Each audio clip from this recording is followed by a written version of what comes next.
In the background of an incredibly beautiful building, two figures are seen wearing kimonos and preparing for battle. A man in a purple kimono with a katana in his hand confidently asserted that no one in this place was capable of opposing him, and he had come here to prove that he was the best in the world.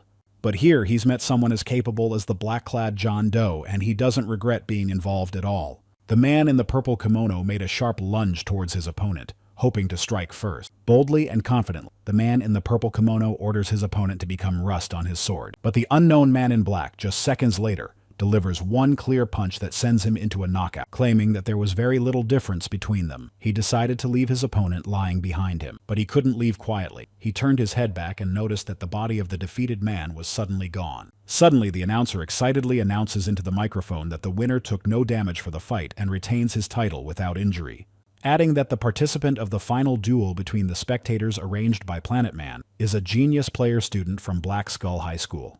In the early 2000s, there was a huge upheaval in the real world due to the emergence of a virtual reality world called intersectionality. Intersection has a diverse content of the world concept. It represented all kinds of spheres and brought about changes in the present reality. Among the many worlds that intersected was the massive multiplayer role-playing game world of Heroes of Time.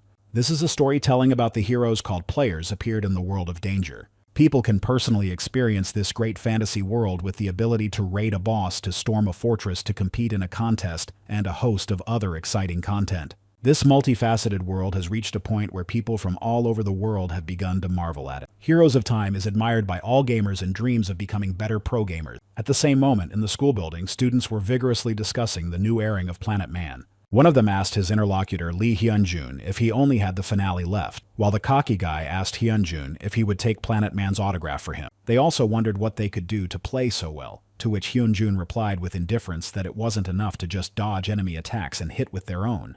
Hyunjun is the same Black Skull who made it to the finals of the competition between viewers of the popular streamer Planet Man.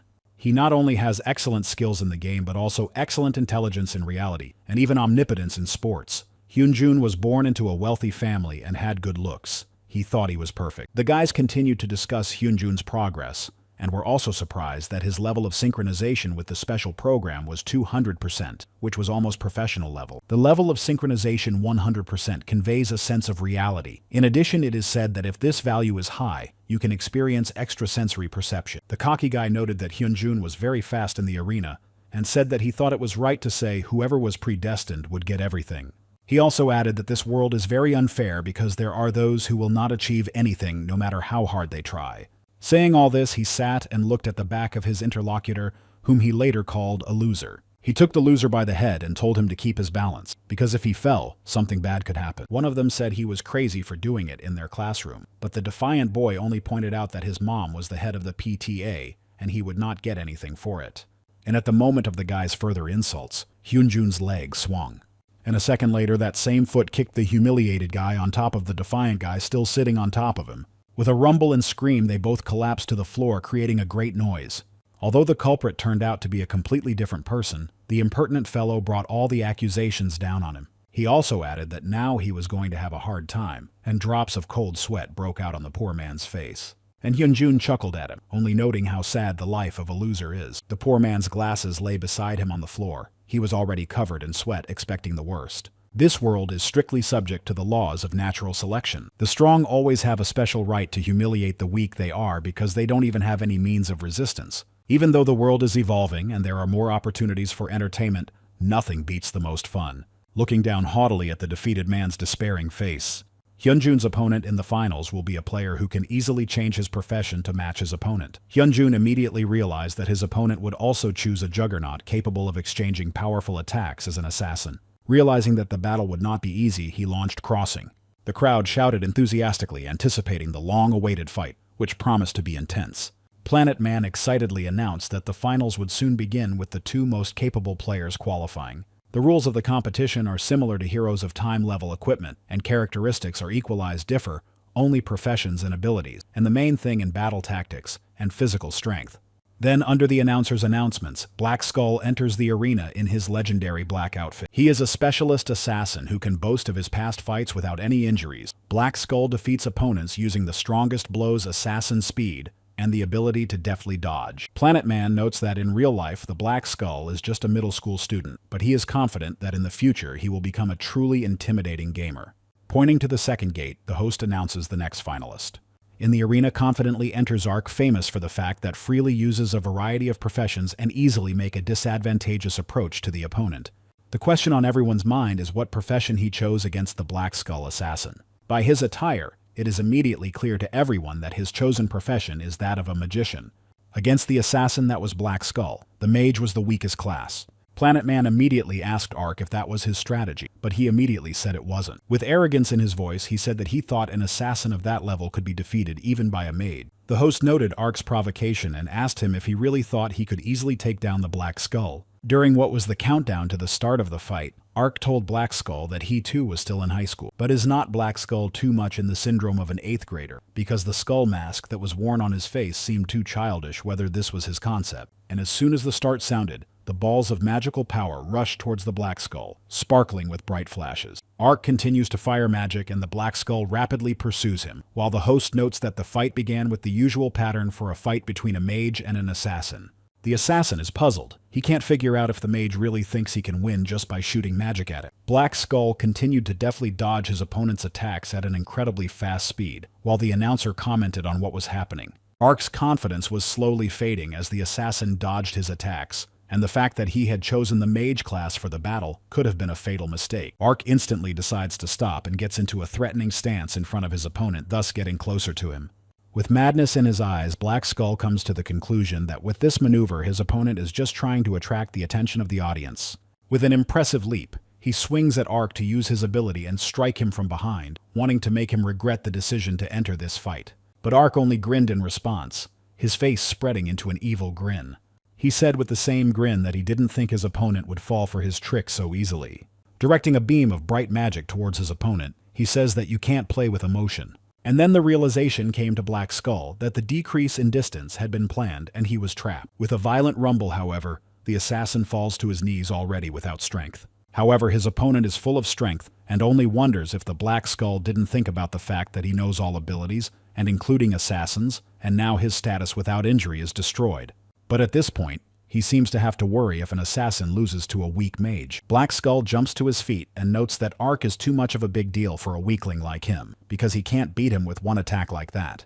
In spite of his injury, he dissolves in the blink of an eye and disappears into the arena, leaving Ark standing alone in the middle of the battlefield in bewilderment. Applying a critical ability, namely a surprise attack from the darkness, Black Skull finds himself at his opponent's back, with only one thought: to win this fight. But he in turn only scoffs and doubts the honesty of the assassin's technique. Ark condensed a mass of energy over his hand and said he had also saved one ability for this moment. The host realizes in incredible suspense that this is once again explosive magic that is quite slow. Even though Ark is at a disadvantage, the decisive moment will be the first attack made. Black Skull's face was already showing veins of anger, and he couldn't believe that someone could be above a talent like him. By increasing the synchronization, he slowed down time almost to a standstill. This caused Black Skull to deliver a devastating blow to his opponent's leg. His hair was tousled from the speed at which he was moving, and his eyes glittered with anger. However, as he approaches, Ark's hand blocks Black Skull's path. The look of horror on his face. He certainly didn't expect Ark to be able to fight back. Condensing over his palm the club of magic Ark holds that indeed sometimes it seems that when crossing it, time has stopped, and sometimes that you are capable of anything. With a mad grin on his face, he pronounces how sad the life of a loser is. Black Skull can hardly believe what he just heard. Still standing in a daze, Black Skull finds himself under a powerful flow of magic. At the same moment, the game closes and Black Skull finds himself in reality. With incredible anger, he realizes that he seems to have failed. Immediately, he rips the helmet off his head and tosses it away. At the same time, in the computer club, the guy who was called a loser in his class only reached out. His name was Pak Noah, and even though in the real world he was considered a loser in the virtual world, he was a master whose skills were admired. With a smirk on his face, all he could think about was how Black Skull would react to his defeat at school. A confident-looking man sitting in a chair with a serious expression was flipping through photos of guys and girls on his tablet. A hand appeared next to his head with a hot mug of coffee in it. The one who brought it was Kim's assistant, who wondered if a new candidate had been chosen to join the academy. Of course, he respects the interests of his interlocutor and realizes that giving less well-off people a chance is a good thing, and he has one candidate too. Holding out his tablet, Kim mentioned yesterday's broadcast featuring one capable and interesting person. On the screen of the tablet was Ark, whose level of synchronization in the shown passage was very high. The man in the glasses was shocked. He suggested that perhaps an illegal program had tapped into the crossing. Asking Kim's assistant if there were any unfinished plans on his schedule, the man's gaze fell on his helmet. He was set to connect to the game to see if this level of synchronization could actually exist. Meanwhile at school, Pak Noah was once again enduring the bullying of his classmates. He was kicked near garbage cans where the oppressive atmosphere merged with the stench to create a sense of hopelessness. The man who beat up Pak Noah was none other than Hyunjun, who had lost to him the day before. The classmates standing in the back were discussing that Pak Noah had intentionally stripped Hyunjun of the title without injury, and mentioned that he was also a middle school student so that he could have a chance to get into the academy. Hyunjun kept going over the words he had said in his head. He realized that after his defeat, Ark that is, Pak Noah had just repeated his words expressing the thought of how sad the life of a loser was. His thoughts were interrupted by the words of a trembling Pak Noah, who said he didn't know what had happened and apologized. The expression on Hyunjun's face immediately changed from anger to consternation and shock. Assuming that Ark was not actually Pak Noah, he and his classmates move away, leaving a lying on the floor, Pak Noah looking exhausted behind him. As soon as their footsteps fell silent, Pak Noah burst into laughter with a smile on his face.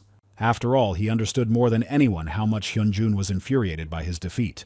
Despite the fact that in real life, Pak Noah has been bullied by Hyunjun and his company since he entered school, he has been striving to build up his skills in the game so that he can at least defeat the bully there. And while he felt better in the game, his school life remained just as disgusting. Thinking over everything that had happened earlier, Pak Noah's thoughts were interrupted by the teacher. He stood up from his desk with a haggard look, and it was immediately obvious that something had happened. The teacher's face immediately changed, and she didn't know if she should continue to ask this student anything. But she pretended not to notice Pak Noah's condition, and asked the question she wanted. Pak Noah immediately realized that he could not rely on his teacher's help, and would have to deal with the situation on his own. After all, the teacher knows exactly whose work it is, but since Hyunjun and his company are from good families, they always turn a blind eye to all their shenanigans. Immediately, all the classmates around and the teacher herself turned into monsters from computer games in Pak Noah's eyes. Reality is not as good as it seems. Everything around you looks so not real. His classmates reminded him so much of the goblins from the game, as nasty and horrible not only in appearance but inside as well. To relieve the stress of arriving home, he immediately plugged in Crossing, and went into Heroes of Time with the goal of destroying as many enemies as possible. Enjoying this moment, he defeated all the monsters in his way with full concentration, and he was instantly relieved he had forgotten the problems of real life, albeit temporarily. Once again, Pak Noah is convinced that the virtual world is his element, and here he really feels like himself. In Heroes of Time, there are 3 classes: Tank Fighter and Support. Choosing a profession take into account that the class cannot be pumped with the increase of level, so it is important to make the right choice. At one time, Ark gave his class preference to a class such as the Fighter. His skill and knowledge of the mechanics of the class allowed Pak Noah to defeat many opponents. Crossing became an outlet for many, and one of the reasons it became known as another world was the money from the various worlds within it. And importantly, they could be exchanged for real money, but only after reaching adulthood, which Pak Noah planned to do. As he continued to watch his gambling earnings, and behind him, he felt someone's presence. Pak Noah sensed something wrong and decided to look around to check. He was about to turn around when a spear flew near his head, almost hitting him. The unknown man was chagrined by his failure and only snorted after his attempted strike. But it seemed he had not come alone, for a voice from the other side expressed surprise that Pak Noah had managed to dodge. There were a lot of them, and they all had guns, so it looks like they came to Pak Noah's place. He was puzzled, for Ark did not know who they were, much less why they were attacking so suddenly. In answer to his question, one of the strangers asserted that they had come for Pak Noah's gold. From the chatter coming from the crowd, Pak Noah assumed that his opponents were zombies. These are the players who are hired by others for a fee, and there are even rumors of zombies in real life being debtors or in jail at all. The red eyes of one of the strangers indicated that he was an assassin. While watching this, Pak Noah remembered that killing each other among the players had become more frequent lately, but he threatened his opponents without letting on. In response, they continued to sarcasm and provoke Pak Noah, who was already on edge. And while they were saying it was easier for Ark to just give up, he was considering their tactics. Realizing that if he tried to resist them, he would be at a disadvantage, he decided to flee. A second later, however, he is stopped by a figure flying straight in his direction. But he manages to fend off the attack with his blades, deftly blocking the blow and preventing it from hitting him in the back. Then he went on the attack, throwing his opponent aside. Not noticing another attack from the next opponent, he fails to defend himself against it and misses a single blow that landed on his shoulder. At this point, the crowd is cheering. They are happy to have done some damage and are determined to finish what they started. Ark doesn't give up and decides it's more profitable to become an assassin, losing a lot, or surrender and get a small percentage of the defeat penalty. And at that moment, glittering spears rush towards him, aimed with terrifying accuracy. However, by immediately orienting himself, he instantly parries all attacks. The whole crowd was confused. They thought that Ark was weakened and would no longer be able to fight the former pressure. All that drives him is this idea that he must be strong and not back down, at least in virtual reality. He is confident in his abilities because against him is only a pathetic bunch of zombies. Ark is furious. He intends to make them regret messing with him, for here he is not weak. Ark intends to demonstrate his strength and accuracy.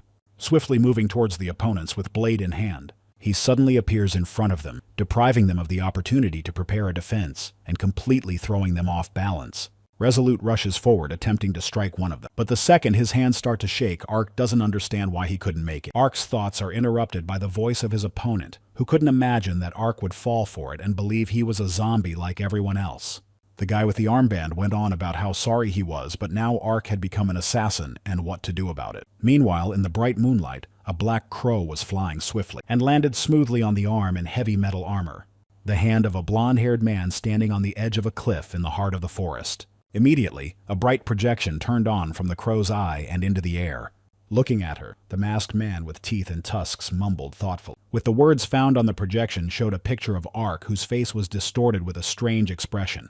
Parallel to that, Ark was still standing in front of the masked guy. The tension was still palpable. Full of anger, Ark couldn't figure out what was wrong with his opponent. But what Ark realized without a second thought was that the masked guy was clearly not weak. The guy with the armband noticed that Ark had done well with the crowd, but now he had even more work for him, and with those words he rushed towards Ark. Counting on the fact that Ark's bag was overflowing with items, the guy with the armband was determined to defeat him. Ark watched the guy's every move warily, analyzing his actions carefully. He bounces sharply to the side, hoping to avoid the attack and buy time. Ark's face contorted in pain as the masked man managed to reach his neck and strike. The masked guy grinned mockingly, unable to understand where all of Ark's determination had gone. Noah realized that his reaction was not fast enough compared to his opponent's attacks. Even though he could see them, his body still did not keep up. But he does not despair, because he knows that it is possible to surpass the opponent even with a basic specification. Suddenly, all of his attention turns to the broken blade flying off the sword to the side. The masked man slyly remarks that although Ark's level is not high, his physics are good. He also assumes that Ark is a schoolboy. Continuing to provoke Ark and calling him baby, the masked man urges him to go do his homework, which makes Ark genuinely furious. A sudden bright flash blinds them both, causing them to lose their bearing. Once they both come to their senses, notice how the tall-looking man impedes the blade of the guy with the blindfold. Gritting his teeth, the guy with the bandage immediately wondered who the man was, who had suddenly interfered in their fight with Ark.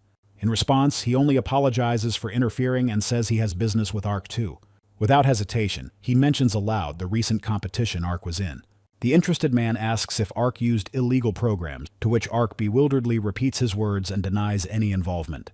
And the masked guy paralleling their conversation is indignant and still can't understand how an unknown man dared to interfere in their showdown. A sharp flash of light silences him for a moment. They were both blinded for a second. It made the masked guy shake with surprise and fear. A second later, the masked man's blade was at his throat and his gaze was directed towards Ark, and he assumed Ark could raise his synchronization level to 400%. Even if that was really true, Ark couldn't believe the man's words. He didn't believe he was able to increase the level of synchronization that much. Recalling the moment from the broadcast, the masked man actually confirmed that Ark's synchronization level at the time of the last attack had exceeded that value. Still in the same position, he claimed that such a number had never been recorded and that Ark really hadn't used a program to artificially increase the level. In response, Ark only said that changing the synchronization level was a fee, so he had never done it. The man couldn't believe his word. You could see by the look on Ark's face that he was puzzled by the man's statements. At the same instant, a talking chest appears behind Ark with a bright glow. It was an NPC in charge of running the World of Time heroes named Mimic, who claimed that there was a suspected illegal software in the area. Ark assumed that the NPS was talking to him, and more questions popped into his head as he saw him for the first time. The NPS immediately asked Ark to repeat the suspicious action, to which Ark shouted that he didn't know anything about suspicious actions, and suggested Mimic to punish the culprit by pointing at the masked guy. With a disgruntled look on his face, Mimic demanded that Ark comply, warning that if he refused, His crossing profile would be permanently blocked for using illegal programs. Ark was outraged by Mimic's last words because he said it despite the fact that Ark had already made it clear that he had never used illegal programs. The masked man claims that if Ark didn't do it, it's pretty simple, extending his hand towards Ark, asking to be proven right. The man puts his sword directly into Ark's hands, showing that he will have to prove it in battle.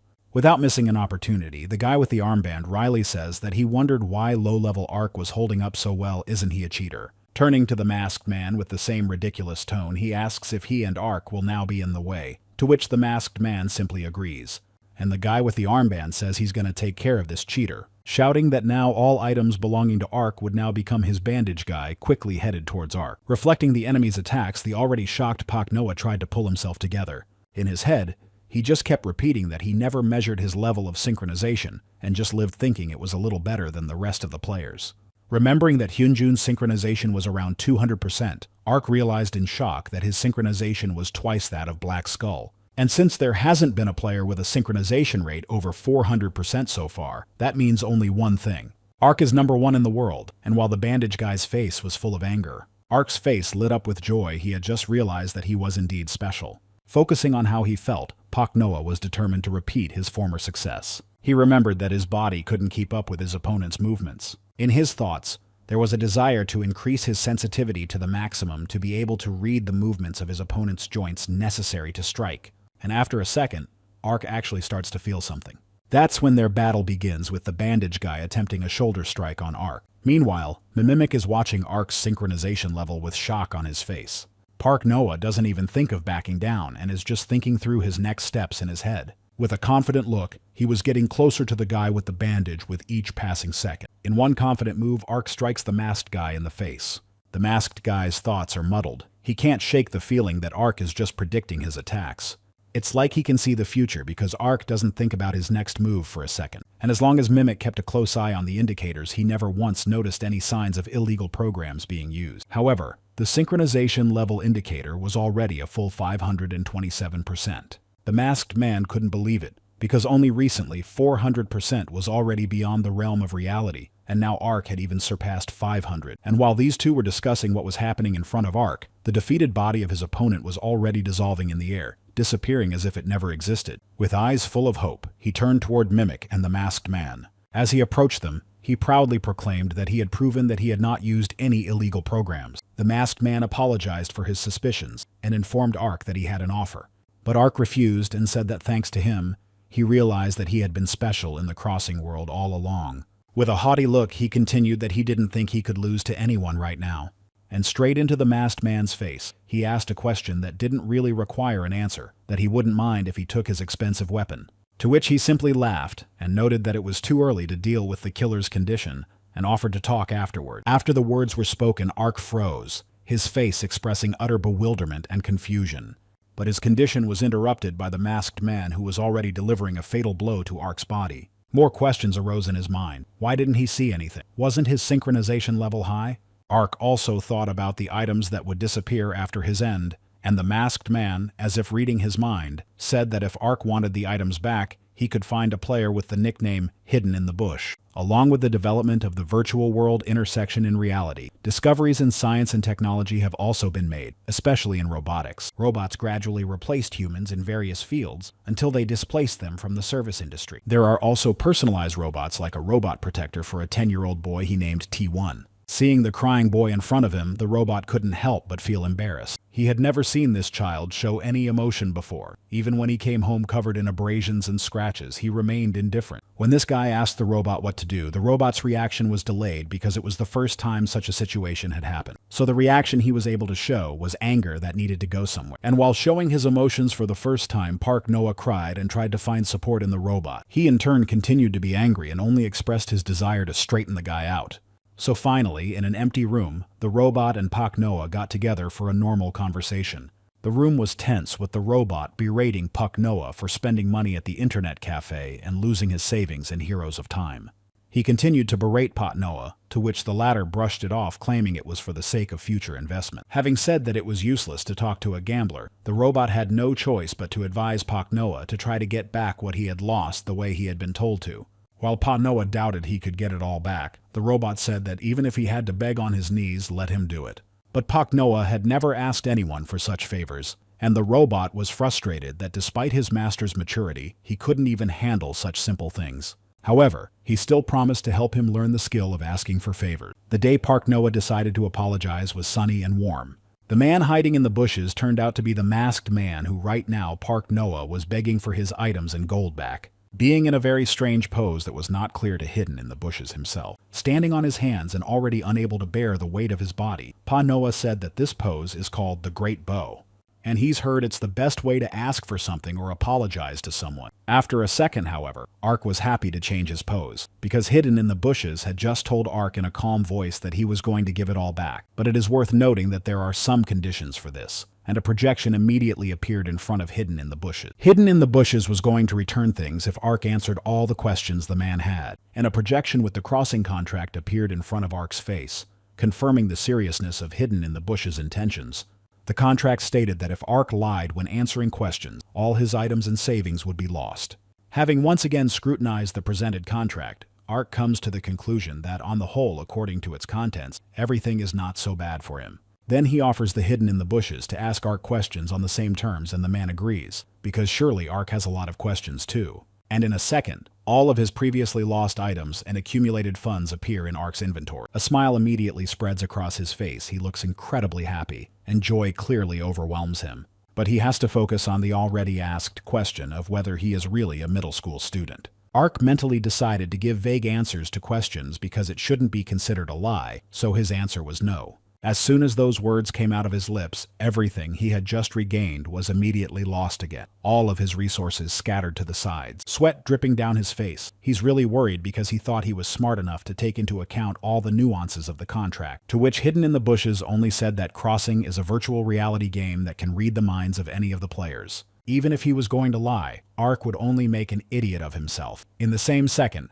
Ark confirmed like a sweetheart that he was a middle school student, after which, with the same malleable look, he asked if he could have his things back again. Without answering his question, Hidden in the Bushes reminded him that it was Ark's turn to ask his question. Pak Noah was already looking downcast, and decided to find out why he was doing this to him. In response, Hidden in the Bushes said he wanted to invite Ark to his gaming team and offered to treat it as an interview, at which point Ark's face changed. Forgetting the rules, Ark tries to ask the next question, but the Hidden in the Bushes interrupts him, asking what career the schoolboy wants to pursue. Almost dressed, Ark says he will choose the one that will give him as much money as possible, and immediately asks his question. What team we're talking about? Hidden in the Bushes answers that it's a team from a league playing at the Fantastic Academy. And just seconds after his answer, Hidden in the Bushes announces his next question about whether Ark likes to play. Sensing some kind of trick from the lightness of the questions, Ark still answers that he likes it. At the same time, not even thinking to stop thinking about the Fantastic Academy, because the question that he cares so and twists in his head is whether he can get there. Covering his mouth with his hand, he realizes he said it out loud, whereupon Hidden in the Bushes immediately says that Ark can go there as long as he believes it. Next, Hidden in the Bushes asks Ark what if he fights an opponent stronger than him, and realizes that his loss is inevitable. Does he dare to go against his opponent? Ark replies with a proud and confident look, without hesitating for a second, that of course yes. And in the same second, the image of his main enemy Hyunjun pops up in his mind. Ark immediately flinches. He doesn't understand why this man out of nowhere has appeared in his thoughts. He knows that the answer to Hidden in the Bushes' question is yes, but why is Ark haunted by the feeling that he's lying? Pressing his lips together, he still doubts the correctness of his answer and is silent for a bit. Gathering his thoughts, he quietly answered in the negative and stared at the floor without lifting his gaze. Continuing that, he doesn't want to get involved in such a battle because it makes no sense, and even trying would be pathetic. Ark wouldn't want to be in that situation. But if this battle turns out not to be his last, he can overcome himself and become a better man. He is interrupted by the Hidden in the Bushes saying that every year at Fantastic Academy, there is a competition among the students. Faculty-led teams are focused solely on winning to become representatives of the academy. Many of them fight desperately for their position, but are defeated and give up their aspiration. Unfortunately, only a few endure the struggle and continue to move forward. Some people's dreams come true and some don't, because this is a place where only one person can become the most valuable player. Saying these words, Hidden in the Bushes points his blade towards Ark. Putting a gleaming blade to his throat, Hidden in the Bushes asks if Ark has the courage to survive in such a place. Pak Noah thought about it again, saying to himself that he didn't like to lose, and remembering how he had attacked Hyunjun in the fight and was sure he would win. But unlike the virtual world in reality, their capabilities are completely different, because for one reason only his gang did not resist, and if you do not enter the battlefield from the beginning, you can avoid the fate of the loser. So what should Ark do if he encounters a monster he can't handle? How he should act in such a situation? The answer for Pak Noah was obvious, and he knew it from the beginning. Resolutely grabbing the blade with a trembling hand, Ark said it was his turn to ask a question. Doesn't Hidden in the Bush need someone to be an assassin on his team?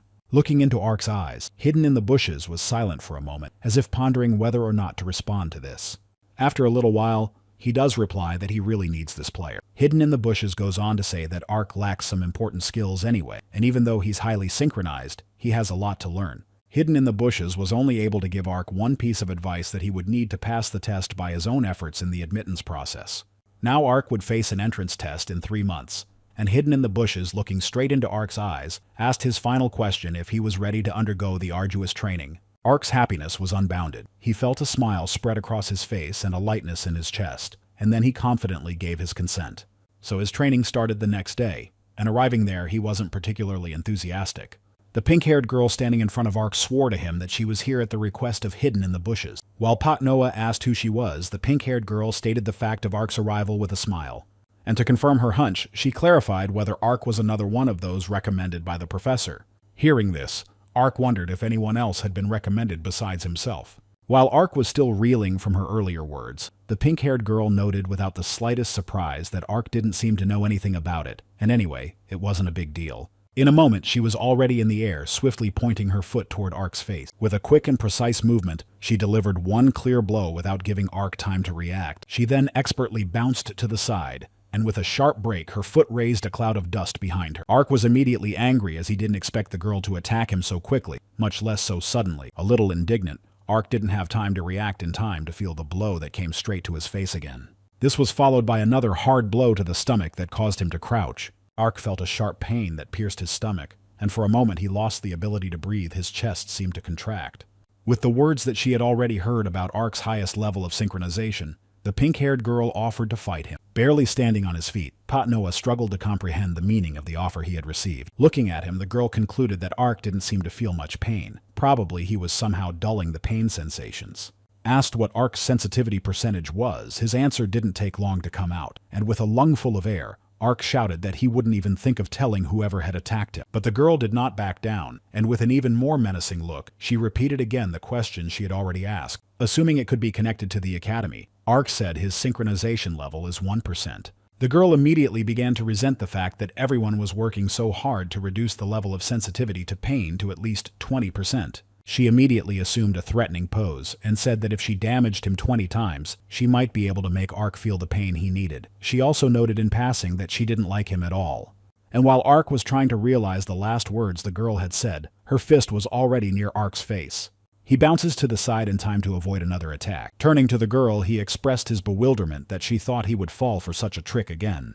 Exhaling, he tried to focus and remember the same feeling he had last time. Meanwhile, the girl hesitated a bit, trying to realize what exactly Ark was up to. And just a second later, a powerful blow from Ark flies towards her with incredible force. In parallel to these events, data and a photo of Ark were displayed on the tablet. Held by Kim's assistant, he was surprised that the professor had paid Pak Noah a 3-month subscription to the game room just because he didn't have his own virtual simulator. Asking how everything went, Kim's assistant was illuminated by the bright smile of the professor, who said with admiration that the level of synchronization of Pak Noah was incredible, but he still had much to learn in other areas. Kim's assistant suggested that it would be hard for him to rely only on the level of synchronization because more skills are needed for success. In response, the professor said that he had asked Carrie to fight him for that purpose. Immediately, Kim's assistant got nervous because he knew that Carrie was quite good at her skills and could do a lot of damage to Pak Noah. The professor replied that there is no need to hurry, everything will show time, but Ark still has a serious training because there is no telling how strong monsters can meet ahead. And at this point he tapped into the intersection in which he was known as Hidden in the Bushes. He found himself next to Ark and Carrie as Carrie restrained Ark using his arms and legs. Watching what was going on, the professor wondered if the expectations he had placed on Ark were too high. Turning to the professor, Ark asked for help because he could no longer control the radish-browed girl. She responded by shouting indignantly. From the absurdity of the situation, the professor tried to cover his eyes with his hand, not to see what was happening. After a while, when the professor managed to separate them, he decided to introduce them to each other with their consent. The professor pointed to Ark and introduced him, explaining that he was a dealer and had been selected as a candidate for enrollment, so he would soon begin training. He then introduced Carrie, who was also a dealer, and unlike Ark, she was already enrolled in the group, but a full 6 months after being selected as a candidate. Once enrolled, they will both be working on the same team, so now is a good time to find common ground. Looking at Ark and Carrie, the professor was already guessing how this might end. Carrie stood up and said that she had already fought Ark and asked if she could start training now. But the professor, without giving an answer to her question, decided to clarify how her and Ark's duel had gone. With genuine disgust on her face, Carrie said she felt as unpleasant as possible. This angered Ark because he felt that Carrie was showing a lack of respect for his efforts. So Ark had a question, which he didn't hesitate to ask if everyone else was like Carrie. The professor replied that he had chosen just the two of them, and no one else. Ark immediately realized what expectations were placed on him, and under the flow of his thoughts he heard the professor inquiring about his impressions after the duel with the other candidate. Immediately starting to answer, Ark anxiously shared that, in his opinion, to become a pro gamer, one synchronization will not be enough. Also recalling the recent fight, he noted that Carrie moved instinctively, as if she had been practicing constantly, and she was much stronger than her previous opponent, so he had a hard time dealing with her. And frankly speaking, after using his synchronization, he is as tired as a lemon. After this story, the professor praised Ark, for he had been right on all counts. Speaking of synchronization without realizing it, Ark was using all of it, and when he reached his limit, he temporarily burned out. In this state, it's impossible to activate synchronization to enhance senses, and that's why the professor was able to injure Ark last time. To be a good player in a virtual game, synchronization alone is not enough. You need to develop combat skills for the game and meditation for mental training. Professionals are constantly learning new things without putting them off. The professor asked Carrie to fight him so that Ark would understand. Then Ark noticed that since Carrie had been in the group for 6 months, she had been training for the same amount of time, and the professor confirmed his guess. With a sly smile and confidence in his words, Ark kept saying he'd catch up with Carrie in the 3 months before his test. The professor replied that it was impossible and that he didn't even expect Ark to be able to reach Carrie's level before the test. Arch's trump card is synchronization, and Carrie's is fighting skills that help you win. She was born with a talent for martial arts that manifested itself in her ability to quickly learn techniques and strategies. Besides, as a recommended student by the admissions committee, she spends all day in the game. It's better to say that Ark will catch up to her by the time she gets in. Ark is also a candidate, so the professor will be able to arrange with the school for him to focus only on training. His face was instantly happy, because he realized that he could not go to school if he didn't want to, and he would no longer have to suffer Hyunjun and his unpleasant company. However, when he thought about it, the smile that had been on his face abruptly disappeared, as if under the weight of sudden thoughts. And after a second, he sadly informs the professor that he still has some work to do, so Ark thinks he should concentrate on training after he's done with his tasks. The professor replies that Ark can do as he sees fit, and, if he wishes, say goodbye to his friends and the like. A little later, one sunny and clear day when the sun was brightly illuminating the schoolyard. School life seemed familiar and went on as usual. The teacher took roll call as usual, and when it was Puck Noah's turn, it was discovered that he was absent from class. Meanwhile, Hyunjun was sitting in the classroom, his face reflected boredom, and he stared ahead without interest. And as the sun began to dip below the horizon and the sky turned warm colors, middle school students would pack up and head home, filling the streets with noise and bustle. And Hyunjun was no exception as he headed home down the street. He put the headphones in his ears and turned on the energetic music, immersing himself in its rhythm. At the same time, he was thinking about the fact that Pa Noah had finally surrendered his joy. On top of that, he was a loser with no special talents and rich parents. If he hadn't gotten in Hyunjun's way, he wouldn't have gotten that eternal beating from him. Hyunjun's mood had lifted so much during the time he didn't see Puck Noah in front of his eyes. To make Hyunjun feel better, Park Noah couldn't have left school sooner. And while he was pondering all this, Hyunjun's gaze involuntarily drifted forward. Taking off his headphones, Hyunjun looked around once more, and noticing the man standing in front of him, he wondered who it could be.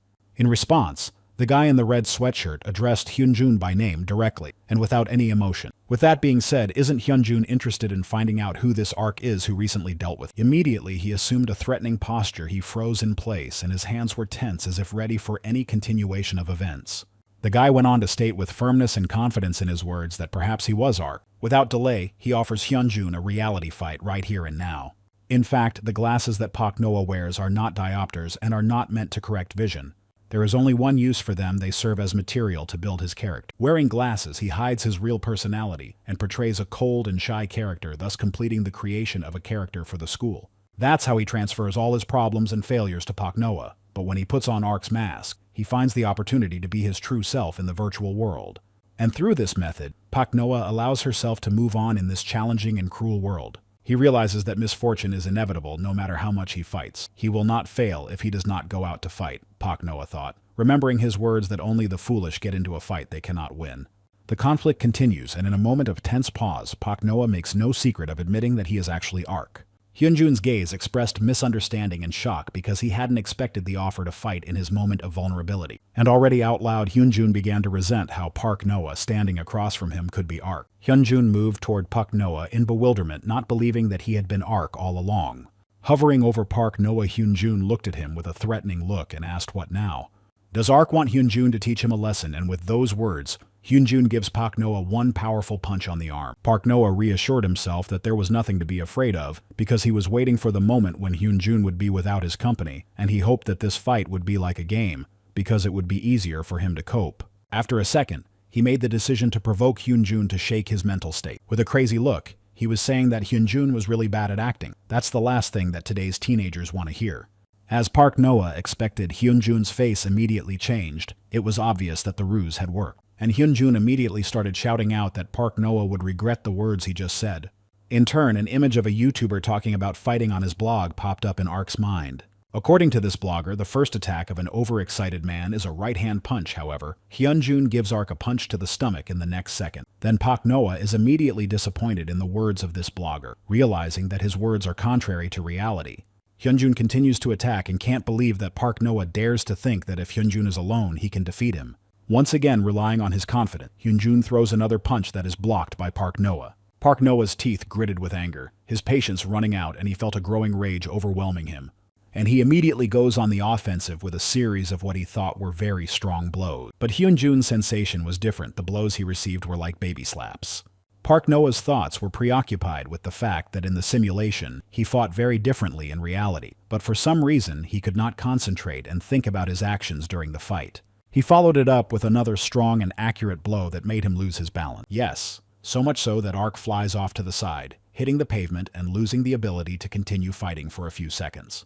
While he's immobilized, Hyunjun puts his knee on his ribcage, saying words to the effect that he fights as disgusting as he looks, swinging at Pak Noah again and not giving him a chance to recover. Hyunjun's punch accurately hits his cheek, causing his head to turn sharply to the side. Hyunjun continued to attack him without realizing what was going on, and assumed that Pak Noah might have taken some kind of banned substance, because suddenly he was acting like he had never acted before. If he had just surrendered, he would have been less injured. Hovering over Ark, Hyunjun again suggests that Ark thought that if Hyunjun was left alone, he could defeat him. Pak Noah, even though he was already badly beaten up, said wryly that if an underachiever like Hyunjun was alone, he wouldn't be afraid. After that, Pak Noah spat in Hyunjun's face with obvious contempt and disrespect. Hyunjun was instantly seized by anger, his eyes glittering with rage and all his thoughts focused only on making his opponent suffer. So in Pak Noah's face came a new blow, even more painful than the last. And while the other streets seemed to be quiet and no footsteps or conversations could be heard, here at this location, 2 high school students were trying to resolve their conflict, and one had already disarmed the other. Hyunjun let Pak Noah know not to get in his face again, or it could end up being much worse next time. As he left, Hyunjun glanced at Pak Noah and said that he was nothing. When it seemed like it was already over behind Hyunjun's back, Ark suddenly asked where the goofy one was going. And so with his body trembling, Pak Noah struggled to get to his feet. Screams stating that he's never been able to really hit Hyunjun yet, despite trying. He immediately rushed from the spot, using all the strength he had left at that moment. Hyunjun was determined and ready to put an end to this conflict once and for all, again directing his fist towards Pak Noah. However, the latter's legs are jacked up and he stumbles heavily. At this moment, when Pak Noah was already falling, Hyunjun's hand only had to smash the air in front of her, and Pak Noah's exhausted body rapidly continued to approach the ground. Of course, he hoped that he could continue the duel, but because of the severe injuries, his legs were already difficult to obey. Images began to pop up in his mind, and he remembered the professor's question about whether he could fight the enemy, even if he was sure of his defeat. Park Noah couldn't believe that he wouldn't be able to answer it. Of course, this is the first time he's fought against Hyunjun with such strength. He's already done a good job, and he's really amazing, because he still hasn't been defeated even after all the beatings he's received. But will it really end with Park Noah just going up against Hyunjun? What will change after facing an opponent he can't stand up to? Could this be the answer the professor was expecting, and which does correspond to the truth? Even if that's the case, Park Noah doesn't care anymore, so right now he just wants to lie down and rest. Leaning on his leg, Ark remembers how in the game he reached out to the professor feeling that every moment could be decisive. Park Noah subsequently encompassed the blade of the knife with his outstretched hand and asked the professor if Ark himself was not the one he needed, the one who would become the ace, and why Ark said something after which incredible expectations were placed on him. For now, because of the words Ark had said on emotion then, it was a turning point for him. Directing his fist clearly into Hyunjun's face, Park Noah realizes that now he can't even fall down when he wants to. And with the same determination, his fist keeps coming closer and closer, until Ark finally delivers that hard, cherished blow. The recoil was so strong that Hyunjun immediately flew off to the side before he even realized what had happened. And Park Noah continued to stand in the posture from which he had made this attack. Then his eyes widened for a second as if he realized what had just happened. Under the effects of adrenaline, he didn't immediately realize his actions and instinctively began to cover his face, trying to defend himself. When he came to his senses, he saw Hyunjun's motionless body on the floor in front of him. Sweat was running down his face and he couldn't remember what had happened before. Turning to Hyunjun, Park Noah suggested that he was faking, and if he continued to lie like that, Park Noah would think he had won. With an equally bewildered look on his face, Park Noah seems to have begun to realize his winning. In the next instant, his eyes immediately filled with tears of happiness. Because of the emotions that suddenly overwhelmed his whole being, he couldn't help himself and screamed, letting out all the stress and joy that had accumulated inside. It was the first time in his 15 years that Park Noah had ever cried out. After a while, the front door of the apartment opened and Streetlight entered the room. It was Park Noah who came home and immediately greeted the robot standing with his back to him. T1 pointed out that Park Noah had previously said that he didn't need to go to school and that he thought he could rest at home because that's how young people recuperate, to which Park Noah quipped that T1 had learned to grumble again from watching TV. The robot, as if not paying attention, added that you should at least rinse your hands after coming in from the street, and pointedly turned away and said that maybe someday Park Noah would correct his habits, but immediately turned around sharply towards Park Noah with the most alarmed look possible. He shouted and asked what happened to Park Noah's face. T1 asked how you have to fall down the stairs to make your face like that. Park Noah replied not to worry too much. And despite the robot's worries, he began to laugh heartily. For despite his injuries, he had also retaliated by pounding that very staircase. Meanwhile, in the world of Heroes of Time, in a beautiful-looking inn in a certain village, sitting in the bushes without a mask expressed his surprise as the opponent sitting across from him finished his task faster than he thought. Speaking of which, he thought it would take about a week. He watched Ark's satisfied face in front of him as he excitedly said that the sooner he started training, the better. And when the professor asked if Ark had said goodbye to his friends, he said that of course he had done everything perfectly. To begin with then, the professor decided to proceed with a story about the test for admission to the academy on recommendation, which is Ark's goal. The Fantastic Academy has 10 professors who control the game teams. In the process, competitions are held to recruit from 5 to several dozen participants to each team. Competitions were held continuously, but the lack of restrictions on the number of players and teams led to some participants being excluded, which created teams with a lack of players, and the Academy developed countermeasures. And those countermeasures are exactly what people like Ark are doing by recommendation.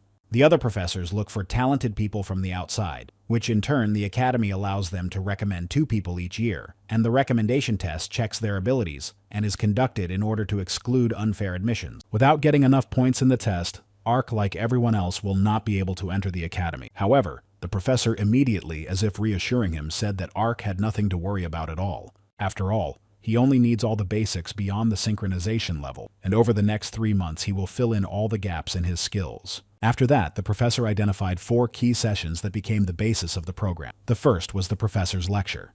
Once a day, Ark listened to the professor's lectures and accumulated missing knowledge about virtual reality, such as information about the level of synchronization of the theory of combat players' position, and so on. The second is the hardening of physical strength in real life, because according to the professor in the virtual world, you play with your physical body. The third activity was investing time in hunting in Heroes of Time and increasing levels there. The professor also mentioned that it is important to get used to the Academy's schedule in virtual reality, where you have to spend 10 hours every day.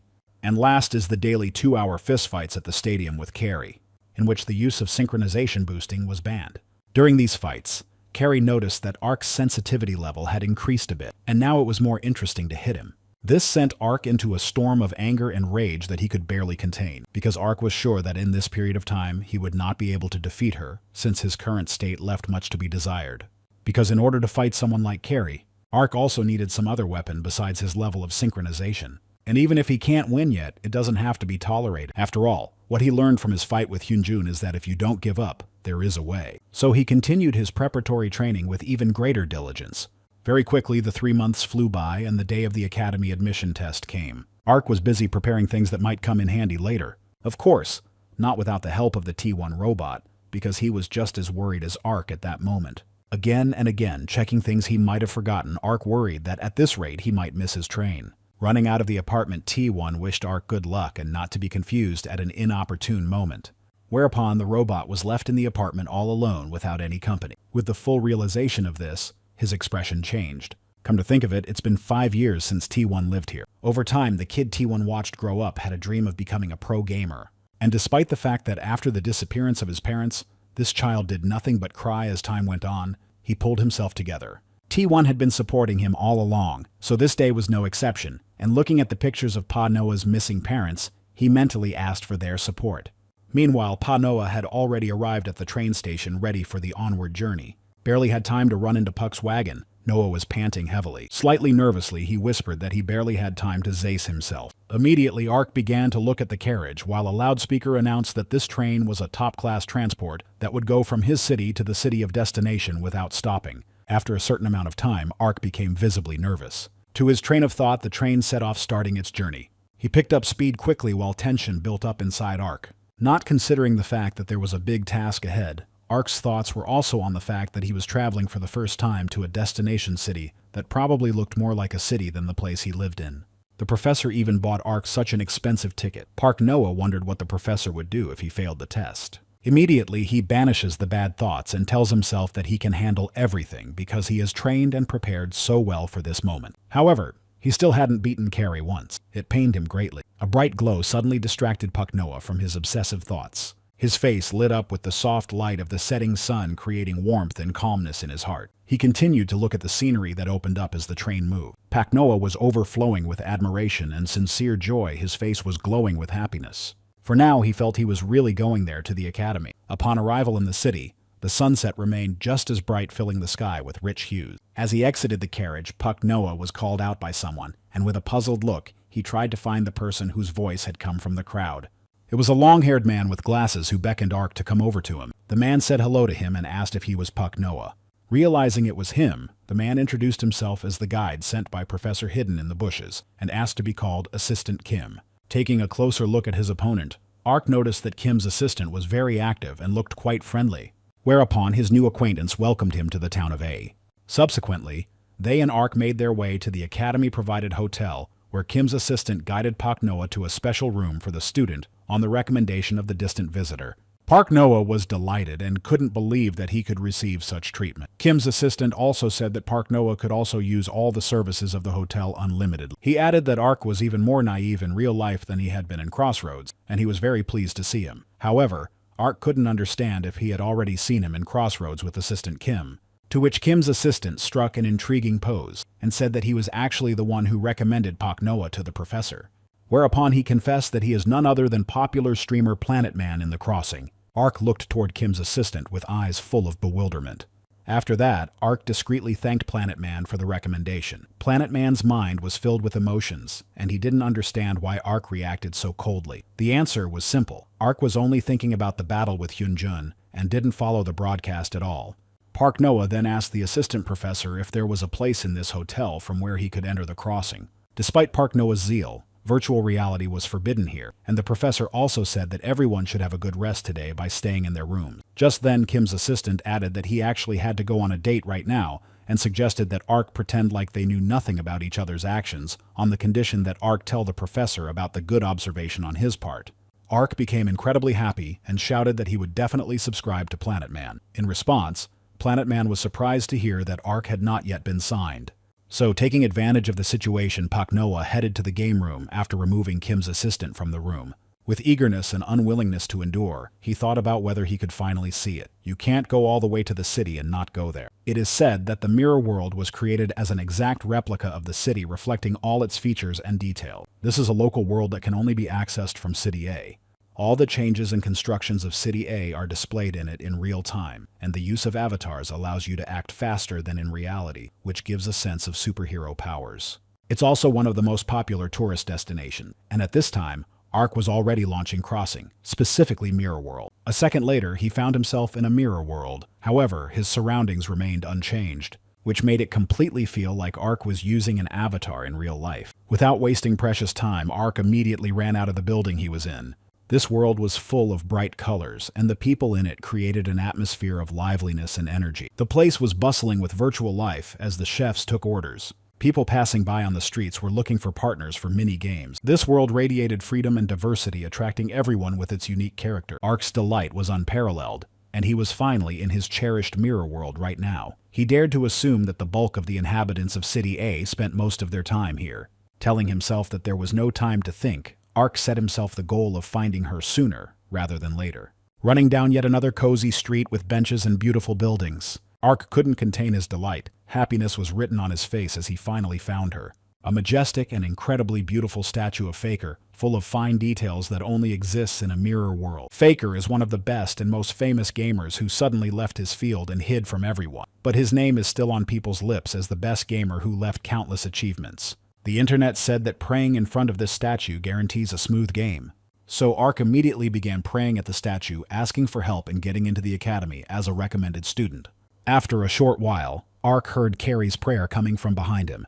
They turned to each other almost simultaneously and asked in surprise what you were doing here. Ark continued and asked Carrie if she had come to pray to the statue because she was as worried as he was. She immediately became indignant and asked Ark not to put them on the same level. She then asked if Ark had come to the VR room at the hotel, despite the fact that the professor was supposed to tell him to rest today. Ark said that it was a secret, so he couldn't tell her anything. Ark immediately realized that Carrie was an exchange student like him, and of course the professor should treat her the same way. Carrie replied that she was ace, so it was okay. Waving it off, Ark noted that he had just gotten here, and still had a lot to see, so he was going to head over to the Fantastic Academy. Carrie asked why such a futile effort, since Ark couldn't get there, and Ark's face immediately changed. Ark decided to ask Carrie what she meant, and she grudgingly said again that his efforts were futile. He was in despair because how come he wouldn't be able to get into the Fantasy Academy than what was going on in the last 3 months of his life. In the 3 months of training with Carrie, out of the 132 fights, Pak Noah had not won a single victory, not a single draw, and all 132 fights he had lost. He had never once been able to defeat her. Not only was he unable to win, but he never once took damage. But despite his defeats, his desire to improve became stronger. He thought every day about how to defeat Carrie and searched for his technique. He always enjoyed the process because Pak Noah considered Carrie a worthy opponent, the man he aspired to, and had to defeat with his own strength. So the words Carrie had just said were a blow to him. He couldn't understand why she had said it. After all, he was sure that he would not lose. Always Pak Noah knew that in time his efforts would bring results. To which Carrie got into a fighting stance and offered to fight him right here and now.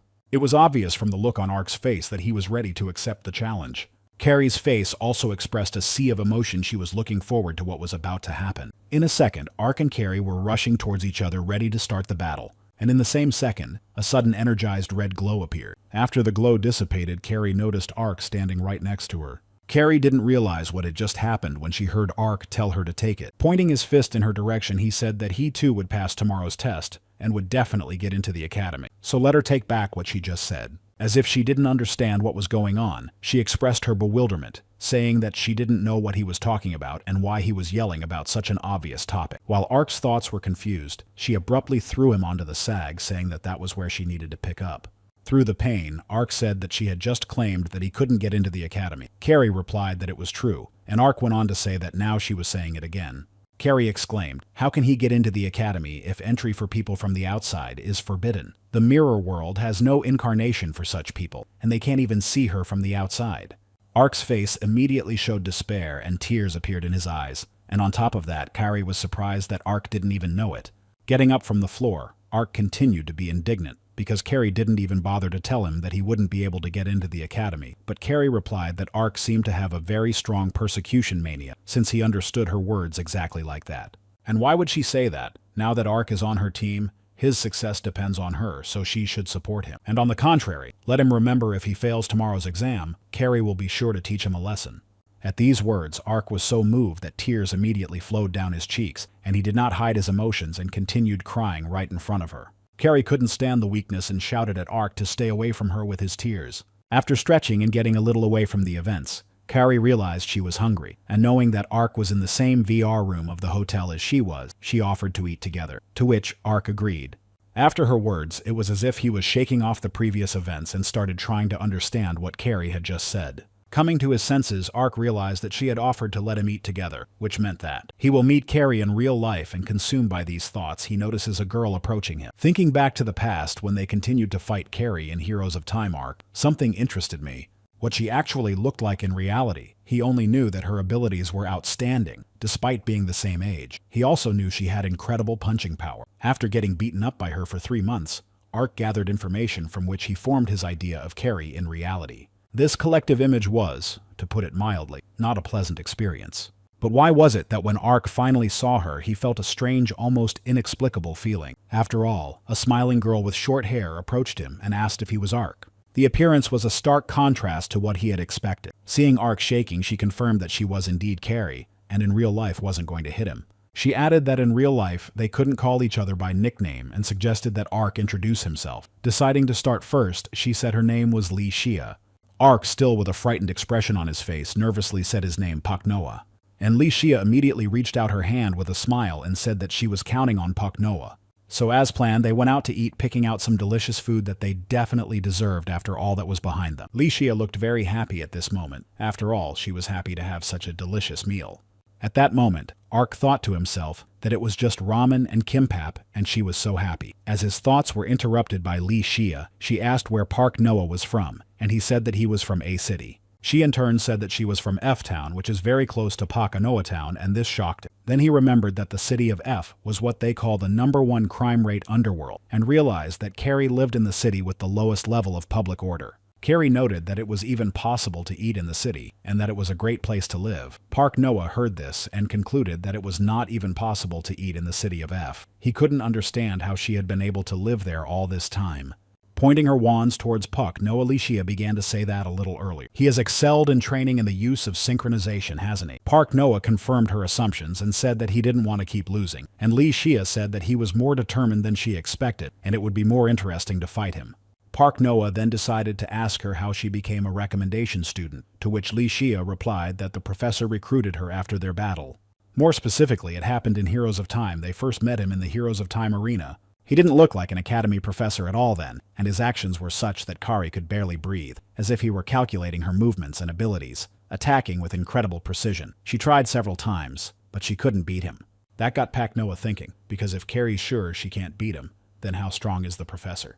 Then Lee Shia asked if Park Noah thinks so too, because it would be strange if the professor became famous with such powers. But even if you search for his hidden in the bushes ID, no information appears. At that moment, the two hadn't met him in real life, although they would have liked to see his face, but it looked like they would have to wait until tomorrow. Lee Shia added that Park Noah hadn't seen the professor in real life either. The professor recommends them to the academy, which is attended only by the elite who come from good families, so the question arises as to who this professor really is. However, despite their strong desire to find out as soon as possible, it is likely that they will not receive this information until tomorrow. The very next day, you could see on the professor's face that he was visibly nervous. He sat at a table in the packed hall surrounded by the others who took their seats. The professor couldn't believe that the entire faculty was gathered at such a late hour. The headmaster said that he would reveal the content of tomorrow's exam today, and the professor couldn't understand why he was doing it so early the day before it was to be held. It seems the principal is up to something again. What kind of exam he's prepared this time? The other professor in the room turned to Professor Lee, which caught him off guard. The blonde man continued by asking if Professor Lee had found intelligent students to recommend this time. The man was a professor from the academy. His name was Bazin. So Professor Lee turned to Professor Bison and said that judging by the fact that he was asking such a question, he too had found someone capable. In response, Professor Bison laughed with certainty that he had found an incredible genius. He was sure that his student would be the best among the recommended ones, but Professor Lee replied that his guys were not so easy either. While they were discussing, a man intervened, saying that their students were still homeless children from the slums. It was a professor from the academy named Siler, a long-haired, statuesque man. Professor Siler went on to say that Professor Lee brings in poor people every year who don't realize where they're going and cause chaos in the academy. Professor Lee responded by noting that it is said that standing water spoils over time, and he believes that personality can manifest itself in any environment. So these children will be the pioneers who created a generation. After interrupting him, Professor Bison agreed with him and said that this time he had found someone from the city of F. These words did not make any impression on Professor Siler. He only thought about how a man with no experience and an unclear past could become a professor and now ruin the whole academy. How did the headmaster find him in the first place? Their thoughts and conversations were interrupted by the sound of the door opening as they entered. A long-haired man with his hair tied back in a ponytail, who said with affirmation that everyone was all in. This mature man was the director, who seemed quite friendly and later apologized for his lateness. He also thanked everyone for adjusting to the pace of an old man like him because he had an interesting idea. In response, Professor Siler began to flatter the director by saying how hard he was trying, and the principal began to reveal the contents of the exam with full confidence that everyone in the room would enjoy it. In test mode, we'll launch the game Battle Royale, where recommended students will start with basic equipment, will collect items and abilities to fight among themselves, and the winner of all participants will be the final winner. The bald man immediately asked if this meant that the game would only be played by one person. The director replied that he would not create a game with such a balance, and explained that participants would earn points on survivability, KDA, and game content. There is also something that the professors will have to do for this test, because they should have prepared the training videos that the principal asked them for in advance. And now, based on these videos and student recommendation portfolios, they're going to rank these 20 people. D rank 7 people, C 5 people, C 4 people, A 3 people. And continuing with an already more insidious look, the director said that there would be one S-ranked person. The only person selected by the S rank will get a special benefit in this exam. Continuing on, the headmaster asked if everyone was curious how the students would react to the ranks given to them by the academy. Then Professor Lee only confirmed that the headmaster was an unpredictable person. And speaking of the fact that the time was already late, the director, with a smile on his face, suggested to start sooner rather than later. Meanwhile, it had gotten quite dark in the city, and while the full moon was in the sky, it illuminated the night city. Pak Noah arrived at his room and lay on the bed thinking about the recent events. He couldn't understand where Carrie had come from to be so friendly. He also hoped she hadn't noticed his lack of experience with people in real life, except for the T1 robot. With thoughts of whether or not she was at all worried before tomorrow, Pak Noah stared out the window. Tomorrow is the entrance exam for recommended students to enter the academy. If Pak Noah flies out, the past 3 months will be useless. Just thinking about it, Pak Noah was immediately covered in cold sweat, and his entire body shuddered. At this time in the hall, the director kept talking about the fact that they had divided all the participants into CD through S ranks. And by unanimous decision of the faculty, they give this student an S rank. With a smile, he asked those seated in front if anyone had any objections. At this time, Professor Lee was pondering the fact that there were real monsters with absurdly high levels in the exam this time, so he hopes his students are successful in their endeavor. Professor Lee thought about it while looking at Pak Noah's portfolio that was right in front of his face. The next morning, the corridor leading to the personalized game rooms for each participant was empty, and in one such room was a sleepy and nervous Pak Noah, who was already sitting in a chair and was delighted that he had indeed come to Fantastic Academy. And holding the book in his hands, he thought that on his arrival he was immediately escorted to this place. However, after being told to read this book before the exam, a full hour had passed. Yesterday, Pak Noah couldn't sleep because of the excitement and didn't meet with the professor, although he hoped that he would give him some tips on how to relieve the tension. Once again, Pak Noah began to be plagued by thoughts that he might just fail, and that's it. Slapping himself in the face with his fist, he tried to bring himself to his senses. After all, he had decided yesterday that passing the exam was good, but this particular one was of much greater importance, remembering all the past 132 fights with Carrie and their outcomes. Pak Noah was determined to get the best score in this exam, and by all means, he would take first place. Turning to Carrie, he said he could use the synchronization level and would fight as hard as he could, but his words were interrupted by an announcement on the loudspeaker, reminding the students of the academy to be careful. As the exam was about to begin, and the students were asked to enter the crossing world inside the academy, Ark immediately felt a rising tension as he realized that everything was beginning. Then his gaze settled on the helmet lying next to him. After all, Ark does not intend to lose. He can win, and please not only himself, but also those who counted on him. Opening his eyes after putting on his helmet, his gaze reflected light and silhouettes of many human figures appeared in front of him. The hall he found himself in was huge and filled with people. It was the royal palace, majestic and beautiful. It seemed to be the place where the exam was to be held. The people waiting for him to start surrounded Ark and looked very different. Some were differentiated by eye color, some by height, some by hairstyle. One way or another, they were all united by the fact that everyone here had come here by recommendation. And while Ark was familiarizing himself with his surroundings, Carrie came up behind him. He immediately began to think that up until now all he had done was lose to Carrie, but that would end tonight. With his back turned to Carrie, Ark thought about how today was going to change things dramatically. Carrie's face immediately twisted in an incomprehensible expression in a way she couldn't understand.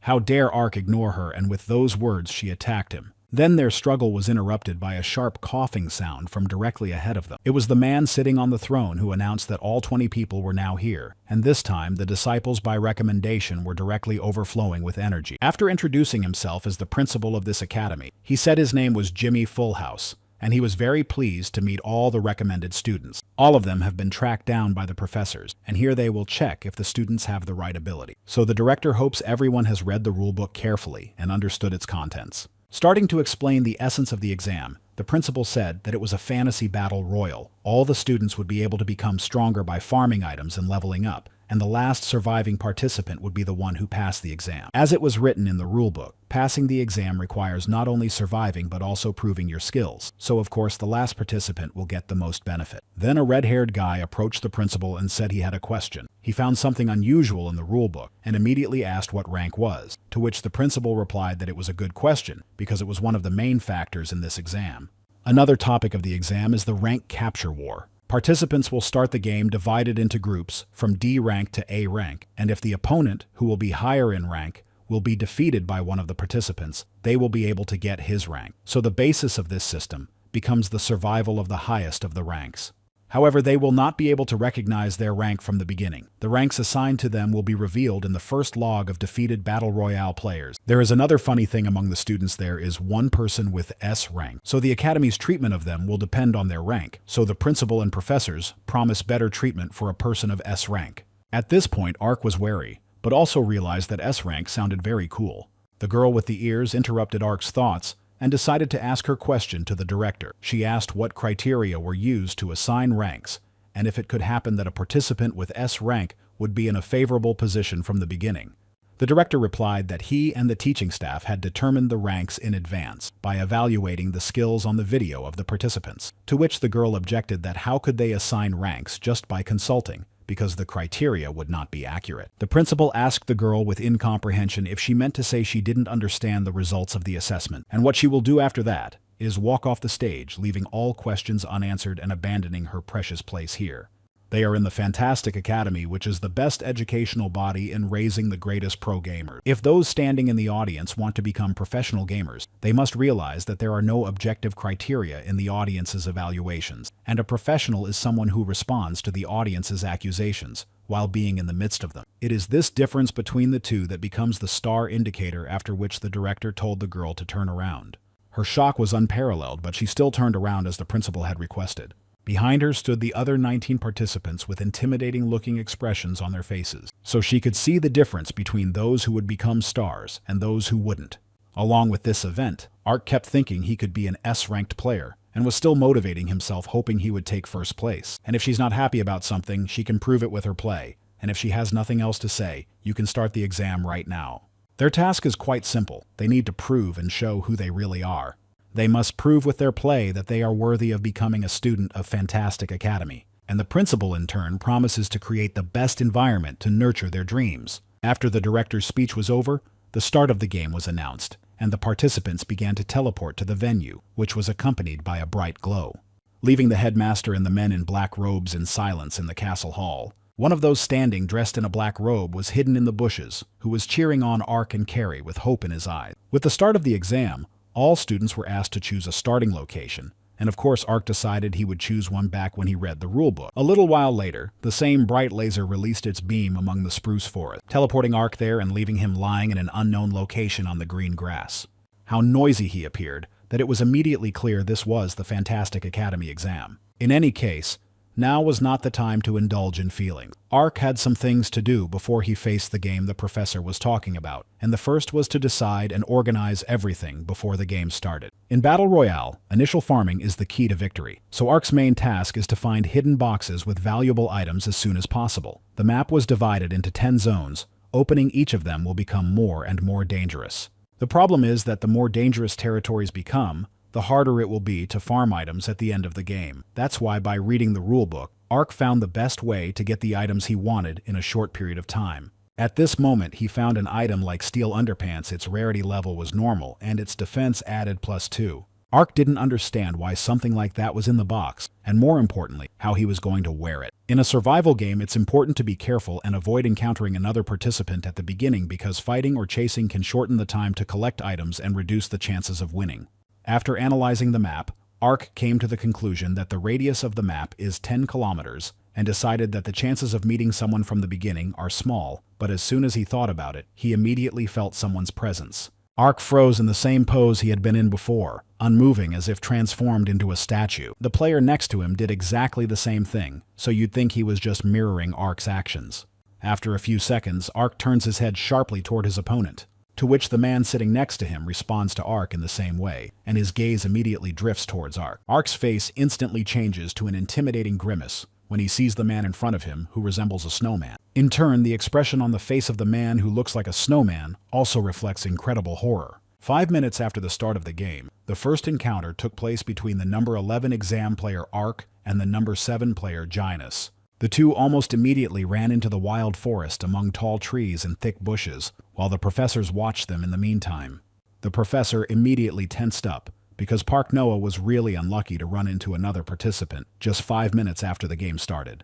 Professor Lee kept thinking that due to the lack of items the battle might drag on, and then a man standing nearby interrupted his thoughts and said that their students had clashed. It was Professor Bison who noted that the situation was getting very uncomfortable. Here at the Academy, the principal believes that fun is an important component, and if they decide to avoid the battle and run away, it will definitely affect his grade, and if they stay and fight, the start will be disadvantageous for them. Still, the most rational choice was to avoid combat, and while the professors discussed the situation, Ark and Gynus stood up. And literally at the same moment they started moving towards each other, which made the professors assume that they had decided to fight. After which Ark and Gynus literally walked past within centimeters of each other. As they moved apart, they seemed to be deliberately pretending not to see each other. Watching this, Professor Bazin couldn't contain his laughter, because it was so inappropriate these two had survived only because they were cowards. And at that moment, the principal's face sank. He didn't understand what was going on. In normal Battle Royale, there is always one rule: is the sudden death system. It exists to keep the game from dragging on. The more time passes, the more the danger zone expands and the conditions for players become tougher. It is on this exam starting from the 10th minute after the beginning. Every 5 minutes, one dangerous area is added every 5 minutes. At this point in time, 25 minutes have passed, and out of 10 locations there are 7 left. So far, there have been 0 fights. And the reason is that the content of the game is directly related to the exam grades for which the students remain too serious. But then this silence is broken by a sudden advance that interrupts the tense atmosphere. After all, Carrie got on the trail of the other examiner by finding an already opened box in one of the precincts. Carrie speculated that the fact that there was no log of the defeated so far suggested that everyone was just hiding. She felt a sense of anticipation because the level of the competitors was supposed to be high. But were they really just cowards? Judging by the way the trail ended where Carrie was standing, her opponent must have gone ahead. Then she thought she should try to go out hunting, and she headed to a maze called the Abyss. Parallel to this, a man with blonde and long hair revealed with a smile the best item he had seen in the rulebook. He never thought he would get a legendary item that exists in each type, only in one copy. It was examiner number 19 Lucky Pancher who delightedly said he had phenomenal luck. After all, in just 30 minutes from the start of the game, he had dressed head to toe in armor above unique, so that even in the entrance exam the man's luck did not fail him. While he was thinking that this could be considered his victory in the game, suddenly Carrie's voice came from behind him saying that they had finally met, and also noted how deep Lucky Puncher hid afterward with an enthusiastic offer to fight him. He didn't show any reaction because he was full of confidence and just wanted to test his new weapon. Carrie asked if she should introduce herself, and without waiting for an answer, she rushed toward him in one swift movement. Their blades instantly met in a hard clash, and their faces full of emotion were in close proximity to each other. Noting Carrie's appearance, Lucky Puncher said that from the looks of it she hadn't finished farming while he had already packed up all the right stuff. Carrie was only happy with this state of affairs because it meant that if she defeated him, she would get all these valuable items. This left Lucky Puncher shocked. He already thought that she didn't realize the importance of the difference in equipment in the battle royale. Reflecting Carrie's next attack, he expressed his disappointment in her aloud. Luck and the card Lucky Puncher used to destroy the weapon allowed him to break Carrie's blade. Leaving Carrie unarmed, he was pretty sure he was the first to beat his opponent in this game. With one swing, Lucky Puncher aimed his blade at Carrie, but she dodged the attack masterfully, noticing his intention, and continued doing back somersaults until she was far enough away from her opponent. Her movements made Lucky Puncher incredibly tense, and he immediately felt a cold sweat cover him. He immediately looked at Carrie and assumed his opponent was doing acrobatics. After a moment, Carrie asked if the destruction of her weapon was due to the strength of Lucky Puncher's blade, to which he replied that she seemed to have only just realized it, since the difference in equipment determines combat power. Carrie kept a positive attitude and said that since Lucky Puncher's gun was so good, it would be hers now. Lucky Puncher felt a little uneasy and said that she didn't understand what he was saying because he was saying that she was going to lose. Objecting that he was the only one who thought so, Carrie dropped one of her hands to the floor. It's usually the disadvantageous situations that show skill in the super game, and immediately she named Lucky Puncher the Golden Goblin. This is a player who has no abilities but has a lot of good items. This really hurt Lucky Puncher, and he shouted at her to make her doubt her powers, because he had no idea how she was going to defeat him even without a weapon. With a sharp tug, he called Carrie's rabbit ears aloud and urged her to surrender. However, having already done a somersault in the air, she was on top of him. After which, she firmly grabbed Lucky Puncher's throat with her hands.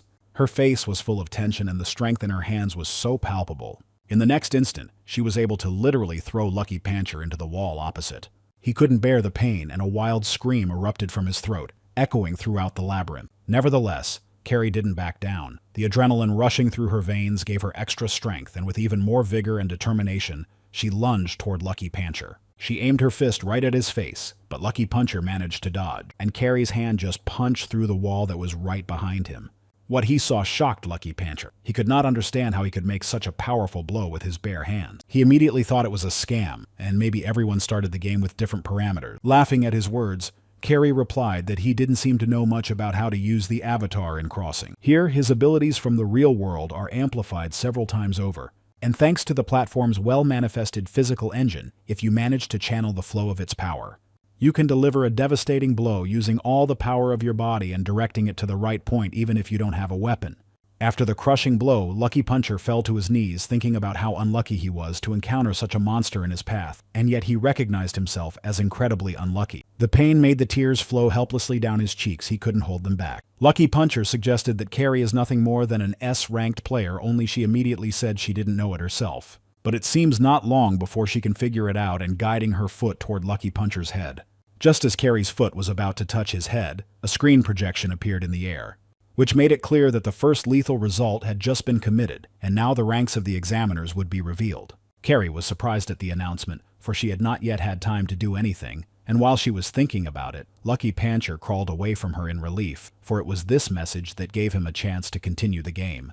But he was glad too soon, because Carrie hadn't forgotten about him, and noticing his attempt to escape, she still struck the blow she'd planned. After defeating Lucky Puncher, Carrie couldn't understand how someone could beat her by beating another contestant before her. She wondered who it could be. Looking more closely at the projection, she opened her eyes wide, for on it she saw that the man who first defeated the opponent was Ark. 10 minutes before these events at the incredibly hot location of Blazing Mountain, Ark stood panting with a tired and haggard look, as if every second of being in this hot place had forced him to exert an incredible amount of effort. He was practically armorless with only a shield and sword in his hands, his appearance clearly showing that he had not been able to find all the items he could use. As he continued to breathe with difficulty, he reflected that he had never expected to meet such an opponent. He was incredibly strong. Ark's opponent was a guy with turquoise hair armed with 2 katanas. Going back some more to the moment when Ark had just stepped into the location of Blazing Mountain, which was about 10 minutes after the exam had started. Ark ran through the area remembering that he had met another apprentice from the beginning, which was why he hadn't even been able to farm properly. Judging by the fact that you can quickly move from one location to another in about 5 minutes,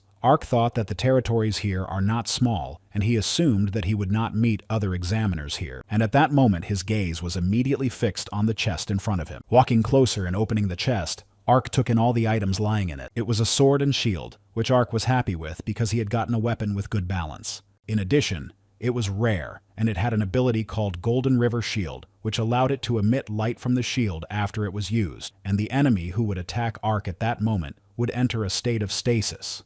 With such valuable items, Ark enthusiastically decided that now he could really start farming. He was ready to face any opponent and confront anyone. Carry didn't count, of course. Continuing to move through the location, Ark's gaze stopped on something interesting. A guy with turquoise hair was lying on the floor in front of him with his face down in the chest. Ark couldn't understand why this guy was stuck in the chest, because if he had been defeated, he should have appeared in the log of the defeated, but he still wasn't there. Ark's first option was that the guy had already been defeated, but didn't show up in the log, but that was unlikely according to the rules of the exam. The second option was a trap for the enemy, but Ark thought it was too stupid and rejected the idea. So there was only a third option. If something had actually happened to this guy's body, we had to report it to the academy immediately. After Ark touched the turquoise-haired guy on the shoulder, he immediately stood up, causing Ark to lose his balance and fall. After that, the guy with turquoise hair looked towards Ark as if nothing had just happened. This only added more questions to Ark's mind. Then this guy leaned over the chest again and said he'd sleep for another 5 minutes. Ark turned to the guy and said that he had just said he would sleep for another 5 minutes, so he was just sleeping. The man looked at Ark with saliva on his lips and asked if he was the other examiner. When he woke up and realized what was going on, he remembered that he was on an exam and said that he was trying to farm, but it was so warm that he even accidentally fell asleep. Still in a drowsy state, the turquoise-haired guy offered Ark a fight. Ark gripped his weapon tighter and said that nothing bad had happened anyway, which meant he had no reason to give in. And finally, he would be able to evaluate the results of all his training. With those words, he rushed toward his opponent. Namely, those useful training sessions with the crossing techniques the professor had taught him all those 3 months ago. Attempts to train with Carrie, during which Ark never managed to defeat her. But thanks to these 2 training sessions, he became much stronger. So the guy who fell asleep right in the middle of the exam was absolutely nothing to him. In Ark's opinion, and in the flow of these thoughts, Ark pointed his blade towards his opponent with a sharp movement. But as soon as he did so, the expression on Ark's face instantly changed. The guy with turquoise hair stopped Ark's blade just still holding his katana. The professors, in turn, continued to watch on their screens. With a smile, Professor Bazin again noted that his student and Professor Lee's student had met again, as if their fates were inextricably linked. Turning to Professor Bison, Professor Lee suggested that this child was probably his student. Professor Bison agreed, adding that this time Professor Lee's ward was unlucky to run into Han. He had previously mentioned Han's name in their conversations. This is the guy Professor Bison found in the city of F, who is an incredible genius. However, as far as Professor Lee knew, this examinee had received a D rank. Immediately confused, Professor Bazin said that it was only because Han is very lazy. He even refused to make videos of his training for this reason. You could say that, although not intentionally, Khan has become his secret weapon. Remembering Professor Bison's words during the battle, Han was sure that he was saying that the academy exam would be fun. And yet it seems the professor has deceived him. Han jerked the blade of his katana against Ark's shield. Ark realizes that this guy seemed to be sleepy, but then why is he moving so fast? From the very beginning, as it turned out, he met an incredibly strong enemy who knows how to make clear and strong blows. And then Ark remembered that he has a shield ability that allows him to stand an enemy that attacked him. Activating this ability, Ark felt everything inside fluttering in anticipation of the enemy's next attack. But almost immediately, Han caught the rhythm of the arch and realized that he was hiding something. Ark couldn't understand what Han meant by the word rhythm, and it made his body goosebumps of fear. While Ark was distracted trying to make sense of Han's words, he quickly seized the moment and attacked Ark sharply. His legs immediately gave out because he had no time to react to such a precise blow. After his legs weakened, Han didn't let the moment pass and delivered another blow, this time with his foot to the stomach. The blow was so strong that Ark couldn't hold back the pain, that his face contorted with fear and pain.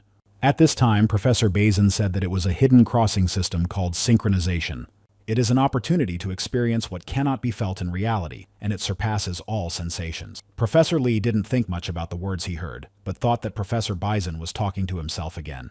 Professor Bison had previously wondered if there was a way to increase the level of synchronization, and what the limit was. Then he heard a rumor about a guy who felt something strange while in the intersection, so he immediately went to F City.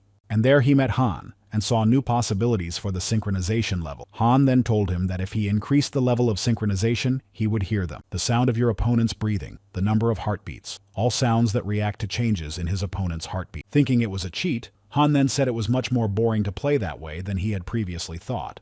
Professor Bazin continued that Khan's synchronization affects his hearing, so he is able to learn the number of heartbeats of his opponent and understand his intentions. Plus, This guy can read the enemy's facial expressions, and there's no way Han is going to lose in psychological warfare. It's the same as if he were playing poker while watching his opponent's tricks. After saying this, Professor Bazin remarked that Professor Lee's student was very lucky, to which Professor Lee objected that it might not be true at all. With an incredibly sly look, he continued, because after all, Professor Bazin wasn't the only one with a secret weapon. At the same time, the battle between Ark and Han continued. It was already hard for Ark to stay on his feet. The guy standing across from him is incredibly strong, and there's no point in denying it. And suddenly Han stopped for a moment, his head tilted slightly downward, which meant that he had sensed something. Han noticed that his opponent's heartbeat had quickened, but he couldn't tell if it was anxiety or fear. No, that was different. His thoughts were interrupted by Ark's words that the academy wasn't so simple. He was about to meet an opponent he would have to fight in full force, and in any case, it was right to say that life is not something you plan for once. Those words put Han in a stupor. Then Ark added that he was going to use synchronization during the fight with Carrie, but before he could continue, he tried to focus. As Han rushed towards him, telling Ark that he would be vigilant, Han noticed that Ark was deliberately showing him his empty spots and provoking his attack. Usually, in such a case, one strikes where there is the highest probability of success, and Ark, in turn, assumes in advance where Khan will strike and stands and waits. Then Ark assumed a fighting stance, which gave Han the idea of that he was indeed right in his guesses and rushed towards Ark with great enthusiasm. Han was fully confident in his abilities, but after Ark repelled his attack, he immediately doubted his previous assumptions. He couldn't believe that he had failed to deal damage to his opponent, because Han was completely sure that Ark had definitely just opened up. Han, gathering all his determination, suddenly changed his position and tried to take control of the situation. Ark noticed Han's intentions and immediately jumped up, blocking another of his opponent's attacks with his shield, which was very hard for Ark because he was incredibly strong.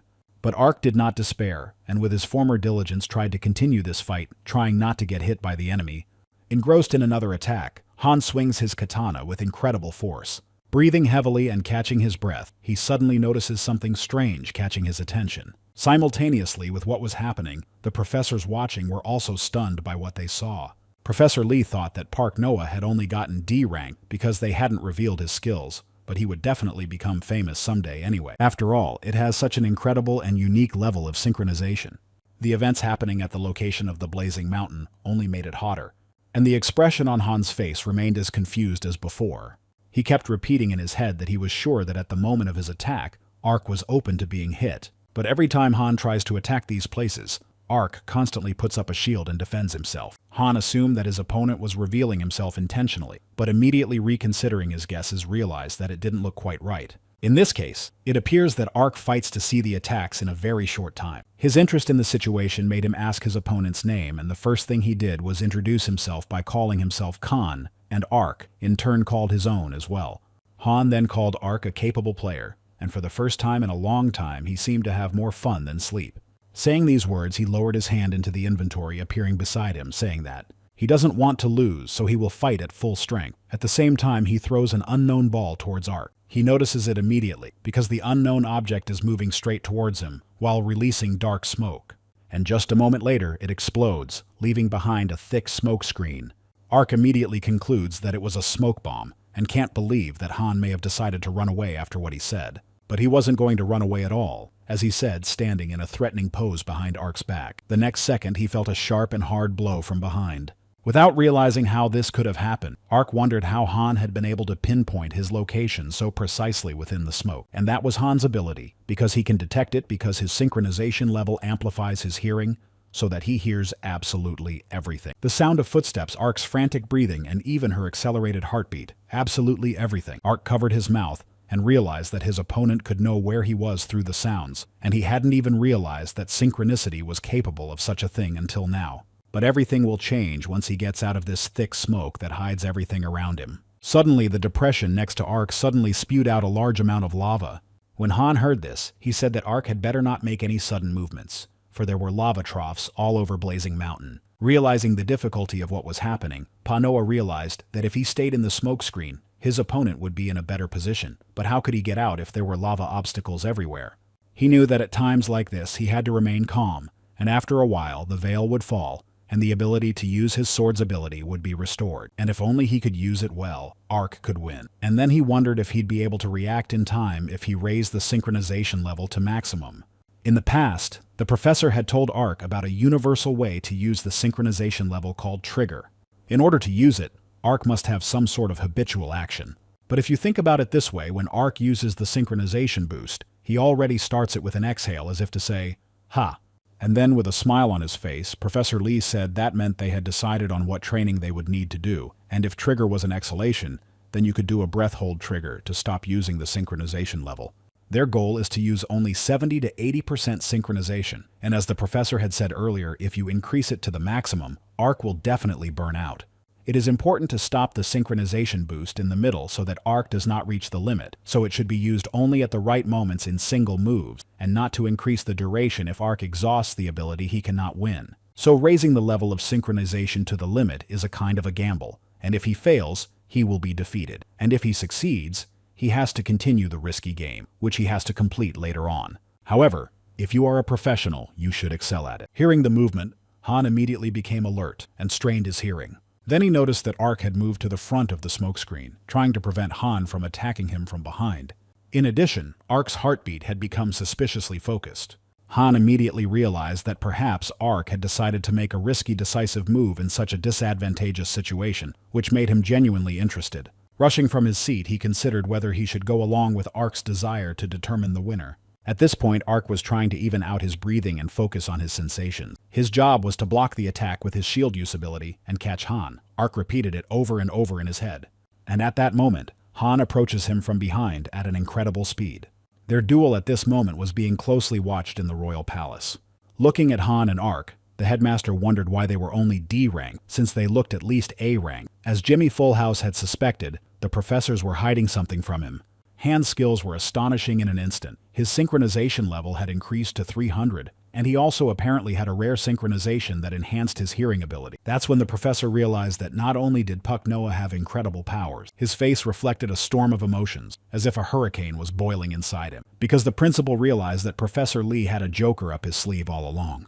He wasn't as simple as he looked. On the contrary, he was as cunning as a serpent. At this point, Han was already fully confident of his victory, for in the middle of the battle, Ark was unable to react to his approach. However, Ark only outwardly remained unperturbed, as if he didn't notice what was happening. And a second later, he blocks Han's attack with his shield ability. Han was in complete incomprehension of what was going on, how his opponent could do this if he wasn't even prepared for it. And while millions of thoughts visited his head, Ark looked in his direction with a cold look. Then a powerful wave of strength and energy reached Han with an incredible recoil sweeping through him. An ability called Stance by Ark's shield has been activated, which imposes a state of stasis on Han. And during this, Ark looked at his shield and couldn't understand how this could happen because he couldn't recognize the enemy, but his body did it for him. Accepting what had happened, he decided to think about it later and rushed out, heading straight for Han. Ark's job was to focus on his opponent as much as possible. He then proceeded to deliver precise and accurate blows, one after the other. His face looked focused, and the blade he wielded gave him an even more determined look, as if his every swing had been calculated with precision.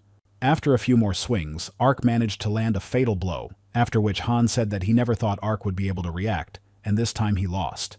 Promising to see Ark again with those words, Han dissolved and left the examination game. And so back to reality, he slowly removed the helmet from his head. Lowering his head down, Han recalled the name of the guy who defeated him. Then he remembered Professor Bazin's words that studying at the academy could be quite fun too. But Han had dropped out of the exam at the speed of light, and he wasn't sure he'd be accepted into the academy. But in any case, he had to wait for the verdicts, and in the meantime, he was going to take a nap. At that moment, Ark's blade slams into the ground with a thud, leaving a deep mark on its surface. Gulping for air and feeling his heart pounding frantically in his chest, he realized that he had won. But at the same time does not understand his feelings, because from the use of increasing the level of synchronization, they were not the same as usual. And immediately a projection appeared in front of Ark that made it clear that it was he who had taken out the first opponent, which stunned him. He had forgotten that he had been told earlier that a ranking table would appear as soon as it did. Ark immediately started to look at the ranking that was glowing in front of him. Thinking about how strong his opponent Han was, he discovered that, like himself, Han was in a D-ranked line, which incredibly frustrated him because their skills weren't so bad that they ended up being at the lowest rank. A little oblivious to this, Ark continued to familiarize himself with the table. And as soon as he saw the picture of the S-ranked guy, he couldn't help but wonder how incredible his strength was then. And at this moment, the principal still continued to watch what was happening. Just recently, the ranking table was shown, and as Jimmy Fullhouse expected, all players started to react differently. A strange type who looked at the ranks and tried to create a further strategy. The timid type was disappointed in the rank assigned to him. The cautious type was hiding and trying to protect his rank. And people with a ferocious temper looking for a frontrunner. One of these people was Carrie, who was outraged that Ark had taken his first win over another player, and there were also players ranked higher than herself, which made her furious. Carrie, disguised in the armor of a defeated opponent, confidently prepared to fight the S-ranked player full of determination to prove her strength. So just as the director had planned, all the players were instantly interested in the highest-ranked player. Jimmy Fullhouse was thrilled with the work he and his team had done, and he was looking forward to the next steps of the S-rank examiner because the principal was very interested in how he would do next. Meanwhile, in another location that contrasted with the location Ark had fought in not too long ago, a guy with long hair and a S-rank young man with red hair met. The name of the guy with long hair was Royd, who had already gotten tired of looking for S-rank since he hid so well, to which he assumed with a smile on his face that Royd had come to him to take away his top rank. And his assumption was correct, for Royd did not like it when someone higher in rank than he was. And while he was saying these words, two other players came from behind the red-haired boy. But the emotion on his face did not change at all. He only said with a chuckle that he could not have imagined that there would be people in the exam who were timing. To which Royd said that the rulebook didn't say anything about banning teaming. An S-ranked, after all, shouldn't get scared and run away like a little boy. So looking the red-haired guy in the eye, Royd ordered him quietly and peacefully to just give up his S-rank. He couldn't believe what Royd had said. Did they really think they could beat him just because they had good items, or because they were outnumbered? They live in a very limited world if they think that, and King told them that they had a good chance to experience how big the world is. At this time in the royal palace, the professors in black robes either continued to observe or discussed with each other what they had seen. The projection in front of them showed all the portfolios of the examiners involved in the current showdown.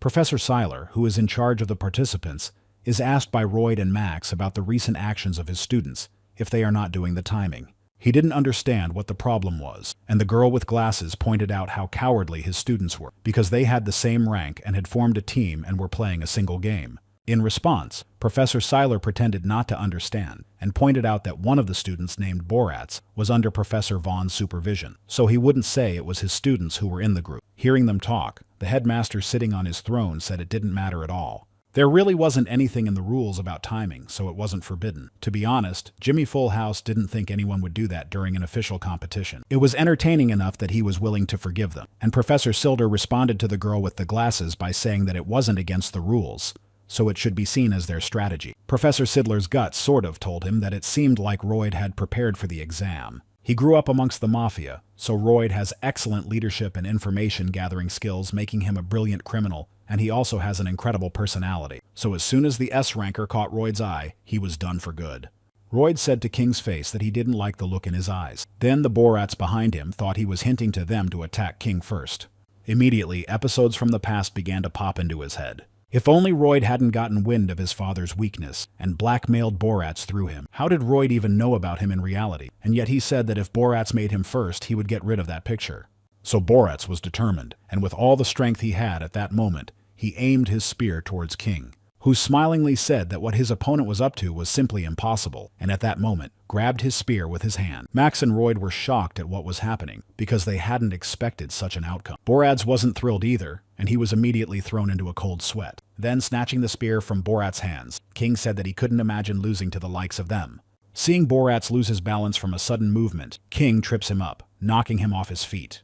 Borats falls to the ground with a thud, feeling incredibly ashamed and contemptuous. King says that, judging by his level, Borats is more like a platypus. Watching this, Royd just couldn't believe that his strategy was slowly crumbling. His teeth gritted in anger, and his grin stretched across his face, turning his expression into a grimace of rage. And a fraction of a second later, Royd and Max were already rushing toward King. But King quickly oriented himself, for with the blunt end of Borats's spear, he pushes Max back into his shoulder. Then, changing the position of the spear, he successfully defends himself against Royd's attack. At the same time, his face never lost its smile for a second. He was confident in his abilities as before. Subsequently, King takes one clear swing of the spear again, driving Max away from him and holding Royd with it, and then pointing at Max, says one of them is Pavian, and another one about a red wolf, clearly implying that it was Royd. Then the latter remarked that King was good at making up nonsense. At this point, Professor Seidler lost his temper and couldn't understand what was going on. The professor sitting behind him thought that perhaps Seidler had not noticed the ranks of those involved in the fight.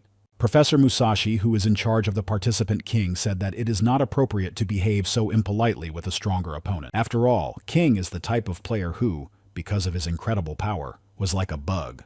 According to the laws of this world, to get something you have to give up something. And even in the game, focusing on one goal will inevitably have to sacrifice something else. Ability to assess the situation, level of synchronization, sense of space reflexes, physical skills, and spirit. You can say King has the best performance in all the parameters important in VR game. He also has an ego to back it all up and an unwavering belief in victory that gives him extra strength. And while the professors were talking, 3 stalled players rushed at King with even more force. Swinging his spear and scaring off his opponents, King says that he never even considered defeat.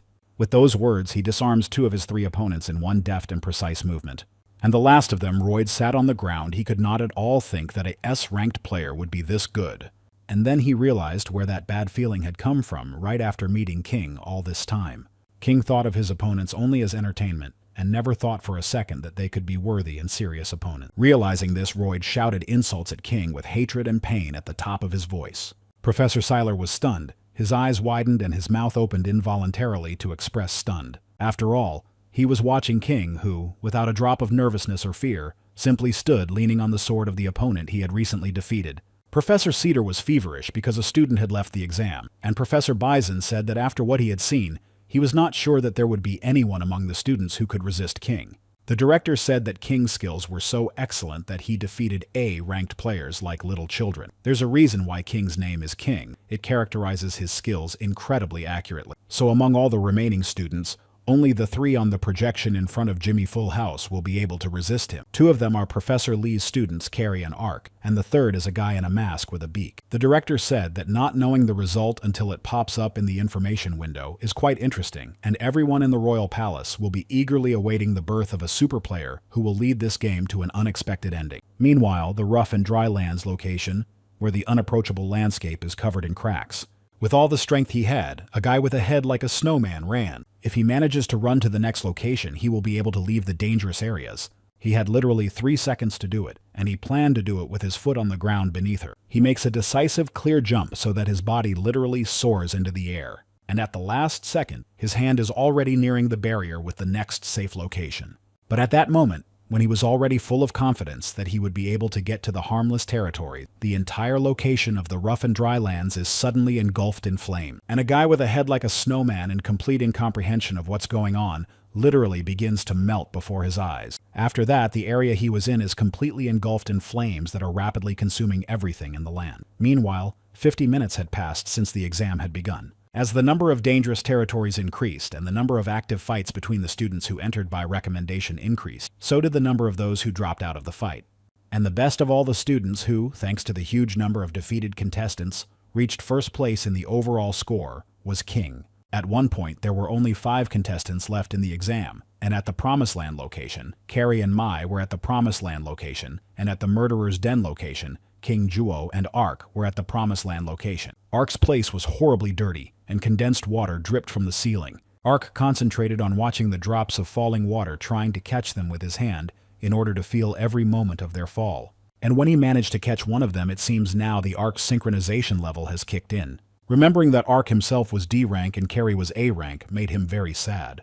Even though he's never beaten her, it doesn't say at all that Ark should be on the lowest level of D.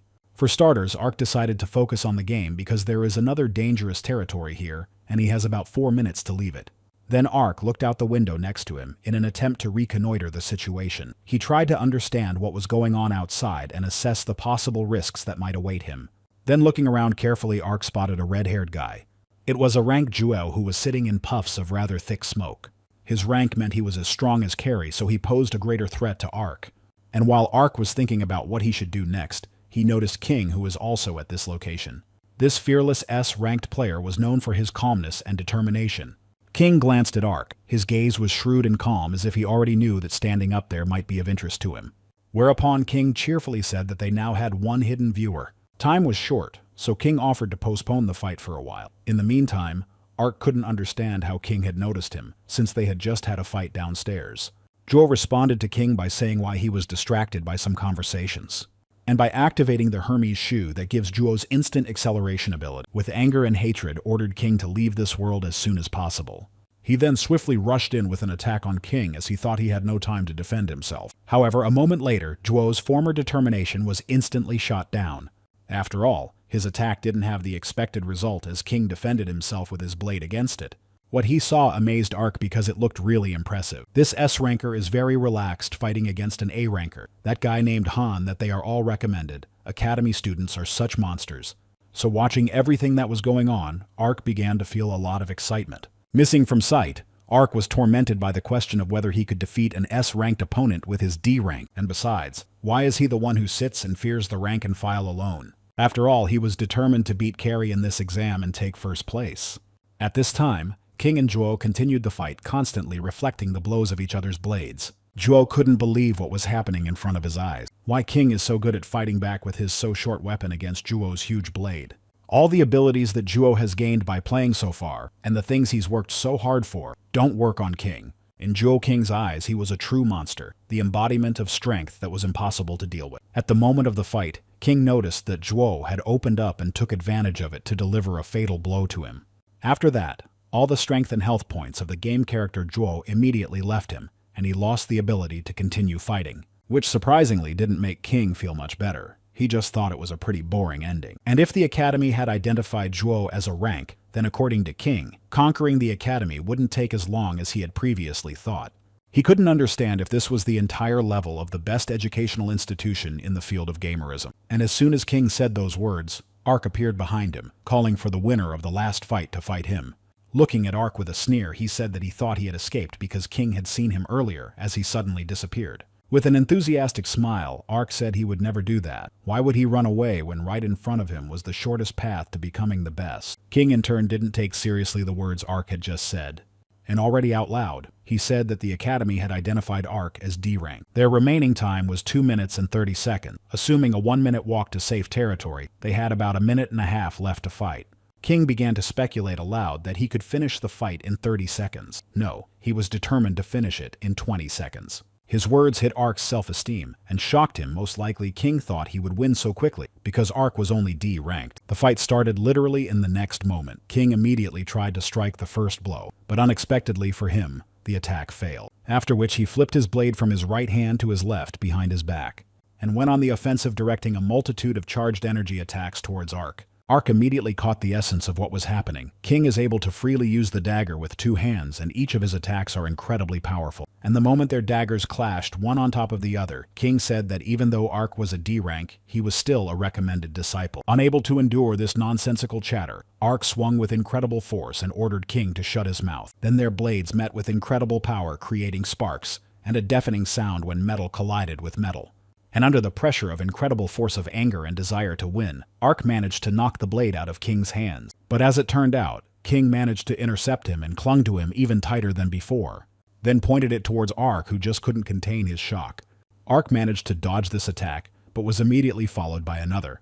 King was full of confidence that all he had left to do was finish off his opponent, and as soon as he looked up, he noticed that Ark's stance was broken, though he managed to defend himself with his shield.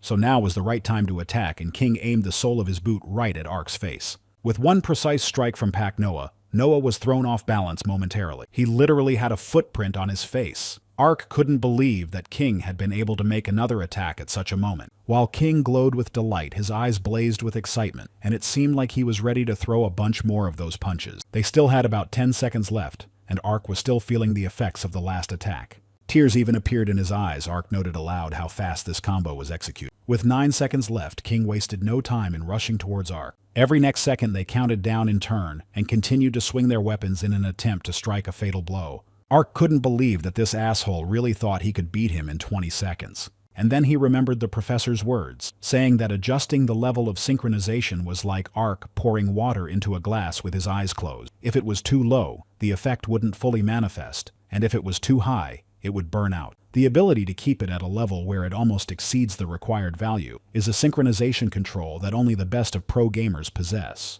The most important thing is to stay calm, and if Ark can control the level of synchronization, King's abilities will become simply useless. In an attempt to deal damage to Ark, King hits his shield and then sparks fly from it with a bright glow. After all, King was affected by the stanza that Ark activated with his Golden River shield ability. Seeing that the ruse had worked, Ark pointed his blade forward and lunged toward King.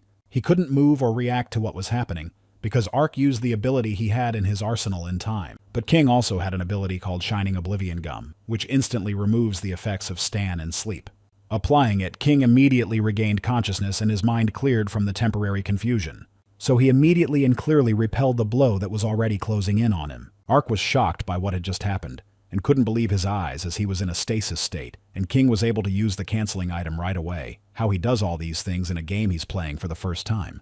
Meanwhile, the last second of the 20 seconds that King was going to win had expired. He couldn't believe he was capable of miscalculating the amount of time he needed. This simply couldn't happen, or the Academy judges who had given Ark a D rank had made a mistake in their selection. No matter what the reason, the fact that King didn't follow through with what he said really spoiled his mood. And a second later, he was directly in front of Ark's face. Swinging his blade with the expectation of damaging Ark, he only hits his shield. And streams of thoughts continue to rage in Ark's head, and one of them is the atmosphere around this underdog. He continues to suppress each of Ark's subsequent attacks without stopping. King kept his gaze on Ark's every step, confident and precise as he steadily closed the distance despite Ark's attempts to fend off his attacks. He continued to intensify his onslaught and began unleashing more powerful punches one after another. The professors watching were shocked and couldn't believe their eyes. And then Professor Musashi asked Professor Lee whether he thought the existence of geniuses was possible. But without waiting for an answer, he answered his own question by saying that he himself did not believe in such things, for if they existed, human endeavors would be useless. However, something was happening that made Professor Musashi think that perhaps it was his childish unwillingness to recognize the illogic of the world. It came to a head when he went to a friend's house to talk. His family was very prominent and helped the elite to emerge, active in many industries. The room he was taken to was impressive, for the wall on one side of it was completely covered with trophies of all kinds. And the friend whom Professor Musashi met for the first time in a long time began to talk as if he had been waiting for him. He said that his son, who had been boxing for 3 months, had recently competed in his first competition, and hearing this, Professor Musashi sighed involuntarily because his friend had begun to brag about his child. During the first fight, he was never hit and made it to the finals with a boxing star and a newcomer of only 3 months. Anyone would have thought it was a bluff. But because of a sharp turn in history, it started going in a completely unexpected direction. And that turn was the ill-fated drop of sweat that fell into the ring then. King didn't expect any consequences for stepping on it because he didn't even notice it. But because of her, he slipped and then immediately lost his balance, which led to King getting hit for the first time in the championship. His opponent was very happy about that, because he didn't expect to do any damage to King anymore. But he was not happy for long, because it made King angry, and what happened next could only be called horror. It was a true expression of cruelty and what could be called a brutal massacre. An endless sense of humiliation, hopelessness, denial of the path he's traveled. If Professor Musashi had been King's opponent, he assumed he would have felt something similar. And at some point, the hero of the story obviously became a negative character.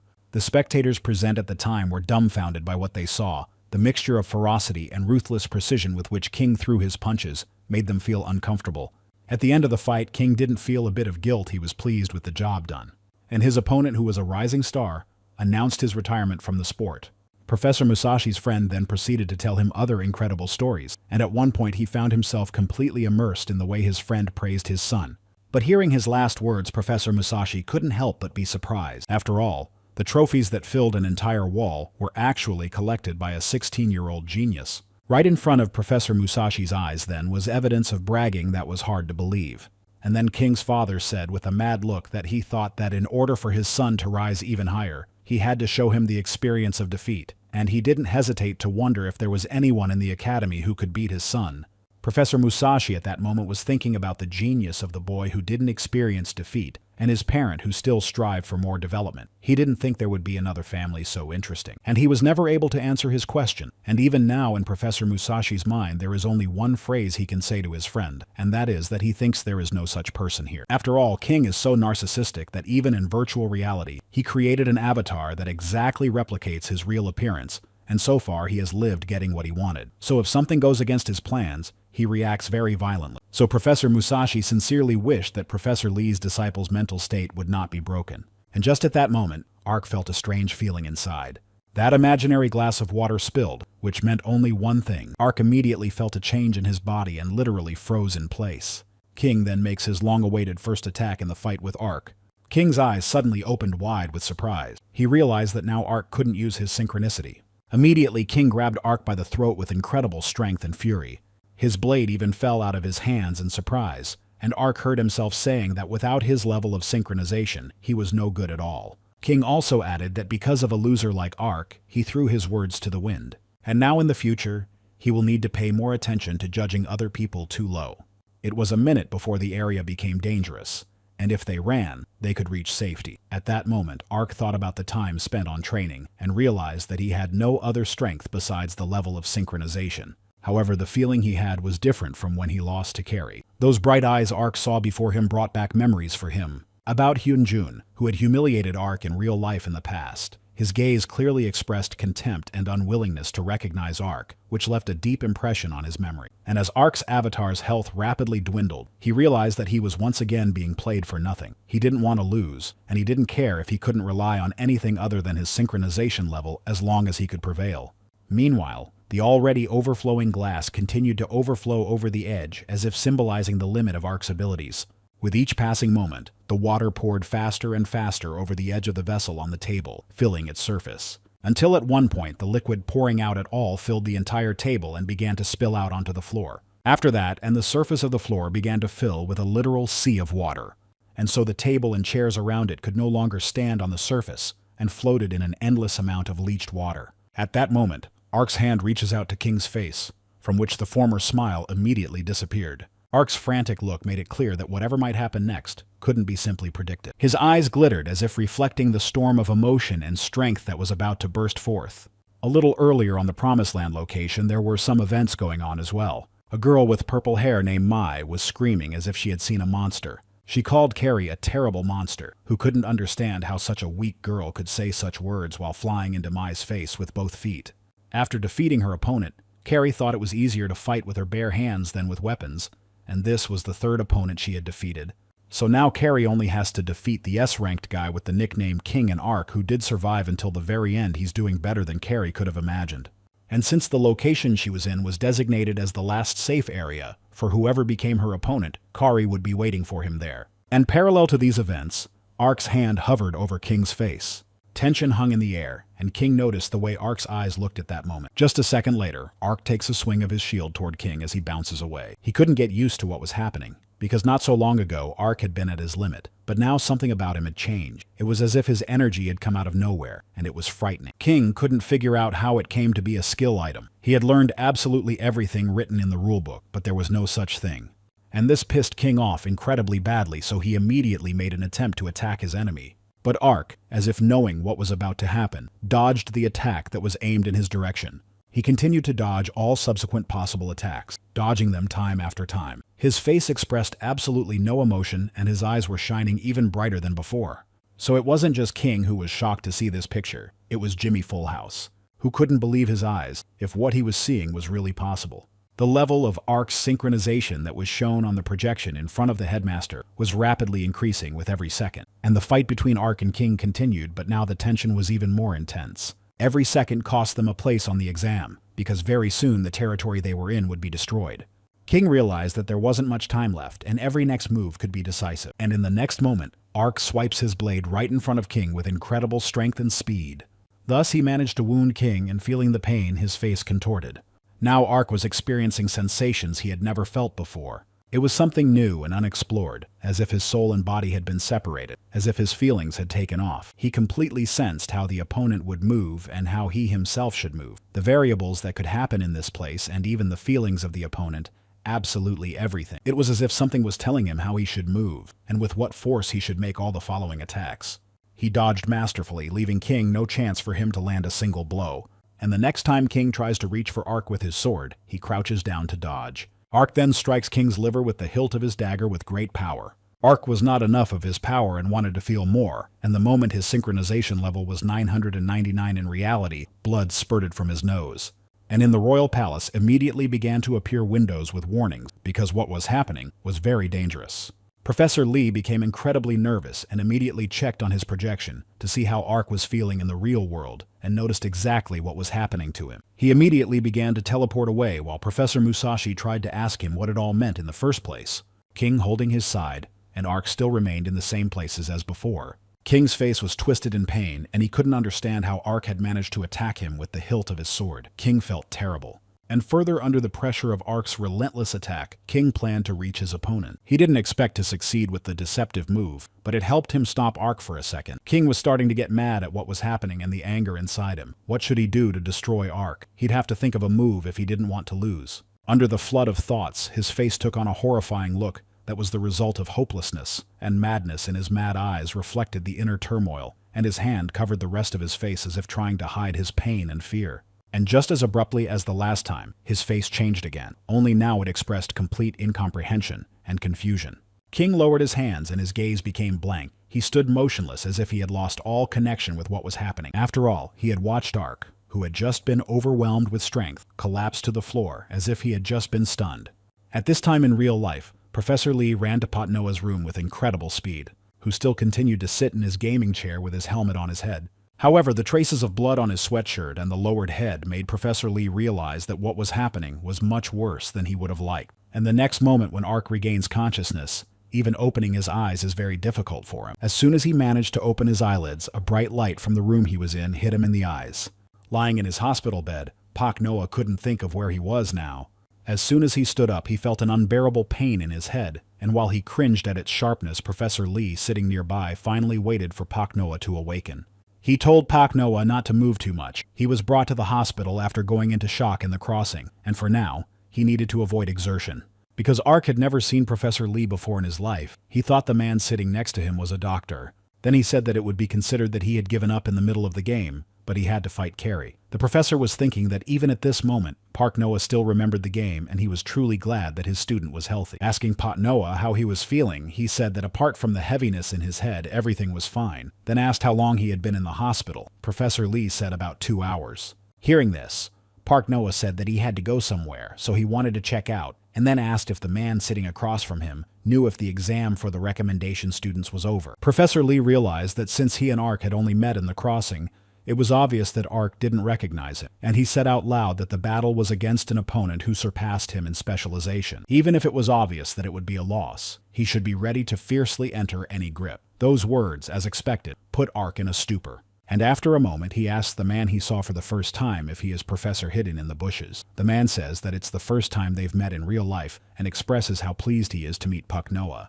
while he looks at him with a puzzled look, because he was not at all prepared for this meeting, and told Professor Hidden in the bushes that he looked more ordinary than Pak Noah thought he did, to which the professor said he couldn't even guess what Pak Noah thought of him. And then Pak Noah heard from the professor about what happened after he passed out. Getting right to the point, the winner of the recommended students exam was Carrie. All the other students wanted this victory, but the professor said that Carrie was very unhappy with this result. And after the battle with Ark, King was unable to leave the dangerous territory and was eliminated due to a quick death. For this reason, Carrie was not happy because she did not win after the battle with S rank that she was looking forward to and did not put any effort into it. Ark realized that he had ended up as S rank, then asked about that guy named King because it seemed to Pak Noah that he couldn't have made such a mistake. Professor Lee said that it was Pa Noah who led to this outcome, and if it wasn't for him, everything would have turned out very differently. The reason why King couldn't leave the dangerous territory is because after Ark's departure, he didn't run to the safe lands for some reason, but stayed there looking at one point.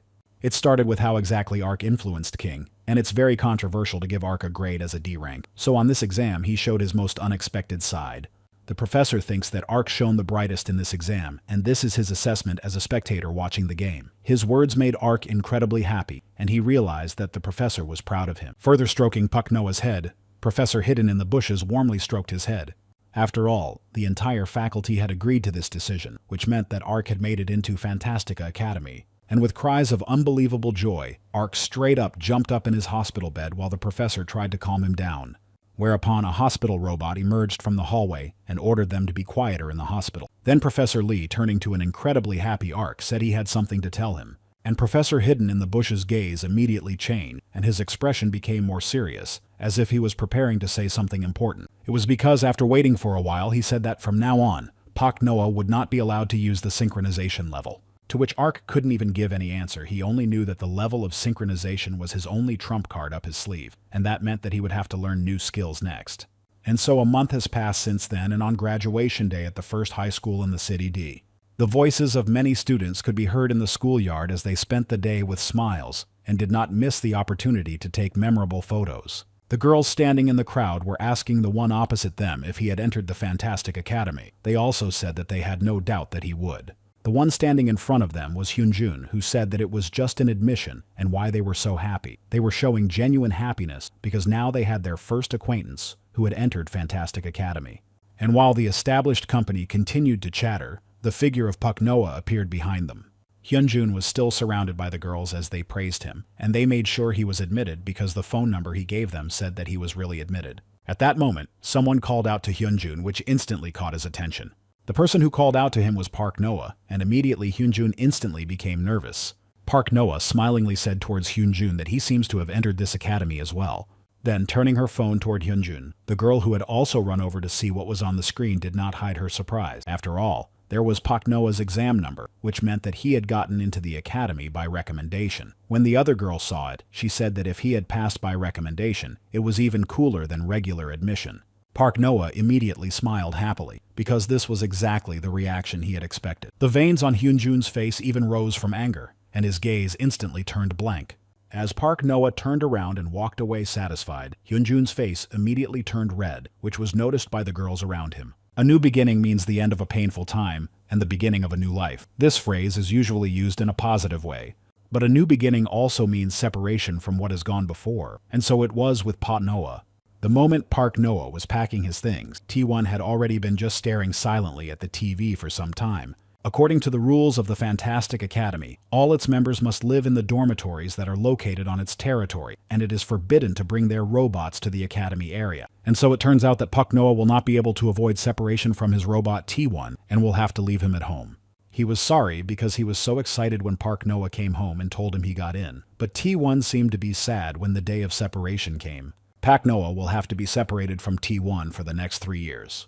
And then thinking about all this, Park Noah turning to T1 said that he would do well so that the robot wouldn't have to worry. Recently, he has been paying his rent on time without late payments, and he has been praised at the part-time job he has been working for some time. He has also become well-oriented, as he was able to travel alone to another city and come back.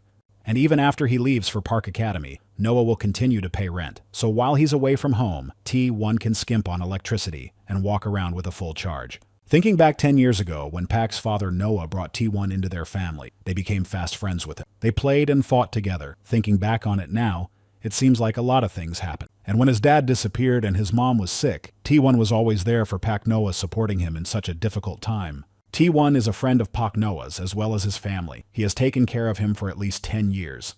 Hugging T1 from behind, Pak Noah promised him to come back in 3 years and grow up even stronger, so he really hoped his friend would wait for him. After saying these words, he was even more moved than before and cried as he hugged his robot. But the man remained silent, and when Pak Noah turned to him again, he began to get nervous, for he never got an answer. And after Pak Noah loosened his embrace, the robot simply fell like a breathless body. The longing that had already overtaken Pak Noah was replaced by utter horror, for he could not understand what had happened. T1 still continued to lie on the floor with no signs of life. And then there was the laughter of T1 asking Pak Noah what new drama he's acting out here alone. This is really the funniest show he's seen in a while. And then a small smile appeared on Pak Noah's face, which was all in tears, and his gaze settled on her. Connected by a cable to T1 a phone, on which an emoticon with a robot face was glowing. Pak Noah didn't understand how T1 got into his phone, and the robot immediately replied that if there was a place to transfer the data, it could be transferred to any technology. So Pak Noah should read the rules of operation. T1 kept laughing at him because he cries over anything and yet calls himself an adult. That's why T1 can't send him off on his own. Anyway, he's his guardian, so he's willing to walk him to the academy, and Pak Noah doesn't have to worry about anything. T1 said that you never know what's going to happen when you use public transportation. The robot told Pak Noah to get there 30 minutes before the start. After a while, when Pak Noah reached the right place, it was already sunset outside.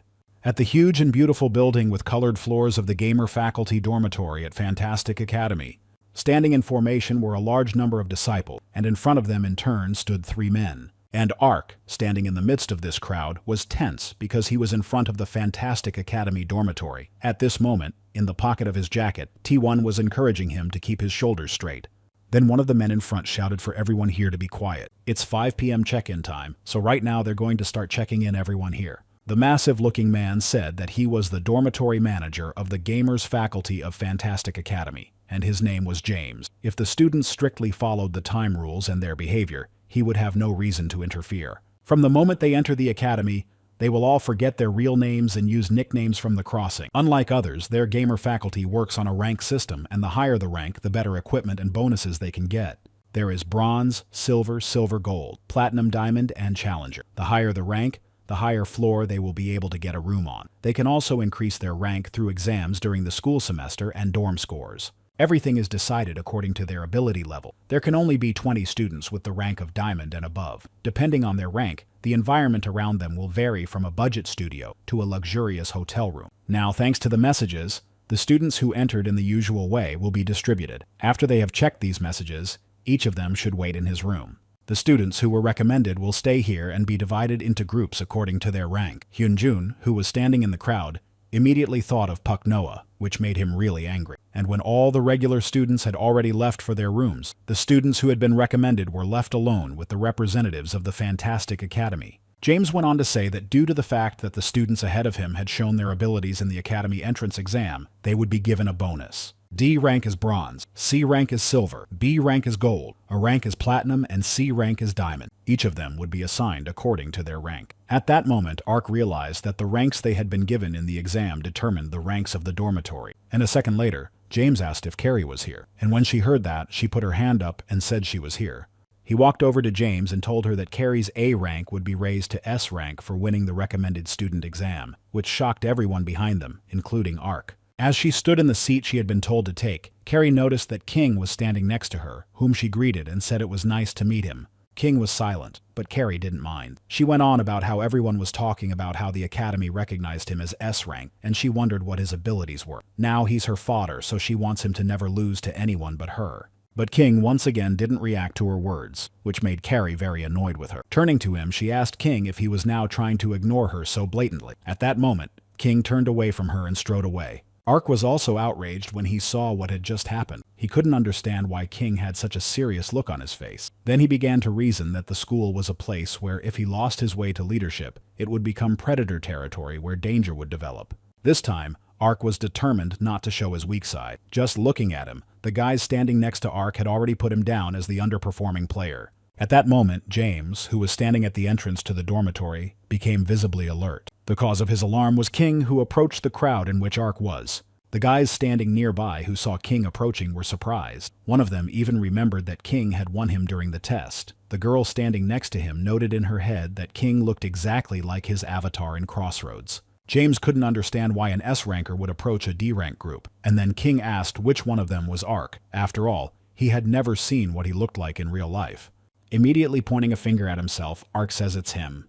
As soon as he said that, Ark realized that answering too quickly also looked weak, and the guy standing next to him thought, why would an S-ranked guy like that need a D-ranked kid? Then, with an ominous look, King loomed over Ark, who even staggered at such an unexpected action on the part of his former adversary. King looked at Ark, and with disdain on his face asked if he was the same Ark that had fought him earlier. And King also added that next time he'd be sure to win. Carrie was watching along the way. She instantly felt anger at what was happening, and her face was clearly making it known.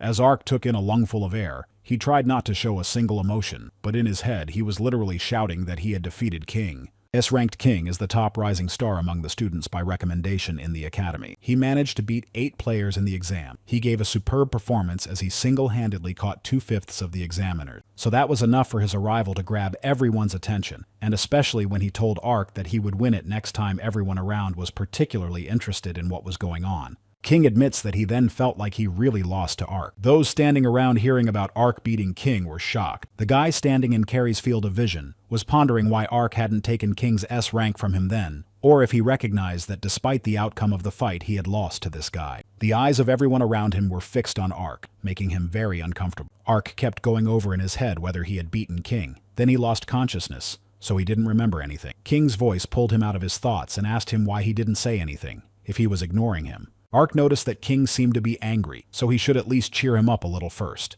Then he said with a smile that apparently King was a little out of shape this time. Completely ignoring Arch's words, King adds that he was then able to give his best. But that didn't upset Arch, because he noticed that he had accidentally hurt King's feelings. And it was at that moment that James suddenly approached King from behind, who ordered King to return, but if he continues to make noise, he will be given dorm penalty points. King turned around with a look of displeasure. Arch thought that school life was not going well, and James said that now everyone could go to rooms that suited their ranks. Afterward, everyone headed to the dormitory that was now their home. Entering his room, Arch's eyes lit up as he was excited to see his new home. However, it didn't live up to his expectations, and his room looked rather plain. Or since they said the D ranks would get the older rooms, it was so obvious. After Arch said that, a blue-haired guy poked him in the shoulder. Arch jumped back in surprise. The blue-haired boy, noticing his reaction, said that since Arch was here, he would live in this room too. He apologized for his abruptness and asked if he could use the second floor of the bed. Arch didn't answer his question and asked if the guy already knew him. He said that they had met at an exam before and that his name was Han. When he remembered him, Arch said that he was the guy who played well even in a half-sleep. Han thanked him for his praise, if it could be called that. Han was very angry after losing to Arch, and he intends to win next time, so he suggested that Arch fight again. Then he added that he thought Arch's specialty was the level of synchronization. After that, Arch was visibly nervous and remembered what the professor had told him, because now he could no longer use the synchronization level. Arch's thoughts were interrupted when Han turned to him and said that he would like to be friends with him. Han turned to him and said that he would like to be his friend.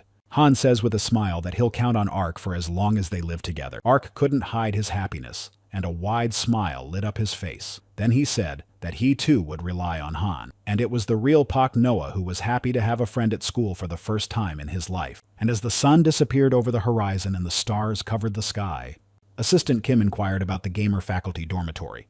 Pak Noah, who was walking behind him, said that the bed was too hard and the room was cramped, which reminded him of a regular dormitory. In response, Kim's assistant laughed and added that he thought Pak Noah would get up quickly, so he should be patient for a while. Afterward, Carrie said that her room was too big and posh for her alone, and she couldn't get used to it. The bed was too soft, and she would probably be more comfortable sleeping on the bare floor. Arch was shocked to realize the difference between bronze and diamond. Arch asked Kim's assistant where they were going. He said that they were looking around the school grounds, and that he and Carrie were going to say hello to the team they were going to join. It's controlled by Professor Lee, and Assistant Kim is the coach. Their team is called the Invincible Demon Kings, which is short for NDK. The name of their organization impressed Arch, and he immediately began to smile with excitement. And they advanced through the academy courtyard and found themselves at the Crossing Capsule Center. Upon entering inside, Assistant Kim called out to Professor Lee and told him he had brought them in. Arch was absolutely thrilled with what he saw before his eyes. There were an incredible number of crossing capsules in this room. The professor hidden in the bushes who met them said they had done a good job getting here. He asked Carrie and Arch if they had heard from Kim's assistant that the three were their senior teammates that they would be joining. The first of them is Geum Ganghyun, his ID Fos. He looked friendly and greeted the guys and said that he was in charge of the leadership position in the NDC team, and he hopes they will become friends. The second Yoon Solha, her ID is Janie. She is very friendly to look at. Then she confirmed her first impression of herself by saying that she couldn't believe that such cuties would come to their team. And the third is Ha Dok-jin, his ID Needly. He's a silent and gloomy-looking guy. After greeting all the team members, Arch said that he hoped they would take care of him and Carrie, at which point she also added that she relied on them, and Kim's assistant noticed how nervous the two were. Then the professor said that, as he thought, in order to become fast friends, they should play together. So after that, he suggested that they enter the crossing before it was too late, to start a little game of 2-on-2 competition to welcome the new students. Arch and Carrie were cautious while Nidless, Janie, and Fos were ready for what was coming next.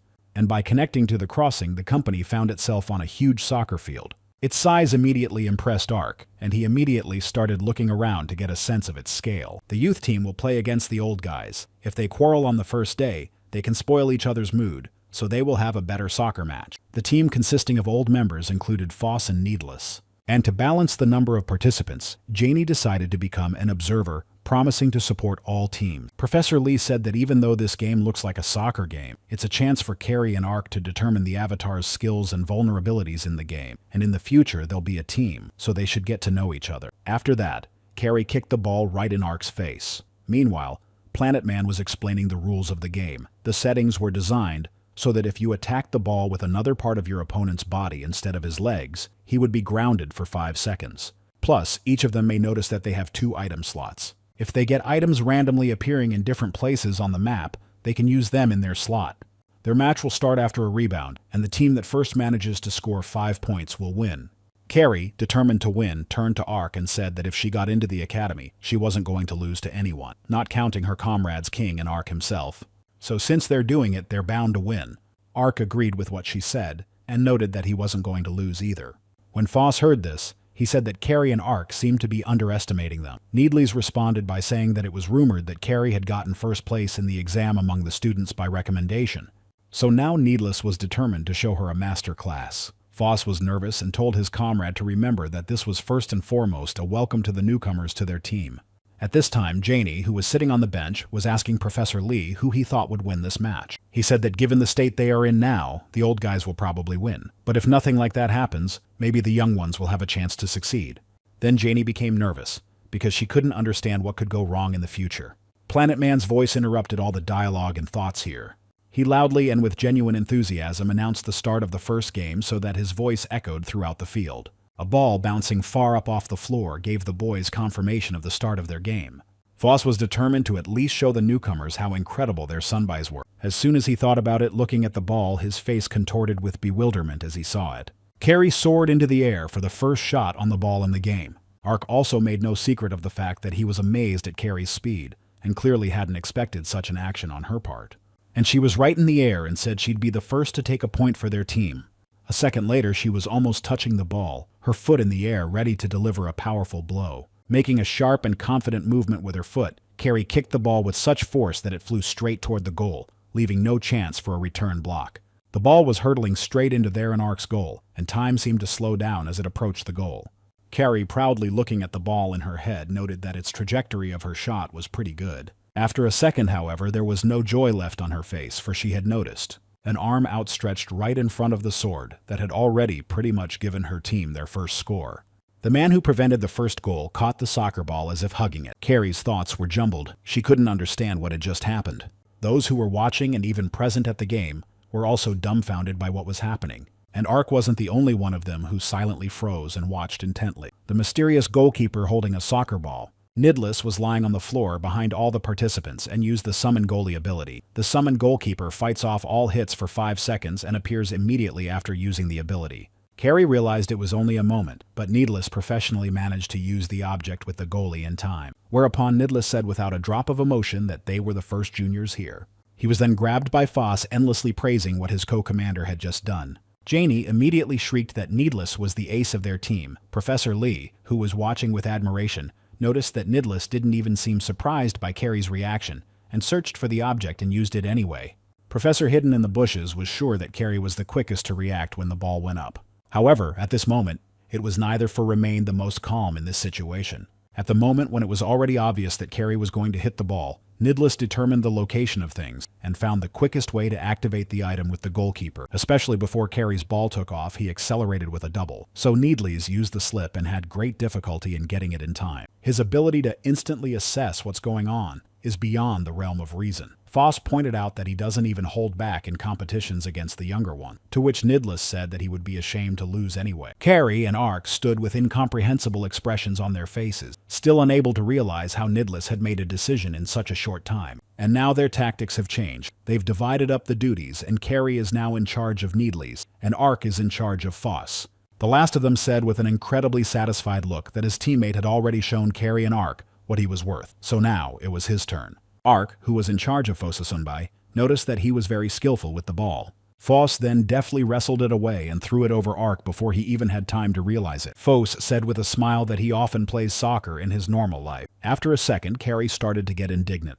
because she didn't understand why Ark was hovering and not running after Foss. Ark was thinking that even if he broke the rules, he had to get the ball back first. He hoped to knock Foss off his feet, but as soon as he noticed Ark's maneuver, he jumped up. The moment Foss discovered he had nowhere to stand after the jump, he made the decision to use Ark's face to push off for his next movements. And while his opponent, dazed, stunned, continued to lie on the field, Foss continued to drive the ball. With one accurate and sharp kick on the ball, he scored the first goal of the game. Foss, showing a thumbs up, was happy to get at least 1 point to start with. Carrie's anger had no limit, for he and Ark could have gotten the first goal even earlier than the team and their opponents.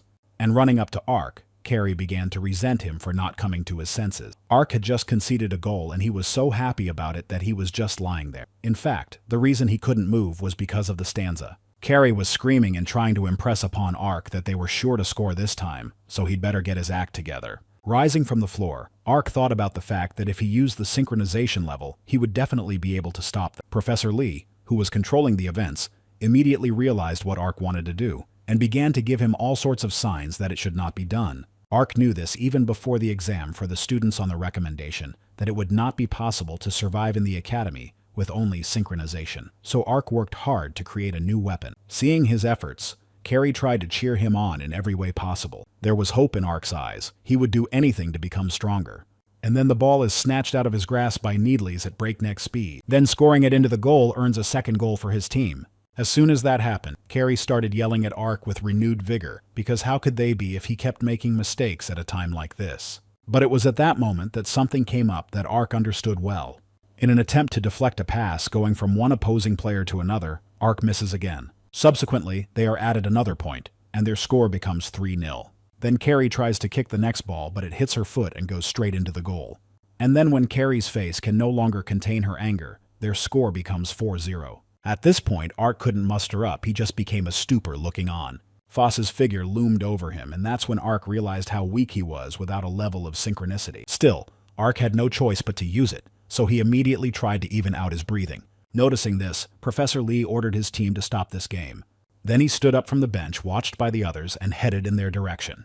Saying that they had learned enough about each other, Professor Lee said that they should stop imitating the competition. That didn't make Carrie very happy. But Foss and Nidless had no negative emotions, and Ark stood behind them, puzzled, trying to catch his breath. Then Carrie came up to him, and you could tell she was ready to fight for the outcome of the game. Foss, watching them, noticed their emotions after losing in this kind of competition, which meant they were very eager to win.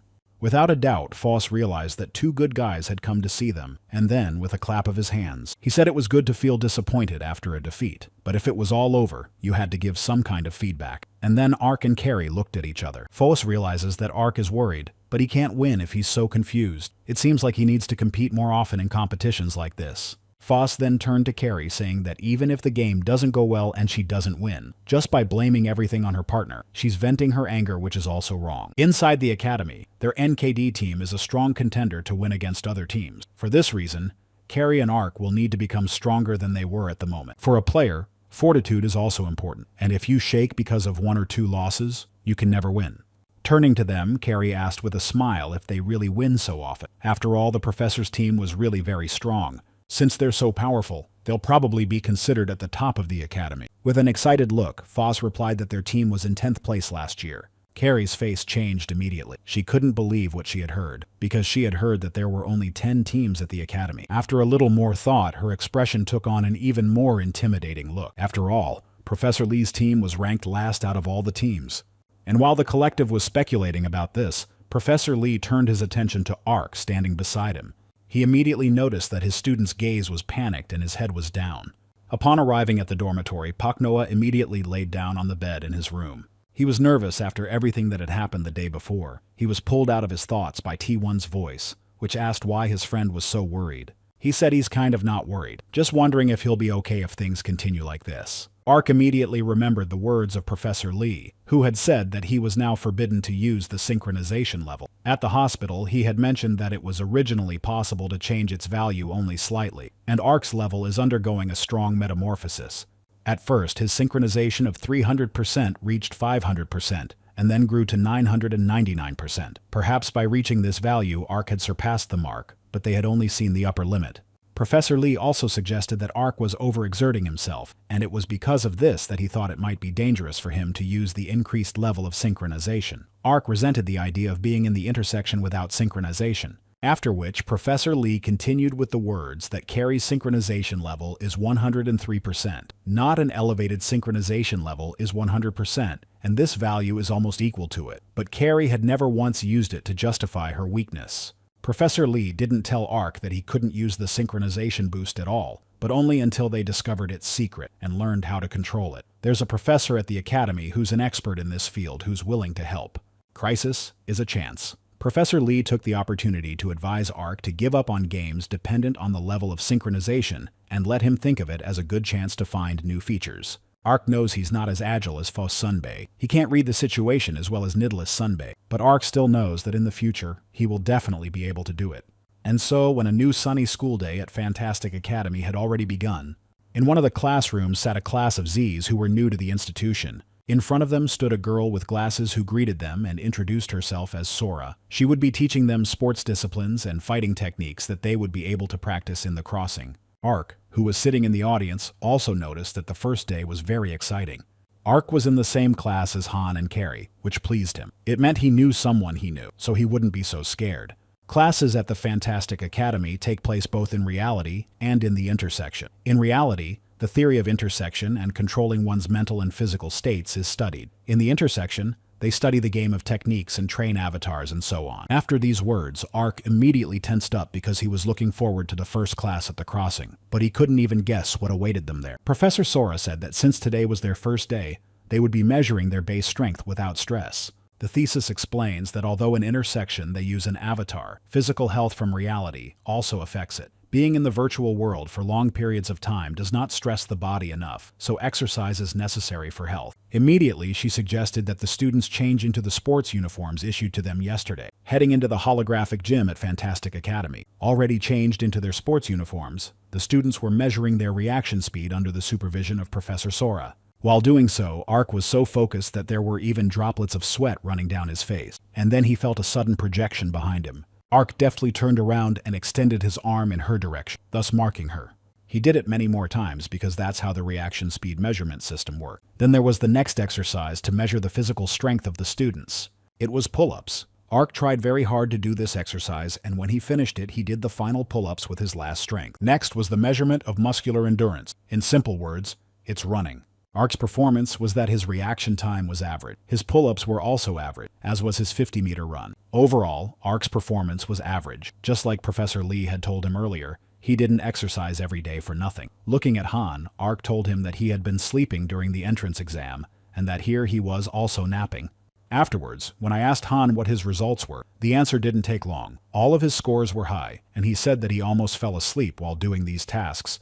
So he did everything half-heartedly. Trying to take in the information he had just received, Ark looked to the side to find that one of the students was very adept at performing the tasks assigned to him, which made Professor Sora marvel. Even she couldn't believe what she saw in front of her. 30 out of 30 hits was the highest score Carrie had gotten. Carrie thought about the fact that if she had the highest score, it meant she was in first place. That made her very happy. Ark realized that in reality, Carrie wasn't so simple. As he looked at her, Han, who was standing next to Ark, noted that she was very famous in F-Town. And he has no idea if Ark knows that the environment in City F is completely different. It's a place where people who lost everything in other cities and ran away gather. It's also home to criminals and a huge number of abandoned children. Despite this, there is a reputable organization that was created in a place as bleak as F-Town for the survival of abandoned children. Little by little, it has grown so large that even adults can't underestimate it, and Carrie was the head of that place. That's why so many people knew her. It was then that Ark realized just how heavy a past Carrie had behind him. Then, approaching Ark, Carrie asked him if he had finished his tasks. Startled by her arrival, he said that Carrie had done a good job, addressing her formally, whereupon she was very surprised. And when she sat down next to Ark asking him if he'd heard about that there are 10 teams in the academy, and each team has between 20 and 50 participants. Therefore, it is said that the team is usually divided into first and second sub-teams. But their group doesn't even have any candidates, and there are only 5 people who could hardly play against each other. Plus, last year they were in last place in the last year's rankings. Carrie, looking at Ark, suggested that their team might be in some kind of trouble. Ark agreed with her after a moment's thought, but the sun was already sinking below the horizon. Foss, in his sweats still occupying the hall, heard a voice behind him calling his name. It was Janie, claiming that Foss was the best member of the gym. He responded by saying that if he didn't move, his body would get really sore. And yet, if you do everything in moderation, you can't ruin your body. Nidless then asked Foss what he thought of the newcomers this time. Upon hearing this question, Foss said that he didn't think Ark and Carrie could squat, to which Needless said that he didn't squat at all. Carrie may be a little rough, but in terms of physicality, she was the best. And Ark had something to hold on to, and you can say that because of his shortcomings, you start to expect a lot from him. Listening to this, Needless said he wasn't even asking about abilities. They all saw their faces last night at the competition when they talked about their grades. It looked as if the newcomers might leave altogether. Needless wondered if it would be better to recruit the regular students before the situation worsened. If it continues like this, can it end up like last year's incident? And Foss, as if to refute Needless's words, said that it was Professor Lee who chose these two. And even if some of their team didn't believe in Ark, and Carrie Foss suggested they believe in the professor's choice. After all, he must have a reason to choose them. But those words didn't exactly reassure Needles. Carrie looked at him with a frightened look, because she couldn't even think of such a thing before, because she really liked the newcomers in their team. Whereupon Janie staggered away from the gym with an oodles of thoughts. She was thinking that maybe they should discuss all this with the professor, because if this kept up, things would start coming apart before the season even started. Everyone seems more receptive from last year, but they didn't do poorly because of a lack of effort. Without finishing her thought, Janie's gaze drifted to the window, and she found Kari standing downstairs with a tall, black-haired guy. It was Matthew from the Viper Elementals. He was asking Carrie if she'd gotten first place on the recommendation exam. Without waiting for an answer, he offered to get straight to the point and invited Carrie to join his team. Carrie asked Matthew again what he meant. At the same time, Janie watched the scene from above with shock. Carrie said she was a student of Professor Lee's recommendation, to which Matthew pointed out that referral students could change teams too. But unlike regular students, they have a penalty in the form of a 1-year ban from tournaments. Besides, Professor Hidden in the Bushes is famous for forming a team with only poor people. That's why they call NKD Academy losers. And if Carrie goes to Matthew's team, which finished second last year, he can avoid that fate. Matthew also promised her a sponsorship to support the players. After that, Carrie wondered. And then she asked how much Matthew's team could give her. When she heard that, Janie tensed up even more than before. Matthew was already smiling happily, thinking that Carrie had fallen for his offer. She visibly unnoticed Matthew listening to his plan cautiously. And under Janie's supervision, their conversation continued at the same pace. A lot of thoughts were going through her head, and one of them was whether Carrie was going to leave the team. She was distracted from her thoughts by Needless's voice coming from behind her. He asked her what she was looking at. Janie was startled by his sudden appearance and even shouted at him, ordering him not to look at what was happening. Whereupon he immediately noticed what Janie had been watching all along. And then Matthew asked Carrie how much she wanted to get then. And in his head he was sure his plan would succeed. He thought that all slum dwellers lost their minds at the mere mention of money, and she herself would join them if they gave her 1 or 2 million won. Then Carrie said that with a little math, Matthew's team should at least give her at least 1 or 2 million won.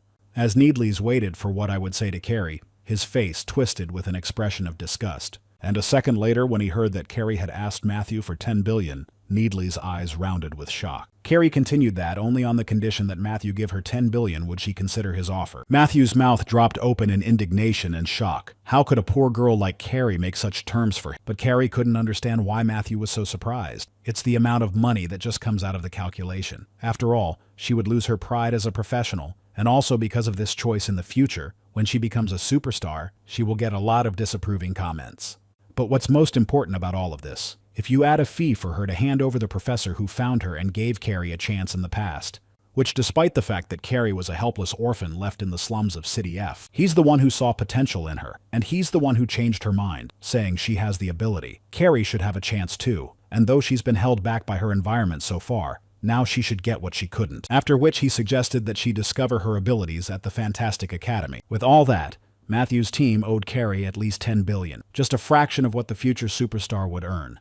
What Carrie had just said was causing endless anger inside Matthew, and when his nerves got the best of him, he lunged toward Carrie, whom he called crazy. Does she think he looks like some kind of simpleton to her? Then he tried to stab Carrie directly in the face, but she deftly dodged it, and firmly, with a strength Matthew clearly hadn't expected, she intercepted his arm. Carrie then hacked him up and pressed his face into the tiles beneath their feet. Then she said that in F-Town she had stood up to the likes of Matthew countless times, the opinion of the well-to-do that money can buy everything. It was completely disgusting for her, and with those words she twisted his arm even more. He started screaming that he was giving up, and Needless, silently watching them from above, couldn't believe his eyes. And then everyone within the confines of the showdown was distracted by a voice calling Carrie's name. It was a dumbfounded-looking Ark who noticed what Carrie was doing now.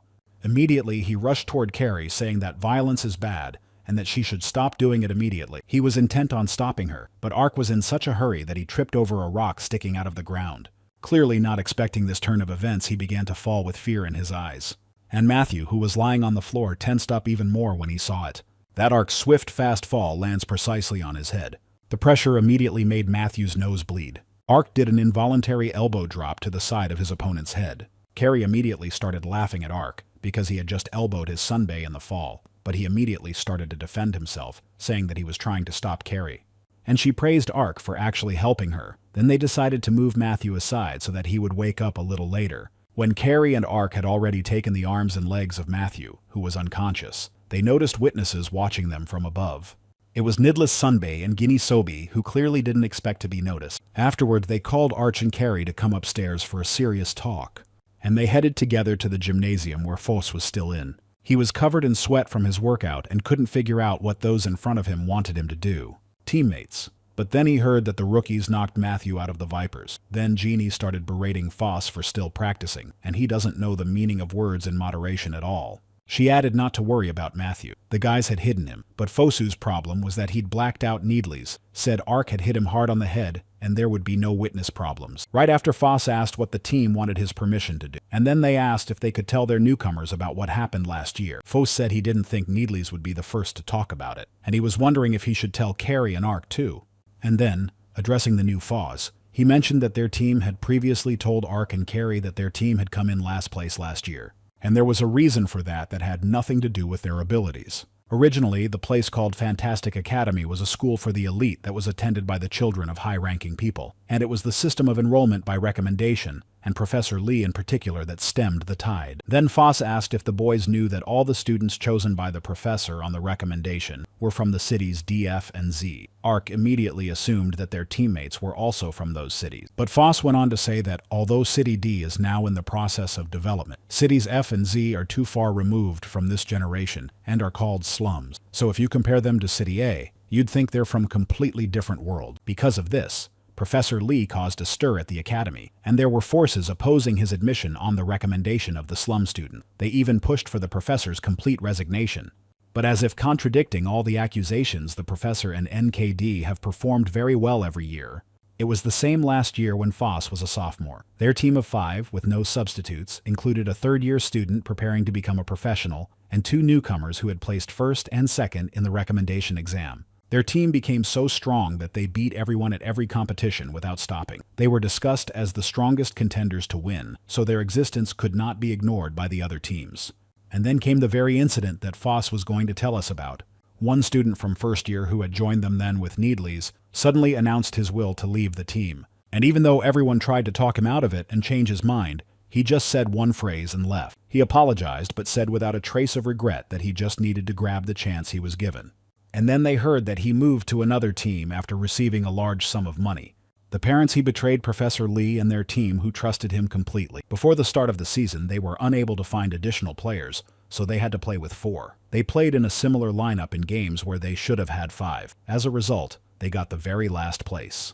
The academy is very different from what Ark thought of it, and now there's something else he's thinking about now. Perhaps that was the point of the professor's question. What would Ark do if he was playing an enemy with a wider range of abilities? Does he have the spirit to keep fighting an opponent he's sure to lose to?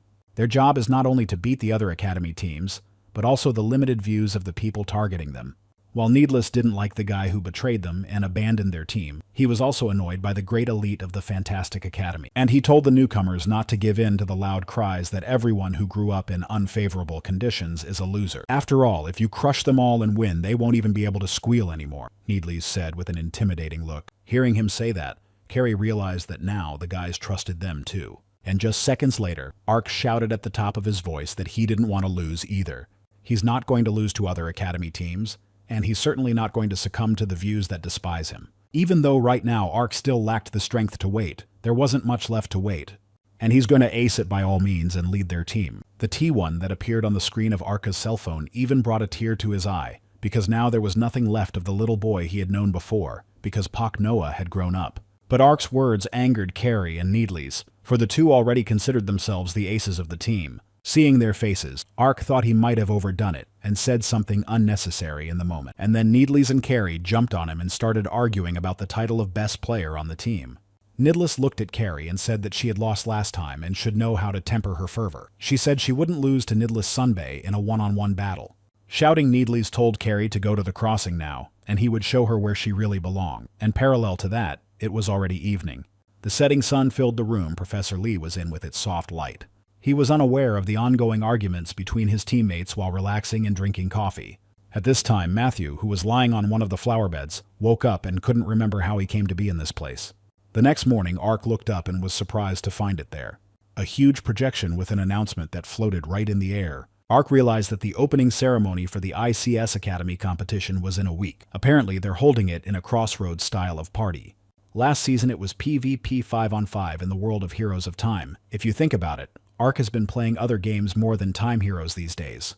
So he decided to try his best to practice PvP today. That same day, in one of the classrooms of the Fantastic Academy, the professor was already giving his lecture. Today, Professor Seiler's goal in designing the worlds was to tell us more about the world of crossing.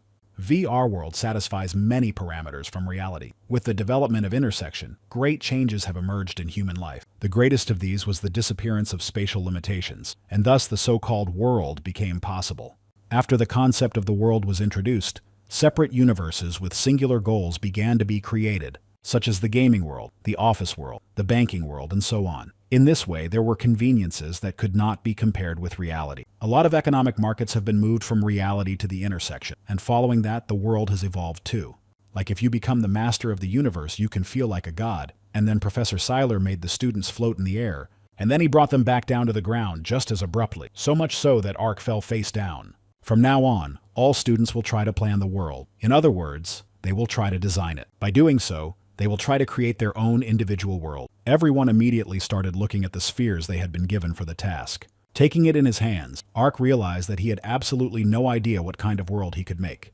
And then Han came up to him saying that he had already finished the task set before him, whereupon he began to show Ark his sphere of peace, in which there was a humidifier showing the humidity index, which was very important for sleep. Ark had no doubt that Han, who liked to sleep, would emphasize something like that. Then he turned his attention to Carrie, who was also trying to cope with the creation of peace. And Ark was excited and decided to go up to her and ask her how she was doing, and accidentally bumped into the blonde-haired guy. Immediately, Ark apologized to the guy for inadvertently hurting him. He turned around and noticed that the blonde guy's face was distorted, and he was clearly angry, and immediately called Ark a disgusting thing, which set off a storm of emotions and thoughts in his head. Ark looked after the blonde-haired boy who was walking away in complete incomprehension of the situation that had just occurred. And then Ark's eyes widened more. He finally realized what everything his sunbae said was true. The local elite really didn't come close to the natives of DF and Z cities. Their cold gazes seemed to have been directed in their directions for what seemed like an eternity. This was the very prejudice that was spreading through the academy.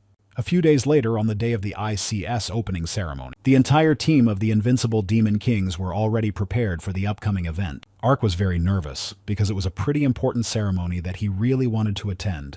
A little earlier, when the entire team and Professor hidden in the bushes were sitting in his office, they discussed the fact that Carrie and Ark had never tried playing MOBA mode before. Nidless said it was true because they had no idea that there were people who didn't play the most popular games in mode. At that point, the competition is only a month away, and at the time when other teams start to postpone their teamwork, the NKD team will have to train. They have a whole month, and that means everything is going to be fine, and they have to get everything done. In MOBA mode, the basis of crossing and the way the avatar is used is the same, so Carrie and Ark will get used to it quickly. For this purpose, the 5 of them will develop teamwork 3 days a week, and the rest of the days will be training in Carrie and Ark's MOBA mode. Fos and Janie will be in charge of Carrie, and Nidless will be in charge of Ark. Professor Lee relies on them, and hopes that they will be able to explain everything about the regime to the newcomers. After all, in his team there are only reliable guys who can help in any situation. Already connected to the crossing, the boys could see incredibly beautiful structures in front of them. The majestic world of Heroes of Time operating in MOBA mode opened up before them. Carrie and Ark were impressed with what they saw in front of them right now. Nidless told them that before their training session he would brief them on the regimen. This was the teacher's instruction, so they would have to do their best. The essence of MOBA mode is to storm the fortress. This is a game in which participants must pump the character to overcome enemies and win when they destroy his base. In order to destroy it, you must destroy the towers in front of the base. While the front towers are standing, the buildings behind them are in a vulnerable state. In addition, there are 3 ways to get there, so each team can attack and defend according to the strategy plan. There are also the occasional infantrymen that appear from the inhibitor and run down the line towards the enemy base. The tower attacks the infantry first. Therefore, at that moment, players can storm it. In addition, during the destruction of enemy infantrymen, they get experience and money, which gives them the opportunity to improve their character with them. After listening carefully, Ark had one question. Nidless, calling him a conscript, asked him what he didn't understand. Ark thought that his style of speech was beginning to resemble that of a professor's assistant. Then he asked his question, which concerned their ability to break just one line with 5 men without complication. The answer was not long in coming, and it was negative. If you defeat infantrymen together, experience is shared, and fast pumping is impossible. And pumping is a key factor in winning in MOBA, so you need to properly distribute participants on the lines and collect experience without missing infantry. This is the basic concept behind the MOBA games. Now Needles proceeds to explain about what is being added to the MOBA world of Heroes of Time. In it, you can use registered items and skills obtained in RPG mode, so Ark and Carrie have every right to buy them at the MOBA store. This is the end of the explanation of the basics of MOBA. Such a long lecture by Needless bored the newcomer. Regardless, they would now begin practicing. Having said that, Needless wished his recruits good luck. Carrie's team, which includes Foss and Janie, was already on standby. And then the glow that appeared beneath their feet instantly picked up her playmates for Carrie. Janie tells Carrie that this is her first regular game and she and Foss will be watching in viewing mode, so she should just play it cool. Carrie's blonde-haired co-commander called her Mrs. Rabbit Ears and asked her which line she was going to follow. After that, she told him she would go to the center, mentally deciding that whichever side didn't look in the center would be the most important. And being on the center line already, Carrie was eager to start stepping up. Then she saw her first opponent in front of her almost immediately. And then Foss spoke to her, saying that it would be better for her to attack with the Marines first. If she went forward alone, she would have to fight back alone. But Carrie will have no problem going 1 against 1 in any way. I mean, she's confident in her physical strength. After saying that, she sprinted forward at high speed towards her opponent, who in turn had already realized that Carrie was coming at him alone. Immediately, the foot soldiers protecting Carrie's opponent swooped down on her with their blades. But their attempts to do her any damage were unsuccessful, for she dodged them masterfully. At the same time, she was methodically destroying the infantrymen, eliminating them one by one. She wasn't leaving them any chance that they could even reach her. Foss and Janie, who were watching, were amazed because they had literally just warned Carrie not to take any risks, and already she was throwing her opponents around. And Foss realized he'd felt it when they played soccer together. Physically, Carrie was on the level of a monster. Her stats were already pretty impressive at the start of the game. And then Carrie got to upgrade her uniform and weapons, which she was very happy about. Noticing this, Janie happily told her that she was pumping really fast. Carrie smilingly told her that she never doubted her genius. Then Janie suggested that Carrie look at the map because her teammates had marked a request for help, which meant there was a group fight going on. If she didn't help them, they'd be defeated. And then Carrie was alerted to think of her next actions she would have to take. She asked her Sambas about what they said about MOBA being a mode where the main goal is to destroy the opponent's base. They immediately confirmed her words, and then Carrie said that she seemed to understand now the exact way to win in this mode. Carrie thinks that while there is a group fight going on, she's already pumped up to go and destroy the opponent's base. She thinks her solution is really brilliant, right in line with Carrie's. But Janie immediately objected because it's just impossible to do that. Foss, stopping her screams, said it would be better if Carrie experienced it for herself, just because you can't win in MOBA by physical strength alone. Carrie, with absolutely no thought of the consequences with madness in her eyes, was advancing on her opponent. A fireball started to fly in her direction, but it didn't surprise Carrie at all because she couldn't imagine who would let herself be hit by something like that. Just a moment later, an explosion and a puff of smoke caused by that very same fireball caught her attention, who wiped out all the Marines on her team who were helping her in battle. And then the girl that Carrie had attempted to confront gave the first reason, saying that even if Carrie was strong, she could just defend the tower, and getting rid of the foot soldiers would be the end of it. Because if they don't, Carrie will have to take the biggest hits from the tower herself. Remember the girl's words, Carrie tried to dodge the tower's projectiles, and while she was focused on this action, the next opponent was already approaching behind her with a weapon. Sensing this, Carrie managed to dodge the attack of the massive man's assailant. It was hard for her to get her bearings because she was sure there was already a group fight in another part of the area. Hence the second reason that MOBA is a team game. The guy in the front said that Carrie was really pushing and going it alone, so of course they redistributed their participants. Hearing that just now didn't make Carrie happy, but only caused tension. Abstracted from these thoughts, Carrie shouted that she didn't care if there were 3 or 5 of them or more. Rushing in their direction, she immediately felt like she had done it for nothing. And a moment later, a projectile from the opponent's turret struck her back. This led to a third reason why MOBAs can't be won by physical strength alone. After all, MOBA has an impossible evasion skill that Carrie had experienced. Just then, Foss told Janie that this time Carrie would finally learn that you can't win through physical strength alone. As the sun slowly disappeared over the horizon, Foss and Janie remembered Ark and wondered how things were going with Needless, but they assumed it was about the same as here. Needless watching Ark was clearly shocked by what he saw. He was in viewing mode and couldn't believe that little Ark. Without making any special efforts, he coped with every enemy that met him on the way and defeated them all. Then Needless came to the conclusion that Ark is without exaggeration a genius. Going back a bit, the members of the second team were Paknoa and Needless. When the game began, Ark was masterfully confronting enemy foot soldiers. He was fascinated by this battle on the line of MOBA mode. After all, as he had heard, the controls were no different from the RPG mode he was used to. The most interesting thing about it is that in each game starts from the first level, and also the trees of skills and items allow you to change in each game, which means that all of them can pass differently. Selecting the skill Ark wanted to get next, he noticed an opponent approaching him. The girl dressed in a blue set of armor thought Ark had opened up and made a crisp lunge. And while doing so, Ark used the ice arrow skill and his opponent's leg immediately froze. After all, as he thought, the water on the map also freezes from the use of ice magic. It seems that Ark needs to properly distribute skills, paying attention to the specifics of the map. Then he turned to the girl saying that because he plays only with people from the academy, it seems to be much easier to attack and defend against them. So maybe Ark should try to relax a little. With those words, he swung his weapon with a satisfied look and gave it one precise and accurate blow right on the girl's head that made her lose her balance. Needless tracking Ark's movement realized that he is strong in the use of skills and many other aspects that make him stand out among the regular players. But in contrast to reality, he has a rather dirty style of play, but perhaps that is his true colors. If Carrie's specialty is her physical strength, then what's Ark's talent? According to Needless, who analyzed their first soccer game, there is a possibility that Ark can only grab the team by the ankle, so Needless takes this opportunity to check out the professor's reason for choosing Ark. That's when he thought of the boss raid. If you win a boss on the map, all team members will be able to get a special buff to the fortress rubble. Thanks to it, you can overtake the other teams or dramatically change the critical situation. Therefore, all players gather at the location where the boss appears. It also serves as the time of the 5-on-5 battle, so participants fight not only with the boss to get a buff, but also with each other. Ark also takes an active part in this battle, fighting alongside the others. He was even more energized by the fact that this was his first overall fight and first game as a team. Needless noticed that Ark's opponent on the line wasn't that strong, so he didn't see him as gifted. But that could change during a team fight.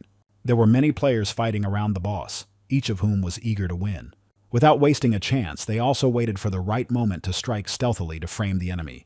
What was happening there surprised Needless, making him literally freeze. At this point in time, there were already 2 completed items. With the abilities of the player Needless was watching, he clearly had no place in the beginner's room. And then Needless suggested that it could be a so-called losing troll, a player who purposely suffers defeats in order to lower his rating and then fight weaker opponents. Even though he was confident in his abilities and brazenly continued to destroy player after player, he was also hit in the face by an attack. This attack was directed by Ark and accurately flew towards him without even giving him a chance to dodge. The troll, with his head thrown back and excitement in his voice, suggested that there might be one guy here with a good striking skill. With a crazy look, he said he was going to break through just the front, but he's going to change his plan. And for starters, he decided to use all his power to defeat Ark. As the troll approached Ark, he dared to assume that his opponent specialized in hand-to-hand combat. Making a leap to another place, Ark said aloud that the troll was nothing compared to Carrie, and that shocked the troll. And Niels, who was watching, he couldn't believe Ark's audacity. Then the troll, noting that Ark had used a leap, assumed that he was learning evasion technique. He immediately rushed out of his seat and added that the surge has a 20-second recharge time, and a mage like Ark will be finished when he can't dodge. But then Ark's attention was grabbed by something a little ways away from him. It was another player who used his shield to knock down a troll flying at Ark. The one was incredibly indignant and didn't understand what a player with a tank ability was doing here. The blonde-haired boy looked at the troll with an innocent look, not understanding what he expected to come here. Next, the troll's attention had already been drawn by a beam of magic aimed directly at his face. Ark's weapon was smoking from the blow he had just made. He was incredibly pleased that it had worked out the way he wanted it to. And at that moment, a shadow of fear appeared on Needless's face. His eyes widened slightly, his lips quivered, and there were even drops of cold sweat on his face. An evasive technique usually used to retreat backwards. Ark just used it in a direction where he could be helped by a teammate. As a consequence, he got help from the tank that came after the hill. The key for a player with a long-range type of attacks during the general battle is to find the right position. It is necessary to use the landscape together with the tank and manage to attack enemies from the place where it is difficult to attack them. Needles suggested that what Ark had just done could have been an accident. After all, as a first-time MOBA player, he could have used such a skill. In the past, in his very childhood, the withdrawn boy did not like to be in crowded places, but the moment he had to be there, his shoulders would clench, his hands and feet would shake, and cold sweat would break out. The boy was very afraid of what society would think of him. He needed to become strong. After all, after the disappearance of the head of his family without a trace, he didn't want to make his sick mother worry. For this reason, the boy made the decision to meet face to face.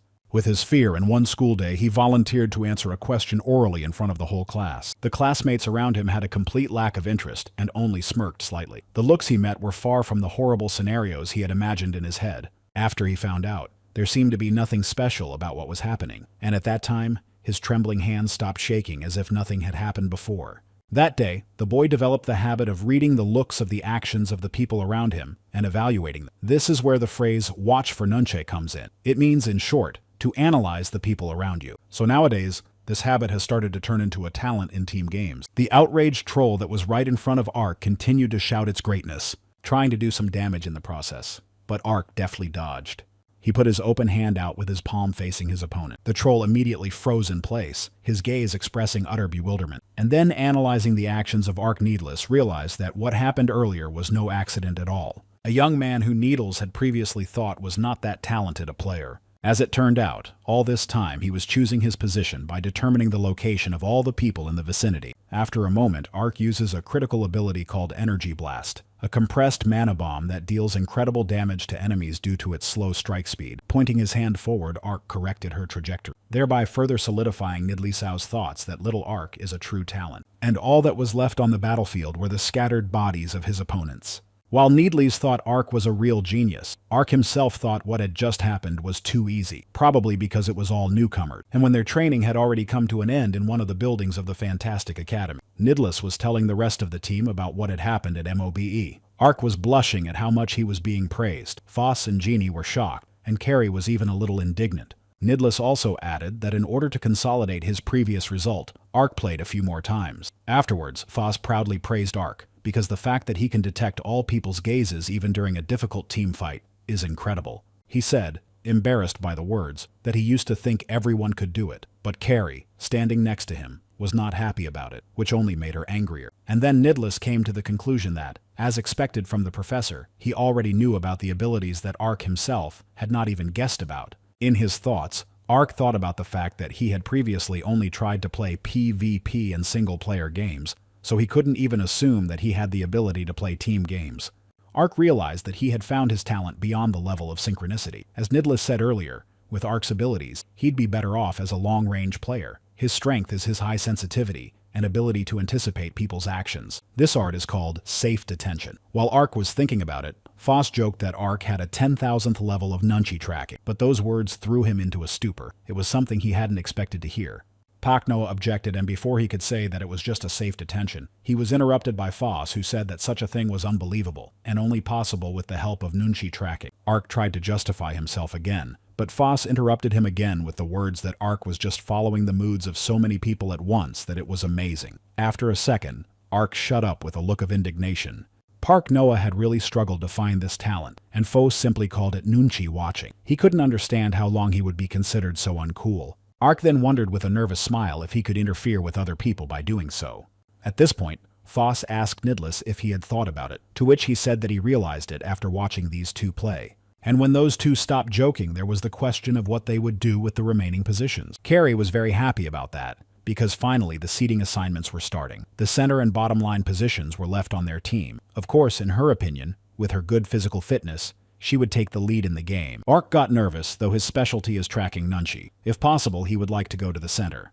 And then Needles lowered his gaze to the floor and said that, in his opinion, Ark should take the center position, and Carrie should take the bottom position. Ark's face immediately lit up with happiness because he will take the center line as he wanted. Already in reality, he triggered the nunchi tracking skill because Ark sensed a change in the atmosphere and shifted his gaze to the side. To his right stood a maximally enraged Carrie, for she had not gotten the position she wanted. Then, when they had talked and discussed all the past events, they went to their rooms and fell asleep. And the next morning, As the sun crept through the dark curtains and glinted on Ark's bed, he realized it was time to get up. Gathering himself, he quickly went outside and started running, feeling the fresh air on his face.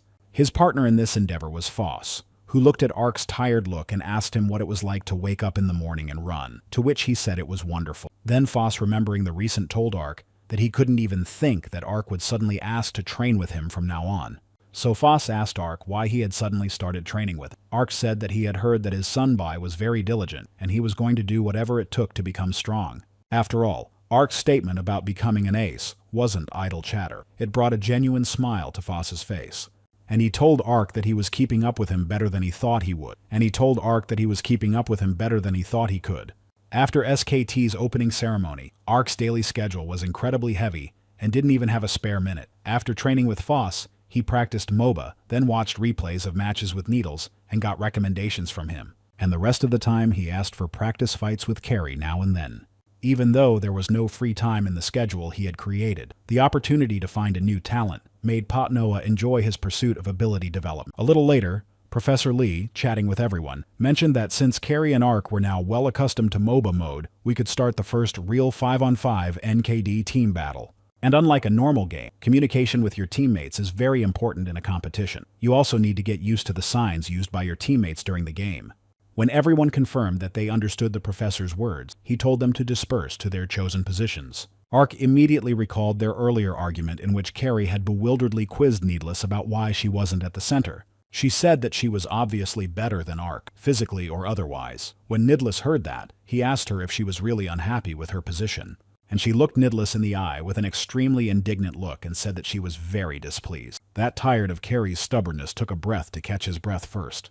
Then he came closer to Carrie and asked her if she knew why two people had to stand on the bottom line. Without waiting for an answer, he continued that, unlike the center line on which should stand the one who is able to quickly pump up from the beginning, on the bottom line is a person who, although weak in the first few minutes, becomes very strong at the end. The reason why the team's side needs to nurture a bottom player is because that in the second half of the battle he will be in charge of the whole game. In other words, he's the protagonist and the leader. These words did not calm Carrie, but made him even angrier. Needles said that if Carrie didn't want it, there was nothing to be done. After all, he thought that with such developed physical strength, she could be the main character, and he started to walk away. Then Carrie grabs him by the shoulder and screams. She stammered and told Needless she was ready to go to the lower flank after all. Ark immediately noticed that after Carrie had talked to Needles, she was surprisingly in a very good mood. And then Professor Hidden in the Bushes strongly suggested that we start the game. The team entered the intersection and found themselves already in the MOBA mode they knew. Ark, occupying the center line, immediately began fighting his opponents. At the time of the battle, he felt he was very used to playing on the line, so if he keeps it up, maybe winning the competition won't be so unrealistic. Absorbed in his thoughts, he struck the first opponent along the way. The girl was caught in Ark's mass control. It's a magic or technique that prevents characters from acting. Immediately, an elated Ark thought it would be the first character defeated. However, a human figure flashed by his side, who clearly didn't want to give him a chance to win, and landed an attack on Ark. He struck Ark's shoulder sharply, and he immediately felt pain shoot through his body. Ark realized that he had been so focused on the battle on the line that he hadn't even thought about the enemy hunter. Then his partner appeared right in front of him with words about how the two Hubei from the team he had to watch out for a lot. Ark was immediately relieved because a second ago he had already assumed that he might lose now. The Nidless Sunbei standing before him inspired confidence and hope of salvation. He told Ark that he was sending him a sign that an enemy was approaching, but apparently Ark hadn't been practicing hard enough to look at the map this time. The more Ark got used to MOBA mode, the more he felt how incredible his Sunbays are. Their team lineup for starters includes the goofy pillar standing at the top is Foss Sunbei. Always putting in effort, Foss Sunbai is a tank. He manages to survive most battles even when being stormed by opponents. As a tough player, he is the foundation of the team. Following is Janie Sunbei, who occupies the important position of support. She takes care of Carrie as an assistant, who is a developing player. Janie complements the other participants throughout the game. Thinking of her allies, she uses the abilities they need at the right moments. And the last one, although a sophomore, is the coordinator of the Needly Sunbei team. Gains experience and gold in the monster zone, and takes the position of hunter of Needly's Sunbei, moves around the map, and acts to make the game on all lines as easy as possible. Especially as a team tactician, he shares what's going on, makes a plan, and guides the team on a winning strategy. So in the fight that was going on now, Ark and Needles worked well together. Exchanging identifying marks, they professionally massacred their opponents one by one. and when all the opponents were already motionless on the ground with their foot soldiers. Needles warned Ark that he's going to another line now. As soon as they had finished this game, he would recommend it to Ark again. Then he took his Sunbay's statement with care. The seniors on the team are definitely very strong. With a squad like this, they can win. A little later, when the fight was already over down the hall, Kim's assistant ran into the office where the whole team was, looking excited. He brought the guys the news that they had finally published the competition schedule. Hearing this, Ark immediately realized that they would now be able to detect their first opponent. In turn, Kim's assistant told everyone else to look forward to this moment.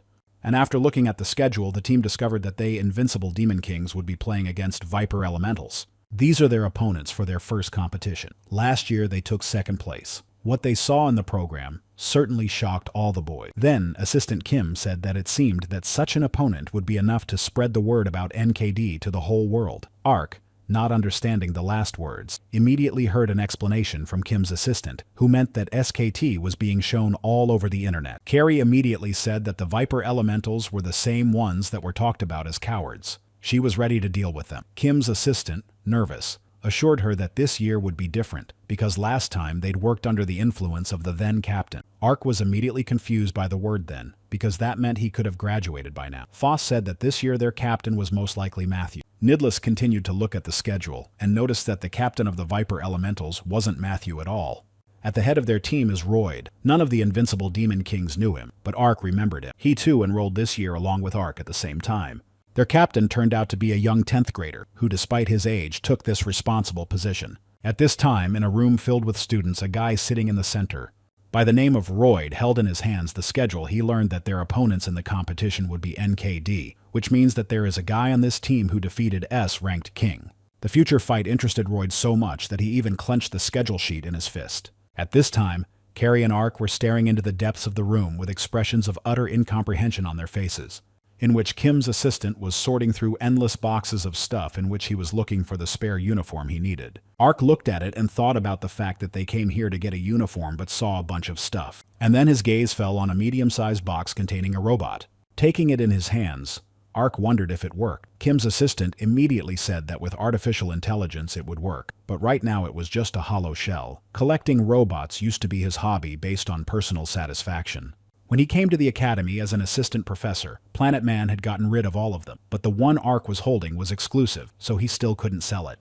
While Kim's assistant was telling the story, he finally found the right shape. While Kim's assistant was telling the story, he finally found the right mold. Kim's assistant confirmed his hunch and looked at him warily. He wondered why Ark was suddenly speaking so impolitely. Despite his relaxed appearance, the assistant didn't like this format of communication. In response, Ark even raised his voice to say that it wasn't him, and the T1 he had in his pocket, which he'd told in advance to stay out of sight during the day. He then pulled his phone out of his pocket and showed it to his assistant Kim, and he and Carrie, who was standing next to him, noticed Ark's robot emoticon on it.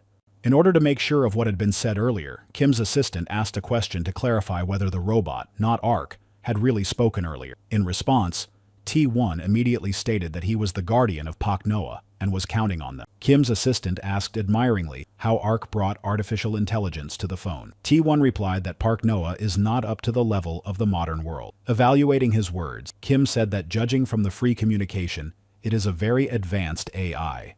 In return, he said that he was tired of sitting on the phone and that he liked the situation. T1 didn't hesitate to ask if he could briefly use the body Ark was holding, calling Kim's assistant handsome. The robot's sudden compliment pleased Kim's assistant, and he thought that this AI really knew about people. He then allowed Ark to use his collectible robot. An overjoyed T1, who had already hooked up to his new shell, said that this enclosure was much better than his last model from 5 years ago. After all, expensive things are very nice. But after a second, his emoticon changed because he couldn't understand. Why is everyone staring at him like that? It's not the first time they've seen a robot move. Janie, standing next to him, was delighted with him. Ark, who was behind him, asked his assistant Kim if the T1 would be uncomfortable. He calmed him down by saying that the case was lying idle anyway, so it was better to use it at least in this way. In addition, Ark said earlier that he's lived with T1 since he was a kid, so it would be easy to assume that the robot would want to see him perform in person too, especially now that the team has a mascot, which is great. But Ark was still ashamed that he had caused such inconvenience. Assistant Kim said that at times like this, a simple thank you would suffice. After all, Ark can sense the reactions of others. At once, Ark blushed, for he remembered that tomorrow was the beginning of the long-awaited competition in which he was determined to win. When the next day arrived, a huge projection of the live broadcast was glowing in the sky above the arena. The host, whose head resembled a star, welcomed everyone here, and said that he was introducing himself to everyone for the first time as commentator and co-host Starbro. Then the second presenter standing next to him introduced himself as a competition analyst named Big Fish. Everyone here now is at the annual SKT Phantasium Academy Festival. The first competition was decided to be held on the floating islands of Phantasium. Starbro wants to assure all viewers waiting for SKT that they will not regret joining in watching this season. Now, before the match starts, the director wants to give his valedictory speech. Coughing, Jimmy Fullhouse admitted that he was one of SKT's ardent fans. He added that watching the abilities of the Academy students was his only joy. Through their play, he has conveyed the strength that the participants exert in these competitions. Their blood and sweat penetrate his soul, and at one point the director realized that he had already become a fan. However, no matter how cruel it was, only one team would be able to win. When he said those words, Ark tensed up. The director further added that he hopes that the participants will show their fervor through the game so that they will not regret anything in the future. Since everyone is ready, the director asked the two teams that will participate in the first match to come out, and the undefeated Demon Kings team heard this. Gathering their thoughts and encouraging each other, they all moved forward together. First up for the competition was the Viper Elemental team. Next in line was the undefeated Demon Kings team. Starbro then asked the audience to welcome the two teams with their loud applause, and the whole arena was filled with deafening applause, supporting the participants and creating an atmosphere of intense anticipation before the start of the competition. What they heard was truly breathtaking, so much so that Ark even lifted his glasses, and looking at his opponents thought about what he was sure they had come to the stadium, however why he could see Crossroads Stadium. Plus, he assumed that the three-dimensional projectors mounted on the walls in this place made it so they could be seen from the crossing. After analyzing all of this, Ark realized that SKT's scope was incredible. Immediately, Matthew was indignant and noticed Ark standing in front of him. The memories came rushing back to him so fast that his head suddenly ached. Carrie and Ark, standing nearby, exchanged glances, pretending not to notice. Then the captains of the two teams came together, and Professor Seiler, addressing Professor Lee, said that this year his team had miraculously managed to get enough participants, but of course he thought it would be the same as last year. Professor Seiler will be hoping for an opportunity to make the competition exciting, and with those words, he extended his hand towards Professor Lee. In turn, Professor Lee also immediately extended his hand towards his opponent, and said that he wasn't sure if it would be that exciting for Professor Seiler. In fact, his guys are so strong they'll exceed his expectations. These words incredibly angered Professor Seiler so much that he even took his hand away from Professor Lee, saying words like how his mouth even dared to say such a thing. Watching this, Ark realized with a smile that this was the first time he had ever seen Professor Lee engage in a verbal battle. Then, standing across from Ark, Royd addressed him by name and said his real name was Pak Noah, and he was 16 years old. He graduated from the first high school of D-City. With a cheeky look, he continued that Pak Noah had lost his parents early and had been living with one robot domestic helper the whole time. Immediately after, he asked Ark if he was the unfortunate boy head of the family. Those words made Ark nervous, because he didn't understand how Royd knew so much information about him. Without waiting for an answer, he said to Ark that he hoped for him in this competition. As soon as he finished, a very happy-looking Carrie appeared in front of his face. She came even closer, and with a creepy look, she suggested that he shut his mouth before she hurt him. If she hit him, he'd be in a world of hurt. Then her gaze was suddenly blocked by a hand that appeared between them like a barrier. The tall guy who did this looked at her with a kind of threatening look. At this time, Royd said that Li Xia was the most active of the slums of F-City and really wasn't afraid of anything. He assumed her life was worth a pittance since she didn't feel sorry for it at all, and immediately the four of them locked gazes like an invisible net, making tension hang in the air. At this point, Starbro said that a mind-blowing psychological battle is now unfolding between the two teams, and it looks like they're going to see a heated match like the first match. As the players stood around the virtual simulators, Royd, standing next to Ark, told him not to lose his resolve, as the hosts were just trying to mentally pressure them before the fight. Nidless nearby immediately noticed Ark's unstable condition. He was very angry because that unpleasant guy had caused Ark to lose his spirit without realizing it. Ark was determined to get back at him for that during the game. Watching this, Nidless realized that this kid had changed a lot too. Their thoughts and worries were interrupted by Starbro raising his finger up and saying that from now on, the long-awaited first match of the SKT, which everyone has been eagerly preparing for, is finally starting. The moment Starbro announced it, players from opposing teams responsible for the top line of the map stood in silence. Also, the players in charge of farming gold and experience exchanged glances. The participants controlling the center line exchanged glances, knowing that every decision could affect the outcome of the game, as those in charge of the bottom line stood calmly ready for any turn of events, and the supporting players stood quietly beside their comrades waiting for the match to start. Once connected to Crossing, they immediately found themselves in Heroes of Time in MOBA mode. 4 projections of his co-commanders immediately appeared in front of Ark. They were determined to achieve high results, striving for a successful and quality game. Ark's gaze became determined but also intimidating after a second. And then, before his face appeared the skull that was the tip of his opponent's weapon. It was Royd, who was waving his hand in front of Ark's face with a smile. He was much farther away from him, though. At that moment, Ark realized that fear and doubt had completely disappeared. And Royd, realizing that Ark was not afraid, concluded that his opponent was far more determined than he seemed at first glance. And that's when Royd realized he needed to test the abilities of whoever was able to defeat King. At a moment when everyone was in their positions, and some had already come face to face with their enemy, Starbro announced that the battle between the invincible Demon Kings and the Elemental Vipers had just begun. And then he asked Big Fish's analyst what he thought of the fight. He replied that he thought that the most important thing in it would be the battle on the lines. Judging by the types of professions, it seems that NKD will be in a favorable position, but the analyst is looking forward to the development of Elemental Vipers. If they can improve their abilities at the battle line stage, they will have a chance to tip the scales in their favor. Addressing the audience, they urged them to keep a close eye on the key moments of the battle on the line, and then Royd used the Skeleton Hound's summoning ability, which borrows power from the Necromancer. Royd knows that even when he fights on a line with a pumped-up mage, it doesn't inconvenience him too much. But watching Ark from the beginning of the battle, he seems very inexperienced in them. He couldn't believe this man had defeated King, but that didn't matter, because he was going to destroy King too. As he thought about it, he turned to the crocodile-headed teammate to begin his action. The one accepting his boss's order immediately swung his massive hammer and headed resolutely toward a clearly unprepared Janie. When his hammer was already near her, Janie managed to defend herself against his attack with her shield. At this moment, Starbro noted that the lower line of Elemental Vipers were boldly trying to launch an attack, and at this moment, a panting Carrie came to Janie's rescue, but Janie told her it was fine and she was doing fine. Due to the fact that the enemy did not get rid of the mobs and immediately attacked it, became that the target of the infantrymen was a guy with a crocodile head.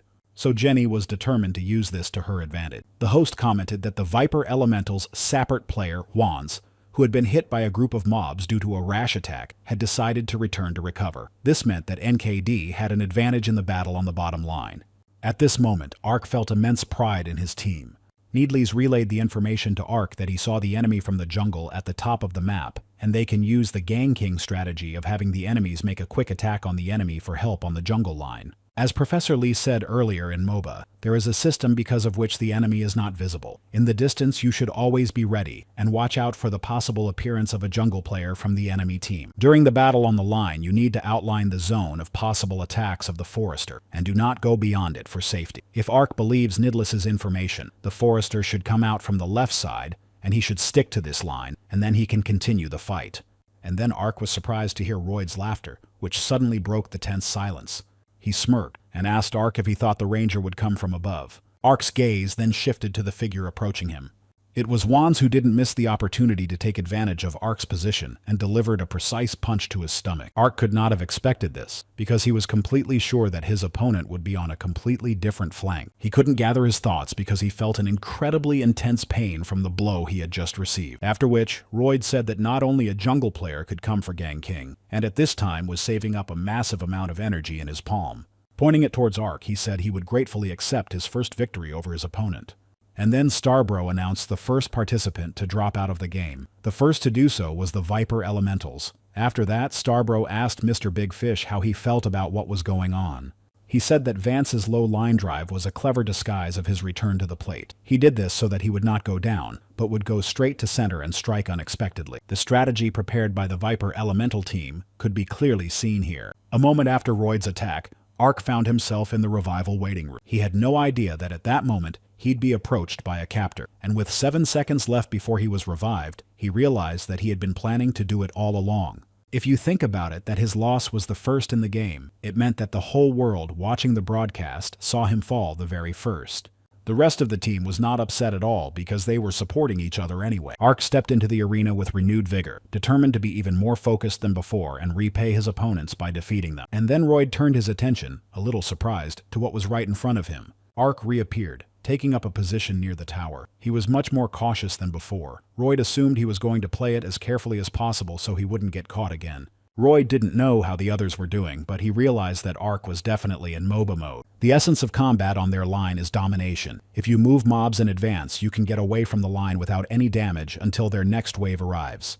So if Royd leaves the line, the enemy will think that either he went to another line or went into a foreign jungle with the forester. If that was the case, the top and jungle players of the enemy would have to become more careful. At that moment, Ark told Foss that the center had disappeared, and he took the information and thought that at that moment, he could suppress the enemy. Royd reasoned that his team starts the real game from the moment they purchase items, and at that moment, Starbro noted that the GEs had taken their experience points and gold in the NKD jungle, and Nidless, standing next to his two opponents, thought about the fact that he didn't even have time to realize when the enemy's support had gotten to the point so quickly again. And at one point, the entire GE team appeared to converge on the center and attack it. Flashes to the east and west moving in and out. The GE team showed their incredible speed of cohesion. In doing so, they continued to stay one step ahead of their opponents. Professor Seiler, the coach of the Viper Elemental team, watched carefully. He was thinking about their maneuverability-based strategy, and all the members of his team had purchased items in the store that increased their speed and mobility. In fact, their entire team has submitted to Royd's leadership, and the participants are constantly moving at an excellent speed without a single doubt, because of which their opponents feel the effect of ever-increasing pressure when even a minimal difference becomes significant, and they end up trapped. Needles realized that from now on they needed to enter the enemy jungle, thereby provoking them to fight. It seemed to him that they had prepared items to increase the speed. If this continued, his team would only wander and the game would be over. Now that they had reached the right level, they needed to create a tipping point before the difference became even greater. Nidless asked Foss to go into the jungle to make it easier for the team to help him provoke his opponents. Foss accepted the instruction and went to the designated location. Nidless told Ark to wait in a position where he could quickly join Foss, and he agreed. Royd immediately assumed that the opposing team thought they could take control of the losers and win this fight. That amused him greatly. He was immediately approached by his co-commander, who notified him that an enemy hunter had entered their jungle. Royd realized that the enemy team was trying to provoke them into a fight, and immediately warned all partners to follow Plan C4. He assumed that if an enemy player entered the jungle, he most likely asked up or center for help. And no matter how many players they send there will be as many players from Royd's team elsewhere, so they're creating a 4x2 structure underneath. Royd is not going to use the time for such a useless team, because in any case his main goal is to repay the debt received during the exam. At the same time as these events, Janie, who was next to Carrie, was on alert. Carrie didn't allow herself to ignore what was happening either, and glancing sideways she noticed that Royd and one of his teammates were flying toward her at breakneck speed. He looked like he was possessed, and probably in his thoughts now was that this is where the game could end. With a frantic look, suddenly Nidless said aloud that it was probably just about now, and that's what Royd thought. And while the energy condensed under Ark Needless's hand, he said that the entire Viper Elemental team had been too underestimating the invincible Demon Kings all this time. And after a second, Ark directed his attack towards the red-haired guy using the Ice Spear ability. Royd's face instantly changed. He couldn't believe that the enemy team was capable of doing any damage at all. Ark, standing across from him, radiated such confidence and power that it literally paralyzed Royd with fear. Then Ark looked straight into his eyes and wondered why he was here. Going back in time a few days ago, Needless wondered to Ark if he could read his opponent's intentions with his nunchi track. He didn't fully understand the meaning of his words. Ark wondered if it would be considered a superpower if it were possible. Needless had a different point. He asked Ark if he could feel anything when he was watching other people's reactions, to which Ark said that he could only understand the direction of his opponent's gaze. He then looked at the Janie Sunbae and Carrie directly behind him.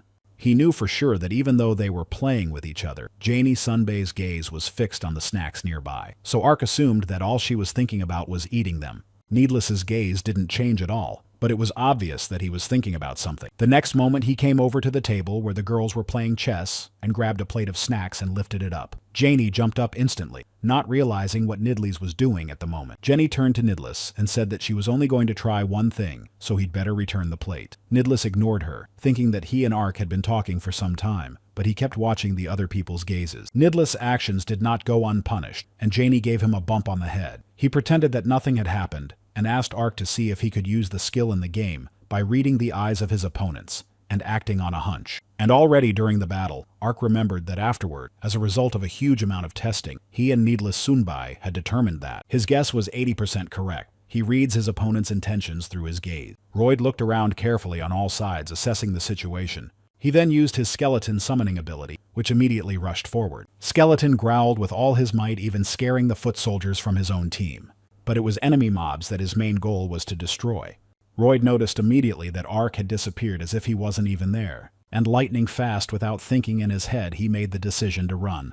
But Ark noticed that the place where Royd looked most often after Nidless Sunbae got into enemy territory was down. And then when Ark's attack with the Ice Arrow ability flew at Royd's partner, he became very nervous. Ark, in turn, felt satisfied with the work he had done and was pleased with the result. After all, he was able to read his opponent exactly as necessary to accomplish his goal. Starbro was stunned by the sudden support from the Ark player. He noted a battle approaching between 4 GE attackers and 3 tower-backed NKD defenders.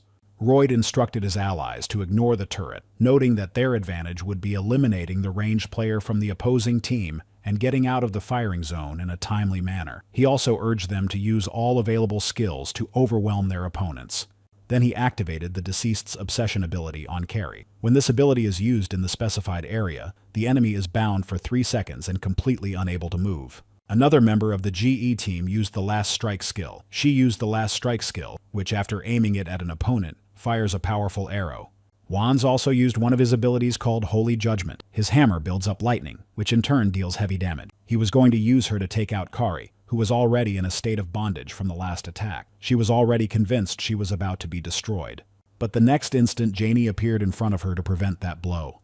Immediately turning to Carrie, she asked her to cover for her, because her health level was critically low. Carrie confidently told her partner that she could handle it and asked her to entrust the case to her. After that, she lightningly approached her opponent and shocked her with this action.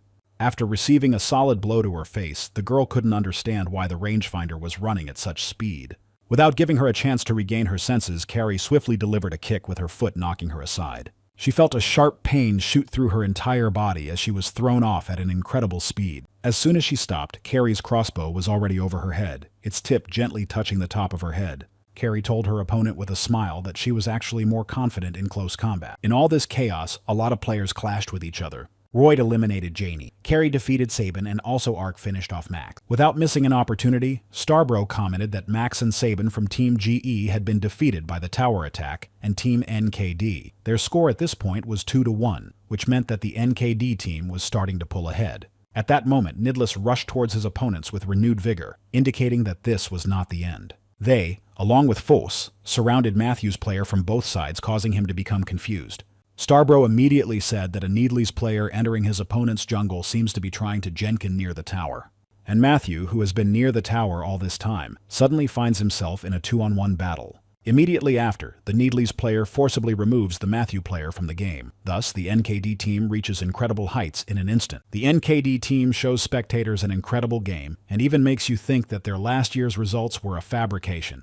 T1, who was closely following the battle, could not hide his admiration for what was happening. Sitting next to Assistant Kim and Professor Lee, T1 excitedly said that Park Noah was doing well. Assistant Kim replied that T1 had hardly seen the games before, and added that Ark had made a turning point a little earlier, which was unbelievable. These words made Robot T1 very happy to know that Pa Noah was helping his team.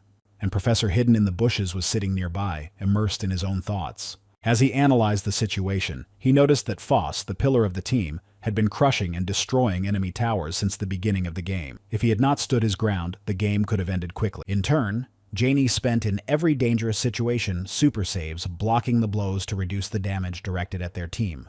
And Needles directly caused this whole situation. His plan was developed with amazing speed and with the current situation in mind.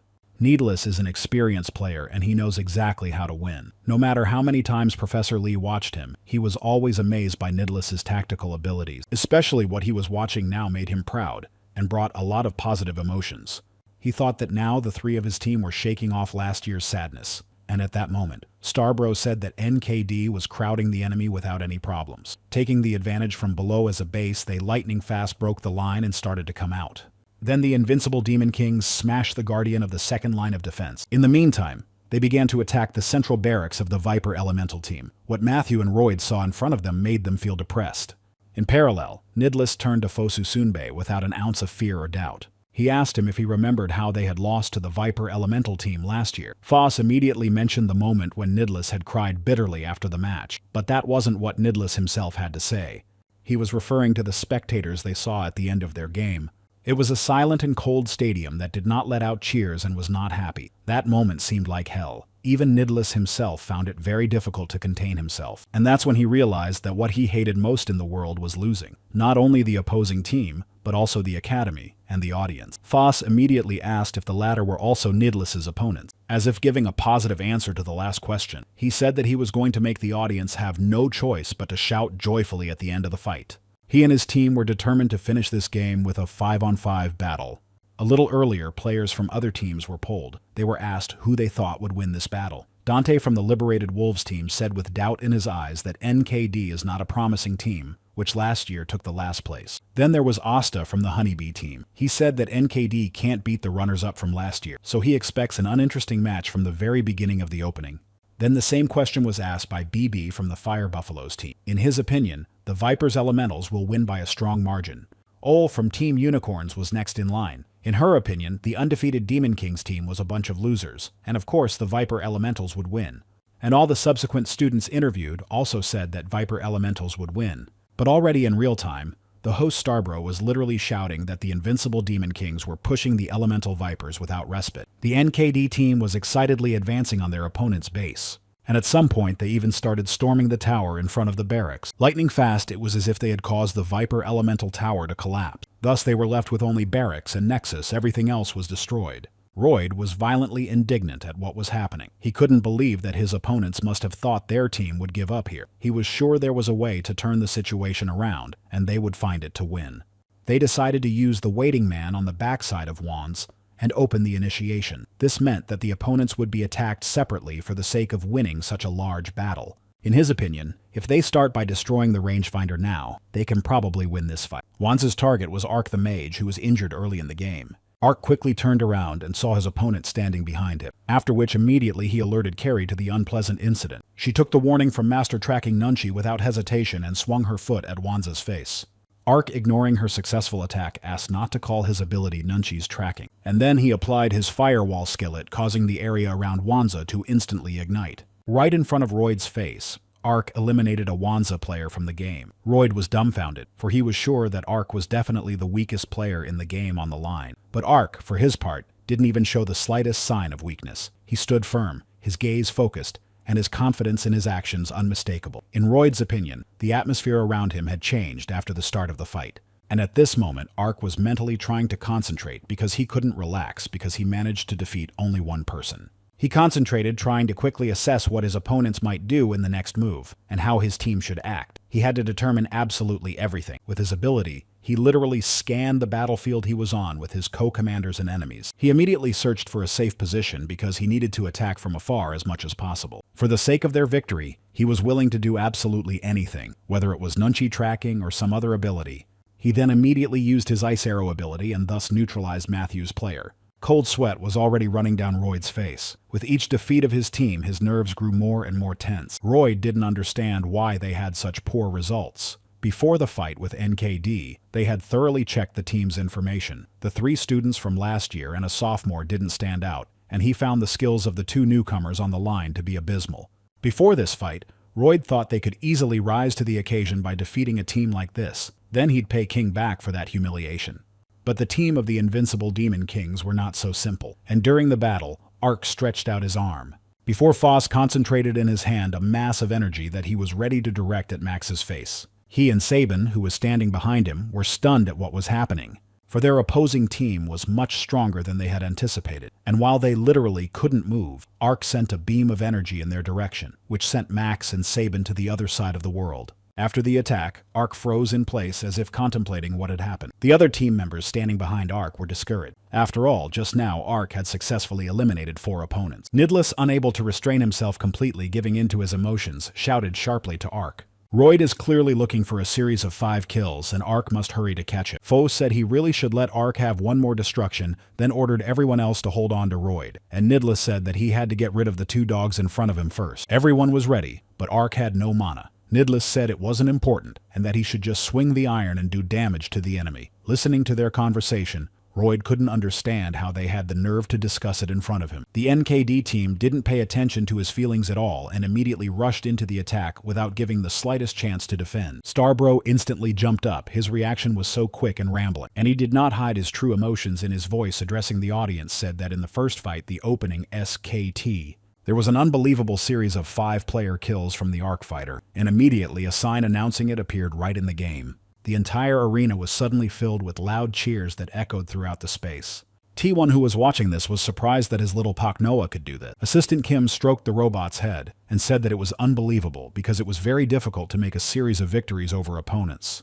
Arc and his teammates were immediately shown on the live stream that was going on right on the projection above the arena. Starbro announced that Arc of NKD was registering a series of 5 eliminations. The NKD, who had caught all 5 Viper Elementals, were now destroying the barracks as well. Even the members of the other teams in the spectator stands were shocked. But not King. He heard this and felt a great deal of irritation. But even so, Starbro continued commenting, saying that the NKD had destroyed the Twin Towers and were rapidly moving towards the Nexus. And Professor Lee, who had been calm and emotionless all along, suddenly clenched his hand into a fist, probably with confidence that his students would do well. Because in the next instant, the team of invincible Demon Kings were already destroying the Nexus in front of them. After that, the game instantly ended, and all the players began to remove their helmets from their heads, returning to reality. Arc was thrilled. He could not have imagined that he would make the first series of 5 destructions in his life at the competition. So maybe thanks to this, everyone will forget that it was Arc who was sent to the grave first in the game. But then his gaze swept forward, and he forgot all his worries and thoughts. For he heard the joyous shouts of the audience. It seemed as if they were echoing throughout his body. Foss was also incredibly happy to see the joyful faces of the audience, and Nidless turned to his Sunbai. Foss smiled and asked Nidless if he thought they were going to lose, and in his mind he realized that even a guy as impenetrable as Nidless could also cry. Foss asked Nidless with a smile whether he thought they would lose, and in his mind he realized that even such an impenetrable guy as Nidless could also cry. And tears of joy also appeared in Janie's eyes, and not holding back her emotions, she hugged Carrie tightly in a burst of happiness. And the members of the Viper Elemental team had different emotions, from anger and despair to anger and rage. As the two teams stood across from each other, Starbro announced that the first opening contest between the NKD and the GE would end with a victory for the NKD. The SKT show's special reporter then turned to the audience with a smile on her face and asked if they had fun watching SKT's opening ceremony. Right afterward, she added that they will interview the MVP of making this game interesting. And then she announced that Arc from the Invincible Demon Kings was coming out to join her. With a nervous look, Arc said hello to the host from the audience who were watching the live broadcast. And the girl turned towards Arc, saying that he was probably worried because it was his first interview. His thoughts were full of the fact that people from all over the world were watching him at that moment, so his eyes were literally scattered. The girl went on to say that after the clash, the NKDs won the bout, and she asked Arc if they were confident of beating the GEs who came second last year. Arc was in a sweat of fear, and stammering said they were confident of winning. She said that Arc had gotten his first defeat by winning and destroying 5 opponents in a competition. He'd achieved multiple firsts, and she wanted to know how he felt about it. Arc radiated tension and fear, but still said he enjoyed it. And then lastly, the girl asked Arc to warn the other teams that would meet the NKD. Arc didn't quite understand her request, so he stood with a perplexed look on his face until he turned his gaze to his boys. He immediately realized that what he was about to say would probably be their team motto. Taking a breath and gathering his thoughts, Arc focused on what he was going to say. He said that no one in the academy or the world should underestimate the invincible Demon Kings, and as he was finishing his speech, he accidentally bit his tongue. This news quickly spread across the publishers. The headlines reported that the player Arc, who became a colorful character in the first game of SKT opening, bit his tongue during an interview. The injury was minor, and there were no worries about his participation in the next match. This picture amused T1 and Carrie. They barely managed to contain their laughter. Carrie said that the headlines also said that Arc was shaking the whole interview and then just walked out of there. Foss said with seriousness in his voice that it was Arc's first time, so he was so nervous. He then asked the guys not to make fun of him so much. At this time, tears were already glistening in Arc's eyes, and he didn't understand why things always ended so stupidly for him. And the professor looked at all the guys and said they did a good job. He believes that it was an incredible match that told the world about the NKD, so it was a very valuable victory. Jenny said she was so pleased to see the audience shouting NKD. Nidless added that next time he would make sure they had no choice but to chant their team name. Then Professor Lee announced that they still had time before the next match, so they should take good care of their condition. And as he started to walk away, Professor Lee heard Ark's voice behind him. With great embarrassment, he said he would like to consult Professor Lee. He didn't refuse him, of course, and they joined the crossing together. Professor Lee asked Ark if he really wanted to play better on the line. With hesitation, Ark admitted that he felt he was causing trouble for the guys on the team. When Professor Lee heard this, he realized that Ark was beginning to evaluate himself, and that was a good sign. Ark wanted to know the way in which he could improve his skill, and that method was the independent creation of the training world. Professor Lee asked Ark if he had taken a class on world design. He replied that he had taken a class taught by Professor Seiler. It was true that if he could create a world for training on his own, Ark was sure it would be much more convenient. Then Professor Hidden in the Bushes suggested that Ark try to make his own world in which he could practice line battle. And when he had already started to create his world, it could be seen in detail. However, what Professor Hidden in the Bushes saw before him did not impress him. Then he looked at another of the parts of the world Ark had just created. He didn't like what he saw, and his face was no longer neutral but twisted in incomprehension. And when he finally fully saw the visuals of the Ark world while he was there, Professor Lee realized that things were even worse than he thought then. His face became quite sad. Ark was delighted with his world, but Professor Lee said he had put up too many towers. Ark replied that he thought that if he passed them all, his game would improve, and the professor added that his eagerness was commendable, but the space was bad. And at this point, Professor Lee got excited about Ark's grades on the design of worlds, after which he decided to tell him about the essence of simple worlds. First, you need a purpose for which to use it. Their target at the moment is the training ground for line play. For this purpose, you will need to purchase the Heroes of Time World source from the Intersection's internal store. Then in this source, you need to cut out the awkward moments to make the result more appropriate and fit the desired format. If they want to train the line, everything will be as it should be, even if there is only one first tower left, especially if you change the victory conditions to either destroying the first tower or defeating the enemy. And so, in Professor Lee's hands, there was already a ready-made world for practicing battle midway. Ark was happy, but at the same time he couldn't understand where he could find opponents for training. But Professor Lee said that it wouldn't be a problem either. After all, he has a database of collected data on players that will help them with Ark. It could be used to make bots of players and train with them. When Ark saw this projection, he was delighted because it even contained the data of the NKD members and Professor Lee himself. Professor Lee replied to Ark that he could choose whomever he saw fit. And then he scrutinized all the candidates and noticed that one of them had unknown instead of a nickname. Professor Lee explained that the problem was that his nickname information had disappeared, and the old data was now displayed, so he didn't recommend using it. Ark thought about it and replied that he didn't have to confront only one person. So he decided to choose this unknown as his first opponent. Ark was going to defeat him today and move on to other save data. Not even a shadow of the former enthusiasm remained on Professor Hidden in the Bush's face. He scratched the back of his head doubtfully and said that since Ark wanted it that way, that's what they'd do. After that, Ark didn't hesitate to move to his training world without hesitation. Ark was very pleased with it, for there was really only the center line he needed. After familiarizing himself with his surroundings, he directed his gaze forward. Where the bot of that same nameless Ark was located, he immediately realized that his class was Assassin. When Ark's foot soldiers ran out to help him, he remembered that he needed to defeat the enemy as quickly as possible and move on to the next data. Avoiding mob attacks was the basis of the battle on the line, and coming forward with them was the basis of the basics. And while his thoughts were distracted by the repetition of the material he had recently learned, the unknown suddenly appeared in front of him. Subsequently, he sensed his opponent's weapon, which dealt Ark the first damage for this fight. Ark didn't even think he could be attacked at a moment like this, and the unknown didn't attract the attention of the towers, so Ark figured the enemy had noticed him getting a little out of their line of sight. This guy's skills were incredible. As soon as he managed to attack Ark, he instantly bounced away from him. His power was impressive, and with every move it became clear that he was not such an easy opponent. Professor Lee was sitting in his office, clearly thinking about something. He remembered the day Ark had chosen the unknown as his opponent. The professor had been excited, but he'd acted like a child. After all, he wanted to see Ark rise to the challenge of defeating Professor Lee himself from the past. Ark spent his free time in the crossing capsule from morning to night. On this particular day, he had played as many as 79 times since morning, but in all that time, he had never once been able to hurt the unknown, and Ark couldn't understand his style of play at all. He was very different from what Ark had been taught, and yet the unknown was the toughest opponent of all the line battles Ark had ever witnessed. Then he was finally exhausted and decided to go back to his dorm room.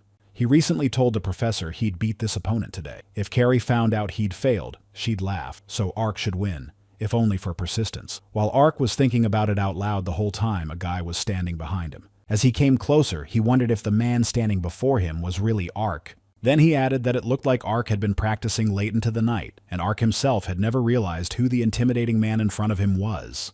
The guy said that Nidless's sunbae was different. Ark was surprised and asked if he knew Nidless's sunbae, and the guy said yes, because he was a second-year student too. After hugging Ark, the guy said he became a fan after Ark made his first series of 5 destroying enemy players. Then he said that he and Needles had actually had a bit of a falling out, so now they don't have a very good relationship. He then suggested that Nidless Sunbai also quarreled with his friend. The guy wants to make up with him because it was just a little misunderstanding. The guy asks Ark if he thinks that Nidless is actually very stubborn. Ark didn't think so, and he couldn't think of anything to answer this guy. Then he asked Ark if Nidless didn't grumble a lot. He literally chokes everyone with his pedantry. Ark replied that he curses quite a lot and his sunbai can be a bit intimidating. The guy was very pleased with Ark's answer and said that Nidless didn't change at all.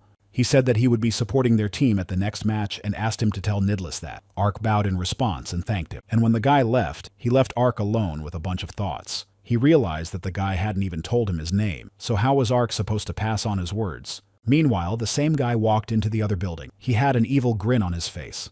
Hyunjun, who was standing there, asked him why he was laughing so hard. He said he would take his uniform and leave quickly, so if he was late again, Hyunjun wouldn't wait for him anymore. He immediately apologized to Hyunjun, even though he didn't need his apology at all. The guy putting on his jacket said that he felt as if he had met a person from his native land for the first time in a long time. He was the captain of a Metal Sharks team named Loki, and he was also a former member of the Invincible Demon Kings team. He mockingly assumed that all the members of his former team missed him very much.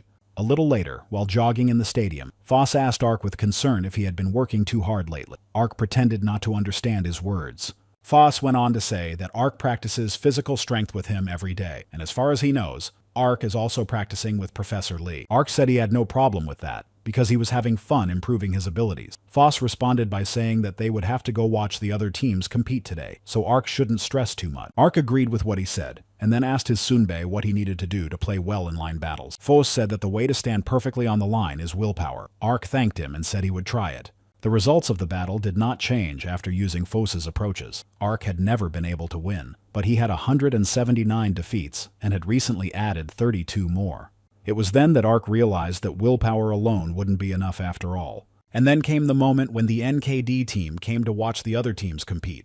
Ark was impressed by the scale and atmosphere of the place they were in. Janie noted that they finally felt what it was like to be spectators at the stadium. Foss asked Ark if he was watching the competition for the first time. In turn, Ark responded in the affirmative. Hearing this, Foss addressed everyone on his team and told them to keep a close eye on tonight's match. Carrie and Ark turned in his direction and took in their Sunbae's words with a serious look.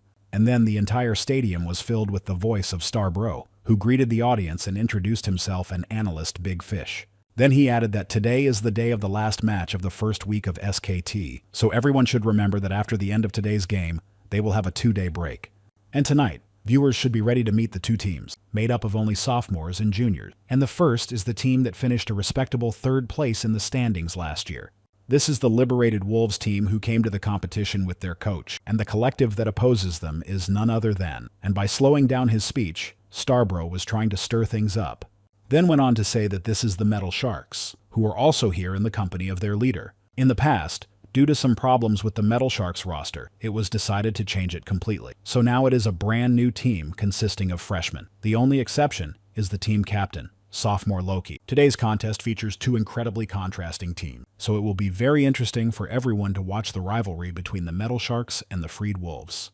The spectators began to look at the players standing in the arena, and then Ark noticed the guy he had been talking to earlier. He said out loud that he wasn't a friend of Nidless Sunbae, and Nidless turned his head toward Ark with a look of horror. Then he asked him who had told him that he and that monster were friends, and added that Ark should not associate with such a lowlife. It was the same traitor they'd told Ark and Carrie about last time. In his thoughts, Nidless wondered if he'd hastily recruited freshmen to his team. He couldn't believe that this was the chance Loki had told them about earlier. Meanwhile, he was looking at his opponents as if mockingly asking them if they were too nervous. After all, unlike them, his team shouldn't be scared at all because everyone in the Liberated Wolves is in their 2nd or 3rd year. Hearing Loki's words, the guy on his team became visibly nervous, and looking at them, Loki said how cowardly his Hubei were. And hugging this guy, Loki said to the entire cast to just do what they do in training and don't make mistakes because of their fear, then they will succeed. Hyunjun, standing nearby despite his captain's words, felt uncomfortable. Even so, Starbro announces the start of the battle between the freed wolves and the metal shark. Ark sat back down and was excited to watch his first fight. As he looked more closely at the projection with the players, he noticed that Hyunjun was also a mite. As he was thinking aloud, Ark caught Nidless's eye, who asked if he knew the guy. Ark replied that they were at the same school, and that he was disgusting. Then Carrie laughed and said that she could scold him if he was bothering Ark at school. Ark said that Hyunjun was really nothing, and he could have beaten him even without training with the professor.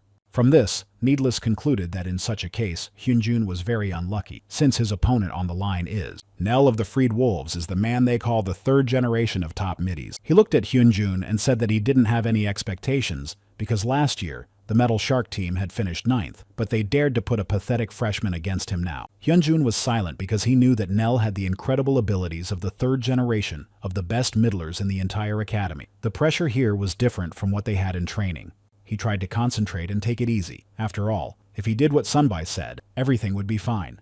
At this moment, Nella abruptly began to approach Hyunjun, saying that the freshman standing in front of him was too tense. Just then, Starbro notices that Nell's player is making a quick attack on Nightmare's player, clearly intending to single-handedly defeat him. Then he turned to Nightmare and actually said that from the start of the game he wanted to destroy him. Hyunjun had previously felt a great deal of tension, but now he was gripped by a chilling fear that literally restrained his every thought and movement. Parallel to these events, on another section of the map, surrounded by defeated wolves lying on the floor was, Loki was determined to prove his worth to Nidless. He was ready to demonstrate all his skills and show what he was really capable of, and also to make his former teammates realize that they were actually the ones who were wrong. At this time, Nightmare was so disturbed by the confusion of what was happening that he didn't even have time to notice the tip of his opponent's weapon heading towards his eye, but quickly orienting himself, he still managed to dodge. And in the same second, he swiftly took a swing of his blade. The sudden damage to Nell put him at a severe disadvantage, and he immediately realized that his opponent's movements had changed. Nell dared to assume that his opponent managed to dodge so well with his level of synchronization. He did not despair as he continued his attempts to do some damage to Nightmare. With each new swing of his sword, Nell grew more and more frustrated with what was happening. Even when the tip of his weapon was literally in Nightmare's face, he still dodged it. Watching all of this, Ark and Needless realized that Nell's player was clearly losing out in physics. Watching the game, Ark could not believe what he saw in front of him. Could it be the abilities of the Hyunjun he knew? He had pumped incredibly hard in such a small amount of time. At the same time, Nightmare's blade was closing in on Nell's throat.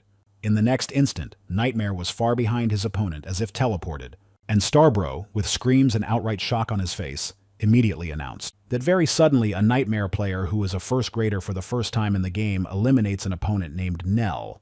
Starbro was expressing his complete incomprehension of what was going on. The Metal Sharks outclassed the Liberated Wolves in battles on literally every line. From the very start of the game, the Metal Sharks were outnumbered, and their opposing team, the Liberated Wolves, fell under the pressure of their fortitude and began to make mistakes. And judging by the look on Loki's face, he was very amused. The Liberated Wolves' towers continued to be destroyed one after another as well, and the Metal Sharks are literally destroying the Liberated Wolves team with their superior strength. While the Metal Sharks were rapidly approaching the Nexus and in real life, it was as if something switched in Hyunjun's head. Concurrently, Starbro announced that the Liberated Wolves team was destroying the Nexus by an incredible score difference. But at that moment, something happens that no one could have imagined. The Metal Sharks team makes their Dark Horse exit, and following the undefeated Demon Kings, the rebellion of the teams at the bottom of the standings continued. Ark couldn't believe what he saw before him, and Nidless's face contorted with anger. Already when the fight ended in Week 2, SKT undefeated Demon Kings continued to fight. Carrie continued to take down her opponents with even more gusto. Turning to Needless, she admitted that at the last game she thought she had been too inactive. He responded by telling her to be more serious, but she kept smiling and replied that she was serious, and realized that her strength was in close combat, already forgetting what Carrie Needles had said with momentary tension.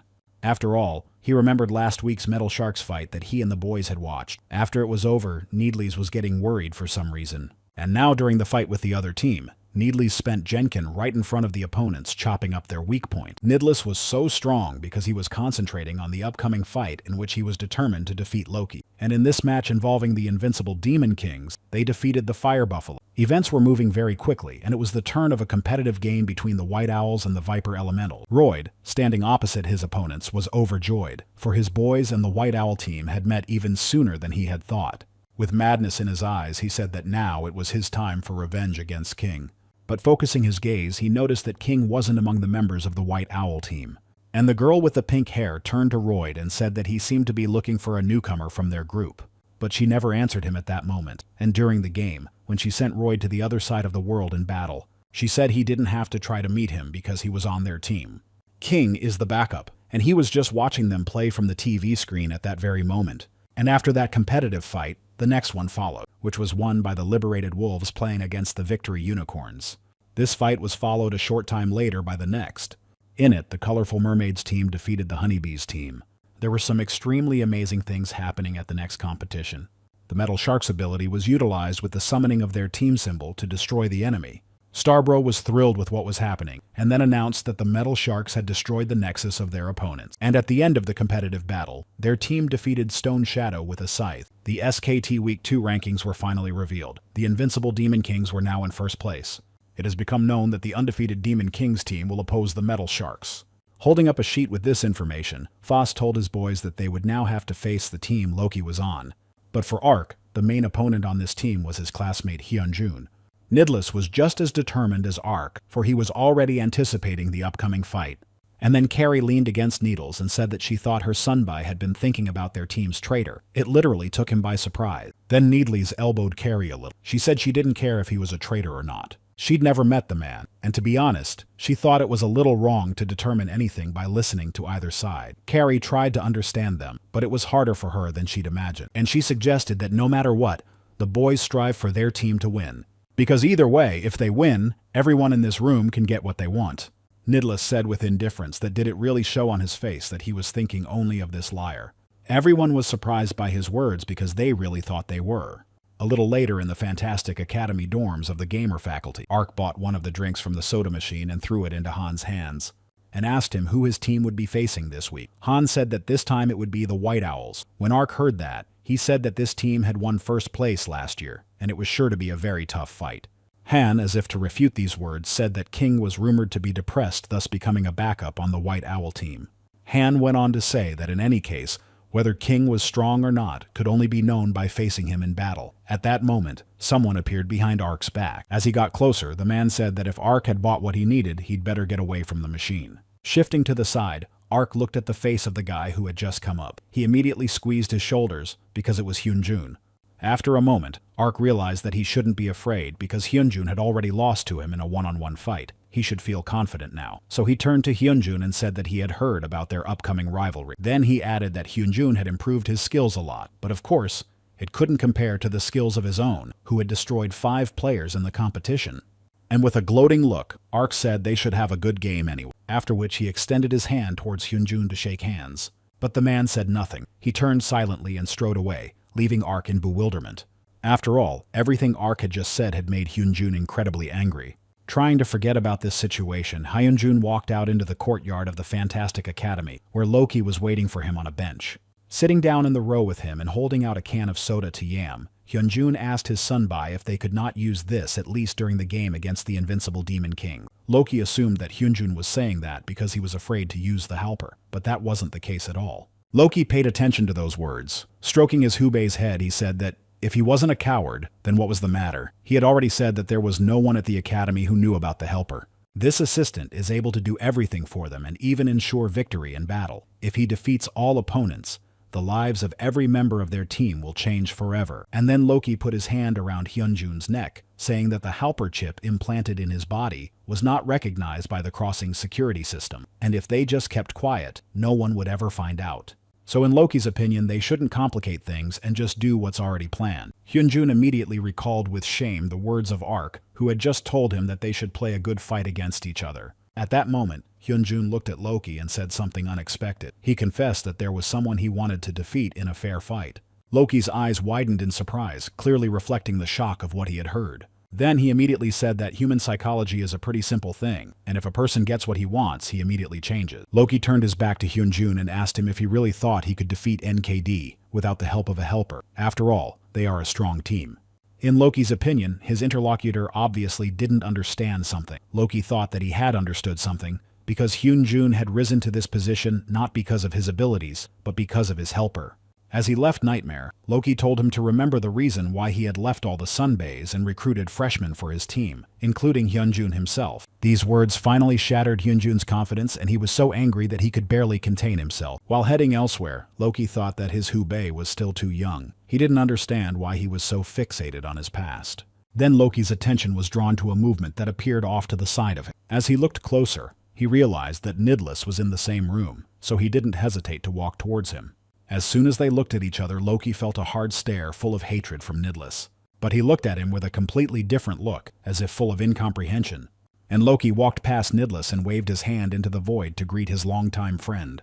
Then he heard Nidless address him and say that in the next game he would prove Loki wrong for making such a choice. While Nidless's face literally contorted with rage, Loki laughed in response to his words, and said their biggest problem is their obsession with the past. After a while, the entire team of the Invincible Demon Kings watched with excitement at Nidless, who had huge black eyes and a haggard look, but he ignored what was happening and pointed to his phone, saying that everything was fine and he just needed to prepare something. As a countermeasure for the battle with the metal sharks, he had prepared an analysis of patterns and several combat techniques, so now he is ready to send it to the rest of the team by phone. Fos looked at what came to him on the phone and concluded that Needles could have prepared this in just one day. Also, looking at the information given to him, Ark was delighted. After all, there was selected and described all the habits of the Metal Shark team members, and listening to the endless praise in his direction, Nidless thought that perhaps he might have gone a little overboard. Immersed in his thoughts, he remembered that he thought he had already dealt with his feelings, but when he met Loki in person, he succumbed to his emotions again. Shaking off his head, Nidless told himself that he should only aim to win and he shouldn't complicate things. After all of the Invincible Demon Kings must join forces to win the team game. And then Ark came closer and noticed from the state of his sunbae that he was probably blaming himself. Instantly, he thought that he didn't want to lose to his enemy Hyunjun either. As soon as he read the information Nidless had given him, Ark himself would start his special training again. As time passed, he found himself back in his training world. He was still trying to defeat the unknown player who had been keeping him busy. During the battle, when enemy infantrymen seemed to be fighting against each other independently, a bright glow swept through them, which bypassed them in perfect time to attack. Ark found that this was the unknown approaching him in this manner. He was traveling at an incredibly fast speed as if nothing would dare to stop him. With each new fight, when Ark confronted this unknown, he felt more and more clearly what he was missing in his line play. It was a timing that he began to adhere to from then on. But Nameless at the right timings for you was getting the benefit anyway, no matter how hard Ark tried. After all, he was weak in line battles because he couldn't read favorable moments. In that case, Ark will try time and time again until he reads this point. A little later, after his regular training session, he visited Professor Lee. After telling him what had happened to him lately, Professor Lee couldn't believe it, because his student was still fighting Nameless. Ark was a little embarrassed, because for all the 712 games he had played, he had 0 wins and 712 losses. Hearing this, Professor Lee said that 700 losses in 2 weeks was quite serious, and Ark expressed his displeasure out loud as he still couldn't understand who this Nameless one was. In response, Professor Lee said he didn't know either. It was very old information, so he wasn't sure, but in his head, he was happy that his data was winning. He realized that even after he retired, his competitiveness remained unchanged. Looking at Ark, he thought that if he had fought 700 fights and lost every single one of them, he was probably under a lot of stress. At that moment, he heard from Ark's mouth that he had learned something. With pride, he said that today was the first time he had received a unilateral benefit, and if Ark keeps going, he might even be able to pull off a victory. These words puzzled Professor Lee, and he even began to smile suspiciously, which was noticed by Ark himself. And the reason for this emotion was that Professor Lee realized that he had found Ark's real weapon after all. As time expired, one of the final competitive fights began. Starbro has announced the 3rd week of SKT. In fact, 2 very special teams will battle it out tonight, and without a second's hesitation, he offered to immediately invite the players into the arena. First up was the Full Metal Sharks team. The second team were the Invincible Demon Kings, who entered the arena with determination to showcase their strength. These 2 teams last year were ranked 1st and 2nd from the end in the standing. But already this season they beat the strongest teams, and from now on they were dark horses with no defeats and 2 wins in a row. Starbro continued with genuine intrigue in his voice, saying that today they would see which of these teams would lose first. And at that moment, Loki waved like he was mocking Nidless, who was opposite him and looking in his direction with real disgust. At the same time, Professor Lily, the coach of the Metal Sharks team, turned to Professor Lee and suggested that he play a good game, as he should. After that, She extended her hand towards him. Professor Lee shook it and said he was counting on Professor Lily. And at that moment, Loki turned to Nightmare with a smile and said that he would assume that he had understood him during their last conversation. He thought silently for a moment, because he was still incredibly angry. Then Nightmare pulled himself together and said back that he understood. And then Starbro announced that the game is Undefeated Demon Kings versus Metal Sharks. Week 3 of SKT starts right away, and the audience immediately started applauding with excitement. And all participants were immediately transported to the Crossing of Time Heroes in MOBA mode. Nidless was incredibly nervous, which was completely out of character for her. Carrie turned to her Sunbae and asked him why he was sighing so much since the monsters hadn't even appeared yet. Then she reminded him not to play with his emotions. Nidless replied that he didn't often hear her grumbling like that, because usually she always gets angry, and she said that she would probably feel better if she beat her opponents instead of Nidless. And already looking at her opponents, Kari noticed that extra heroes like them could be destroyed very easily. Turning to Janie, she suggested that she press the bottom line properly in this game, and Jenny, of course, agreed to this suggestion. After that, the girls, along with the foot soldiers of their team, headed towards the opponents. And these members of the Metal Sharks didn't change their faces when they noticed their opponent's offense. And what happened next was something even Starbro couldn't believe. After all, what happened a moment ago seemed utterly impossible. Not even 7 minutes into the game, the Metal Sharks team had already destroyed the tower on the bottom line. Player Carrie lay on the floor with complete incomprehension of what was happening, as was her partner Janie, who was a little farther away from the former. And the guy and girl who brought them to this state didn't even look tired after all this. But just a second later, a gloating smile appeared on the girl's face, for she remembered the words of their captain who said they would easily win the upcoming battle. After all, he had ordered all the participants to use the Halper at the same time as the game started. That way, they can definitely defeat the NKD team. And at this point in the fight, it was this girl who was able to defeat Carrie and Janie with the help of the Halper. In parallel, Starbro noted that player Foss was the victim of an opponent's solo destruction, and the Metal Sharks announced their complete victory on the top line. Right now, MAs are outperforming NKDs on all lines. The situation had clearly turned in their favor. While Starbro was talking about this to T1, Assistant Kim and Professor Lee, who were watching the whole thing, were extremely shocked. And Professor Lily was very pleased, because Starbro said that the balance between the teams was starting to break down right now. Nidless, who had exerted incredible effort during the battle, was stunned and outraged by what he saw before him. At this time, Loki said with a sly look that the goal of this game is to win by a huge margin and take over all the lines. He was confident that his team would defeat their opponents without giving them a chance to recover. In the same instant, the expression on Starbro's face took on a completely different look. After all, he noticed, and immediately drew the viewer's attention to the fact that not all lines were broken. There was only one spot in which NKD seemed to excel for the entire course of the game. This was the center line on which the battle between Ark and Nightmare unfolded. It was obvious that Ark was putting an incredible amount of effort into each of his lunges, and his opponent Nightmare, under his pressure, didn't even have time to orient himself. Neither the audience nor Starbro had any idea what was going on somewhere far away on the card. Loki, watching the projection in front of him, intently noticed that Nightmare was completely losing control of the situation. Starbro, speaking into the microphone, just couldn't believe it was possible. After all, when it would seem that the NKDs were already at a disadvantage. On the center line, Ark and Nightmare players were having their merciless battle. At that second, something switched in Hyunjun's mind, and he remembered the words of Loki, who had assured him earlier that he would not be able to achieve any success in battle with his abilities. But Nightmare didn't even think to agree with such a statement from his captain. After all, a guy like Park Noah he thinks he can beat on his own.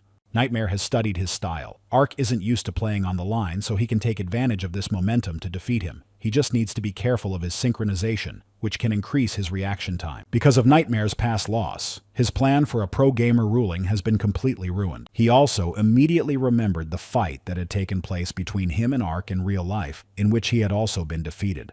So now Nightmare was going to beat him fair and square no matter what it cost him and repay that insult. At this point, after watching the battle unfold, Loki rushed towards the center line. He'd assumed before that Nightmare could do that, but he didn't think he had the strength and determination to do it. He couldn't even guess what it was that connected them to Ark, since he was so persistent in breaking the rules. Loki didn't think it mattered much though, because when he got to the place where they had clashed, he would change the outcome of the fight. As Loki ran past another rock, Nidless swung out at him, but Loki, noticing his appearance, managed to deflect the attack directed at him. Then Needless said that he thought that if all the other places were winning, then Forrest would definitely want to target the center line, which is exactly what happened now. So Needless was determined not to let Loki pass to the center. With a sly look, Loki said that Nidless is still as excellent at reading moves as ever. Kim's assistant even jumped up from his seat because he knew how tense the relationship between the two was. Thinking about it out loud, he couldn't believe that after all this time they had met, and T1 sitting next to him didn't know about all this, so he immediately wondered what the two of them had had in the past. Kim's assistant explained to the robot that they came here together as students on recommendation, and also won first and second places. Hearing this, T1 assumed that they were good friends. Assistant Kim went on to say that these guys knew each other before they came to the academy. They were selected by Professor Lee last year as students on his recommendation, even though Loki had changed the team in the end. The information T1 had just gotten made him think, and after a bit of thought, he asked which one of them had won first place in the exam after all, while they continued their fight. Assistant Kim answered the robot with an intonation like it was obvious. Of course, then Nidless won the battle. While he answered in a fight that lasted until now, Nidless knocked Loki's weapon out of his hands with his blade, after which it made many rotations around its axis in the sky, and finally landed on the ground. That meant only one thing: Loki was now completely disarmed. He was visibly nervous and said that Nidley's game was never inferior. Loki had lost every time they had played since he was a child, but Nidless was not interested in the memories that suddenly came over Loki. When Loki heard that, he said that he was a little upset, and at the same time began to condense the power in his right hand, and in his thoughts he realized how Nightmare felt. So he decided to play a little game with Needles. And then Needles felt something approaching him from behind. He turned around and saw that it was Loki's weapon, which he had recently managed to knock out of his hands. Dodging it, Nidless realized that Loki had used an ability that made his weapon itself return back to it. With Nidless's quick reaction, he only managed to take minor damage, but Loki wasn't about to give him a second to recover. As soon as his hand touched the hilt of the returned weapon, he immediately lunged towards Nidless. And then there was the clang of two weapons clashing. Loki said to Nidless's face that he sometimes thought of those times. When they were together in the city of Z, they used to dig through garbage that reminded them of high mountains. One day, they were even lucky enough to find a broken game console. After they repaired it, they often played it together. That's when they decided on their dream of becoming pro gamers. It was Loki's only positive memory from the hell-like city of Z. After listening to this, Nidless turned to his opponent with his real name, An Huns, and said that he ruined a good time. After all, he left the team without any judgment. Then he said that the Hadokjin in front of him was too right. If he had said he was going to leave earlier, he would have definitely been against it. But as if ignoring his words, Nidless grabbed Loki's arm. Having disarmed one of his limbs, Nidless swung his sword, subsequently delivering a crisp and powerful blow that struck Loki on the shoulder. With that, Nidless managed to knock Loki off his feet, and now he was on top of him, looming over him. He held the hilt of his weapon tightly with trembling hands, and looked at Loki and said that then he would really be against it. But even so, he had to share his desire with him if he really considered him his friend. He immediately asked with rage and anger why Loki had left the team and betrayed Professor Lee, who had found their talents. After all, in the team they were in at the time, they could well expect to win. Loki was already on the verge of marveling that Nidless was so incredibly strong, since it seems he deliberately didn't destroy it faster than he could just to talk. Loki also added that Nidless should think about the fact that everyone can have personal circumstances. In addition, he already mentioned the reason why he left the team. He mentioned that at the time he was grabbing the chance he was given. Without answering, he still held Loki, and after a second, Nidless felt something strange. The alert that appeared said that player Nidless had just lost his right arm. It will take exactly 10 seconds for her to fully recover. Nidless was so furious that he shouted An Hyunsu's name in a loud voice. He then promptly jumped up and swung at Loki's head with insane force centered in his leg. However, at that moment, the helper chip embedded in his neck activated, and there was a search for information, after which the Heaper reached out his hand to Loki. Thus he was able to block with his hand the leg of Nidless, which was already very close to his temple. Nidless' eyes immediately widened. After all, what had happened was literally impossible. Loki manages to defend against the attack with a sudden karate kick. Next, he was intent on using the magician's Krav Maga technique. With this melee attack, Loki would put a quick emphasis on neutralizing the threat to his life. His gaze quickly changed and he began throwing crisp punches to Needley's body. With each passing second, he managed to leave more and more wounds on Needley's body, and there's no trace of the fear and hopelessness that was there not so long ago. In the past, a company of humans came to Loki with an offer to change the world with them. Their company also included Professor Lilia in addition to everyone else, who is now the coach of the Metal Shark. They instilled in him that the game was just a tool to achieve a goal, and if that was what it took to make their dream come true, Loki had to give up absolutely everything. So even now, when Loki confronted his childhood friend Nidless, he delivered a crushing blow to his stomach without a drop of doubt or compassion, and now they will definitely never be able to feel the feelings they had in the past. After all, they will no longer play as friends or allies in a team game. Looking into the past when Loki first learned about such an amazing thing as Halper chip, he was amazed that such a small thing could do absolutely anything, and Professor Lily assured him that the chip her team had developed was flawless. And it's sure to be undetectable because the chip doesn't interfere with the Crossroads program. It's configured to affect the player's brainwaves before they're transmitted to intersection, and the defense system will detect them as simple waves. This chip also stores the data of several thousand highly ranked players, as well as movement patterns of athletes and martial arts fighters. In addition, it is the best help system that can make the most favorable decision at the right moment. After listening carefully to Professor Lilia, Loki agreed with everything she said, but he didn't like the name of the chip, which sounded like a game aid program. He thought the name was too long. And then they agreed to henceforth call this program Halper. And now Starbro has announced that player Loki of Metal Sharks is single-handedly destroying player Nidless of Invincible Demon King. Then Loki says out loud that now he's going to go and deal with Nidless's junior. About 2 minutes ago, Ark and Nightmare's fight continued in the same vein. But at one point, Park Noah made one wrong move that immediately Nightmare noted. He knew that playing on the line wasn't Park Noah's strongest suit, but he couldn't even think that he would make the mistake of entering the scene of his ability because of his slight advantage. And then Nightmare, turning to Ark, says that he so easily revealed himself and created the right moment for him. The second he did, he used his ability to attack from behind. And when his weapon was already approaching, Ark Nightmare was fully confident that in just a moment he would defeat his opponent. But he didn't hesitate and used his leaping ability, thereby disappearing from sight in a flash. Almost immediately, Nightmare realized with bated breath that it was only a decoy.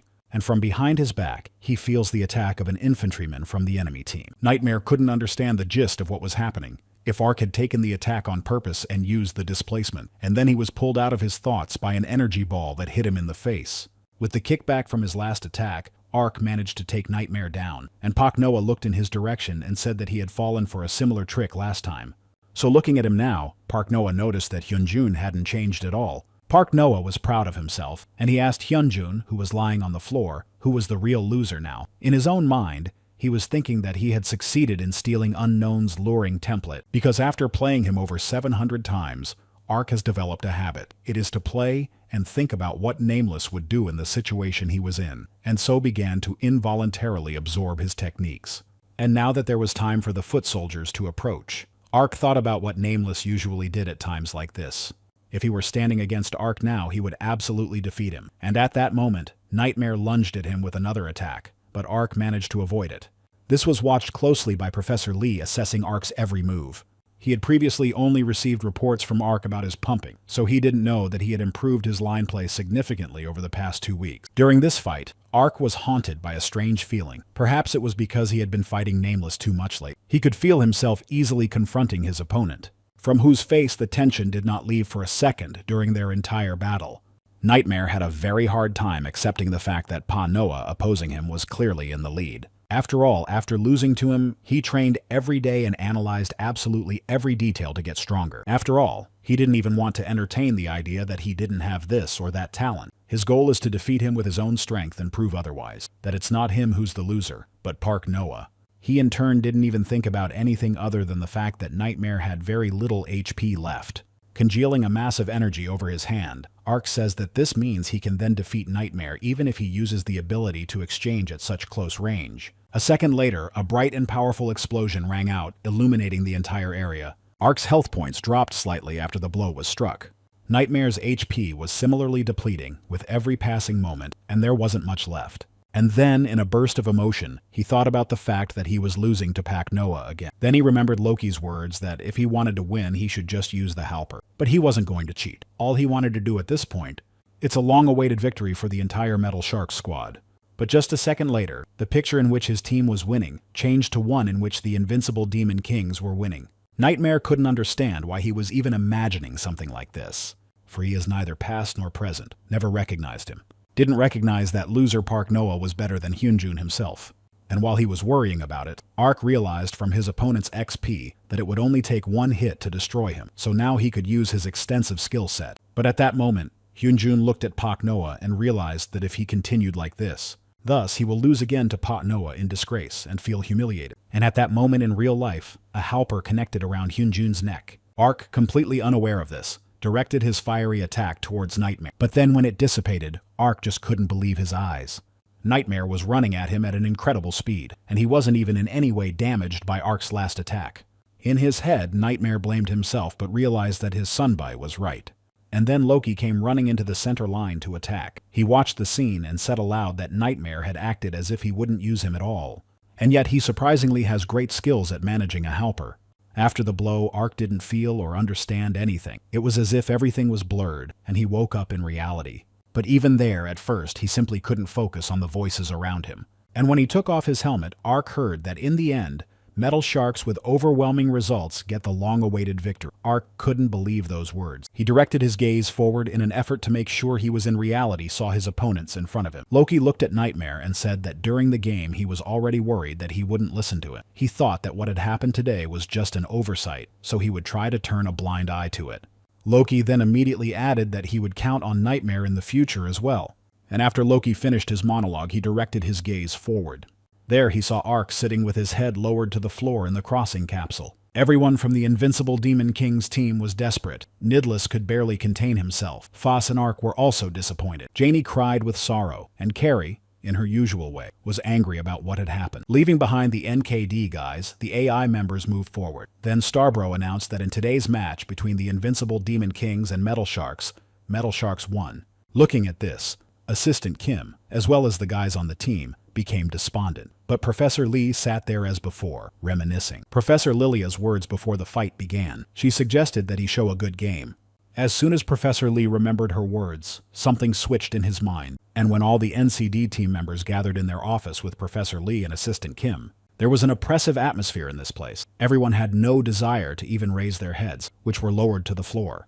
Assistant Kim even noticed that Foss, who was always cheerful at this moment, looked completely different. Everyone seemed to be shocked by their first defeat.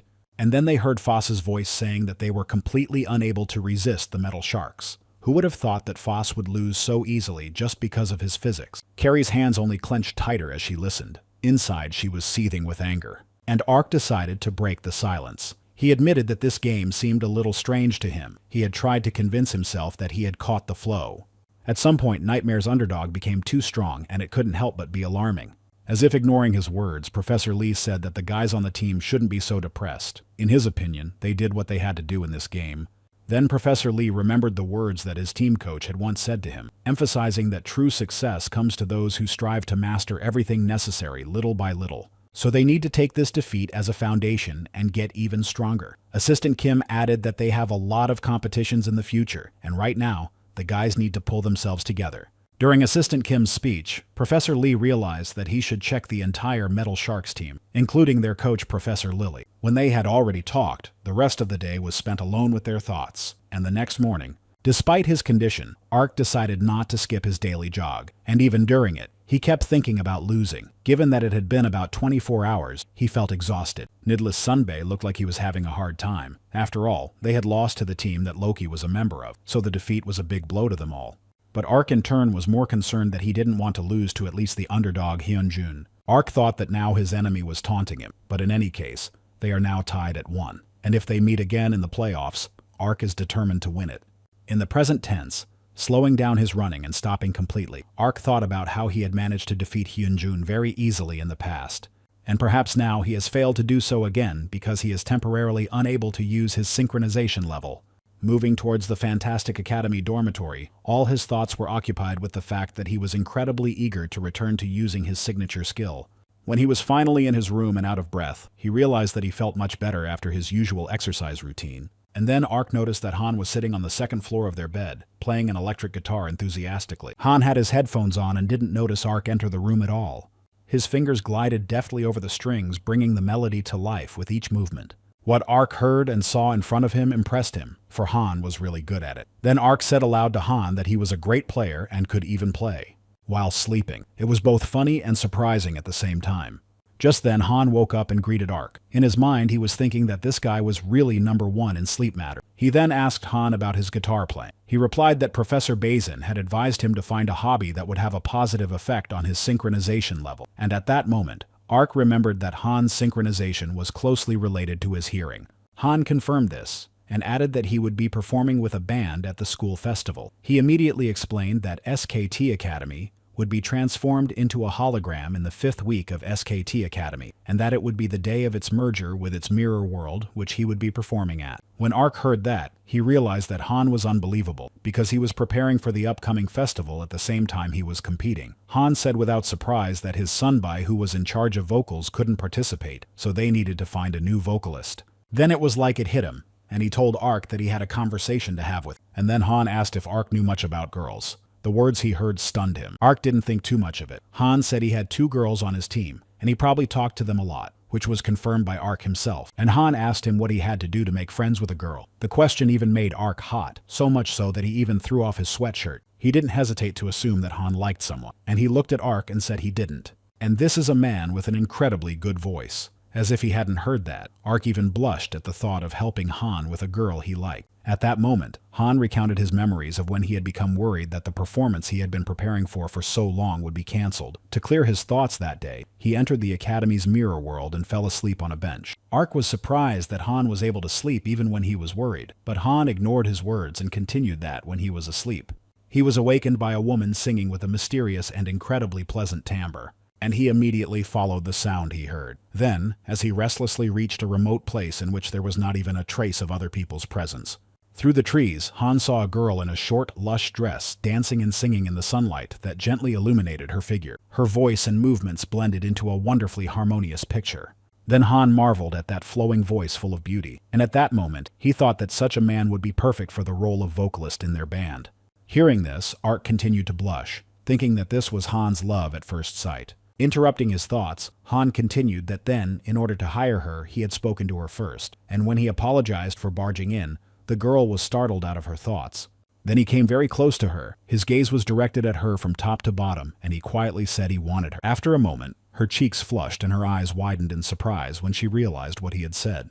But unlike her, Han's expression was unchanged. He looked at her with the same expression as before. Only a moment later, the girl turned around and ran away, and in reality, telling this story to Ark, Han couldn't understand why she had done that to him. Ark was astonished at Han's tactlessness, but without mentioning it, he said that in such a situation, anyone would run away after saying such a thing. Han, confused, replied that he thought she wouldn't want to talk to a stranger for long, so he said so briefly. He couldn't even imagine that the inexperience in communication that Professor Bazin had told him about earlier would set him up in such a situation. He really wanted that girl to sing with them at this performance. So if it's all right with Ark, Han would like him to help him out a little. But Ark, pointing to himself, couldn't believe Han was asking him to do it. When Han confirmed that it was, they tapped into the crossing together. Once they were there, Ark asked Han to clarify Han's intentions, if it meant that Han had asked him to talk to her instead of him, even though Han was a good conversationalist himself. Han then confirmed that he had indeed asked him to do so. Ark, already resigned to his fate, suggested that it wouldn't be easy for them to meet the girl, but Han replied that it would be all right, because he had a good ear. And then he listened intently as he analyzed every piece of territory that was covered by his ability. Analyzing every rustle in the park, he saw a squirrel gnawing on a nut, a couple seeking privacy in the woods. Also guys walking down the alley who were speculating about who would end up winning on SKT. And amidst all the voices and rustles, he finally found the girl.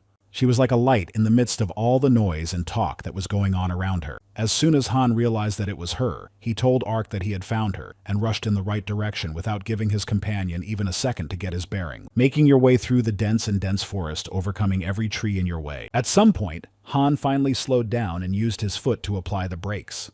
He pointed forward and said that the girl was there. He was trying to catch his breath and couldn't understand how Han could run so fast. And a moment later, he heard a melody coming from the thick of the forest. The incredibly beautiful girl Han was talking about was twirling and humming a mesmerizing song. Watching from the sidelines, Ark and Han seemed frozen, mesmerized by her movements and voice, which merged into something magical and timeless. That's when Ark realized why Han had been so serious about it earlier. For looking at the girls full of happiness singing, he literally felt his soul being healed. Still, her music was incredible. And then Han, as if reading Ark's mind, said that it was a song sung beautifully with his voice. Ark only wanted to answer him, but when he stepped his foot to move closer to Han, he accidentally hit a branch that made a loud crunch. And the girl heard him behind her back, not expecting any danger or extra eyes turned back. But there she saw Han, who had frightened her last time, in the company of a young man unknown to her. Han looked at her without any embarrassment, not even thinking the situation was strange, and told her that she was incredibly beautiful. For the first few seconds, she stood in a daze, silently staring forward. But as soon as her gaze met Han's, she blushed instantly and jerked upright, not expecting to see him again. Ark, who was watching this picture first, looked at the expression on the girl's face and then at Han. Then a girl's voice was heard, full of anger and bewilderment, asking Han why he kept following her and torturing her. It was then that Ark realized that there had been a misunderstanding between them. He was sure she was misunderstanding them now, and probably now Ark, who had come as a link, had to make the first step. Gathering his thoughts, he turned to the girl with the words that there seemed to be some misunderstanding, and the thing was that, without letting him finish, the girl staggered and shrieked again. Then she asked if the guy standing in front of her was Ark from the Invincible Demon King's team. Ark himself immediately smiled and wondered if the girl knew him. She responded by saying that she follows SKT and knows him well. He became famous after his first series of eliminations in the competition, and he was also the first to be eliminated in the game, and bit his tongue hard. Ark didn't like the last two facts and thought she might as well not mention them. And then the girl noticed that the second person standing next to her was a member of the Colorful Mermaids team. Then the girl even jumped up and said that she was a big fan of Carrie's player.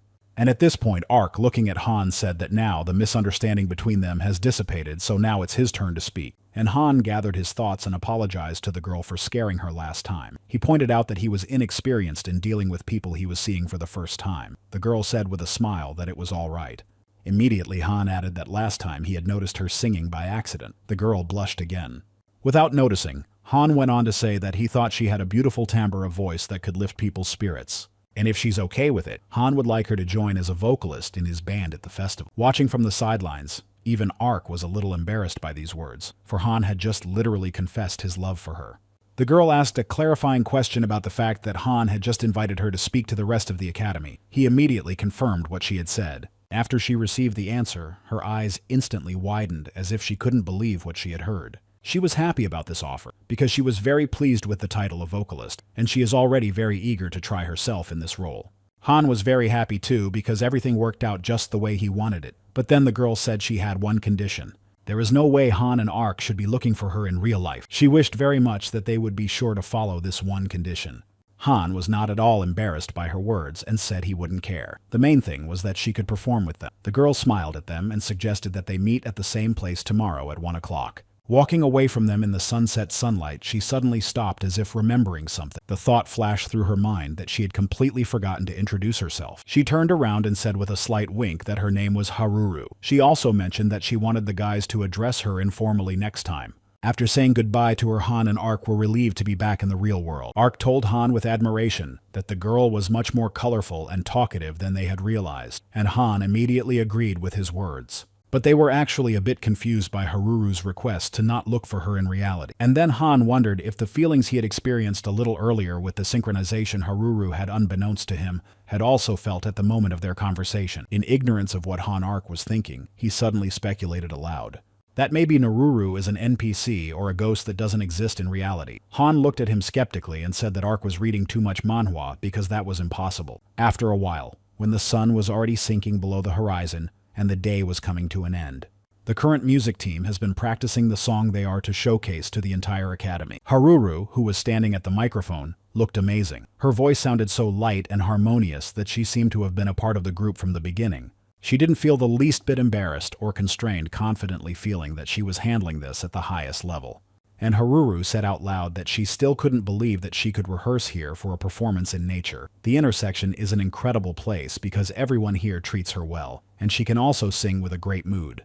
At the same moment, the guitarist from the team told Haruru that she had a beautiful voice and that the whole academy would be thrilled on the first day of the show. At the same time, another guy mussed Han's hair and asked him where he found such a talented vocalist. The guy behind him said that it was a great blessing that Haruru had agreed to help them. He then asked if she had ever tried to perform with a band before. She replied with a smile that he would probably be surprised because it was her first time performing with a band. When he heard her answer, the guy excitedly said he wanted to be friends with her even more. He offered to exchange contacts, but she admitted with a slight smile that it might be a little difficult, and the arrow piercing his heart. She threw him on the floor, while the other boy in the group said they were going for a little walk and invited Harura along. Han immediately noticed how her face betrayed a slight agitation. and he told his sunbai that he had previously mentioned that he had promised Haruru not to meet her in reality, and he immediately apologized. Han then said that he was sleepy as usual, so he'd skip that walk too. The boys, mesmerized by her beauty and talent, silently walked away, and Han, watching the scene, turned to Haruru and suggested that he leave the place as well. As Han began to walk away, Haruru's voice came from behind him. Haruru, after a moment, offered Han to keep her company and take a little walk together. Surprisingly, he agreed, and they moved out, enjoying the soft light of the lanterns that created a cozy atmosphere around them. Haruru cheerfully said that they had been practicing the number diligently, and Han replied without enthusiasm that it was indeed so, and it was even time for sleep. Then Haruru thanked him for offering her a place to enjoy singing. Then she expressed her desire to ask something. She asked if what Han had said yesterday was sincere, but Han didn't quite understand what she was talking about. And she practically quoted him saying that her singing makes everyone around her feel better. Looking at her, Han said that in his case it was indeed true. These words embarrassed the girl so much that she even turned her head to the side so that Han wouldn't notice. Immediately, Haruru said that she had just sensed his directness. Han immediately apologized because it might have disturbed her. In return, she assured him that it wasn't that at all. Then she mentioned what the commentators had said about Han looking at the soul of the person he was talking to first. She wondered if he was capable of knowing what she was thinking. Han replied that he wanted to go to bed and suggested that Haruru come back. She laughed and replied that she hadn't really thought about it. Han then clarified that he was really only talking about his thoughts. After his answer, Haruru sank down, but Han said he wanted to ask her something too. Without waiting for her approval, Han asked why she had made that condition. Looking deep into the silence of the night, Han said that of course he wasn't going to look for Haru against her will, but he was still curious to find out. Concentrating, she bent a little, then said, "What?" She's a ghost who disappeared in the crossing, so she has no real physical body. But to Haruru's surprise, her words made no impression on Han. However, he heard the sound of that strange heartbeat again. Only when he and Haruru talk about reality, fear, and fun, positivity and negativity, they become a rhythm with mixed opposite feeling. After a while, Haruru, still looking nervously at Han, turned to him. He, knowing how nervous she was, decided to lighten the mood by saying that it seemed like Haruru had been reading too much manhwa since she was talking about ghosts. She laughed back and agreed with Han's words, but he couldn't stop thinking about what was real for Haruru.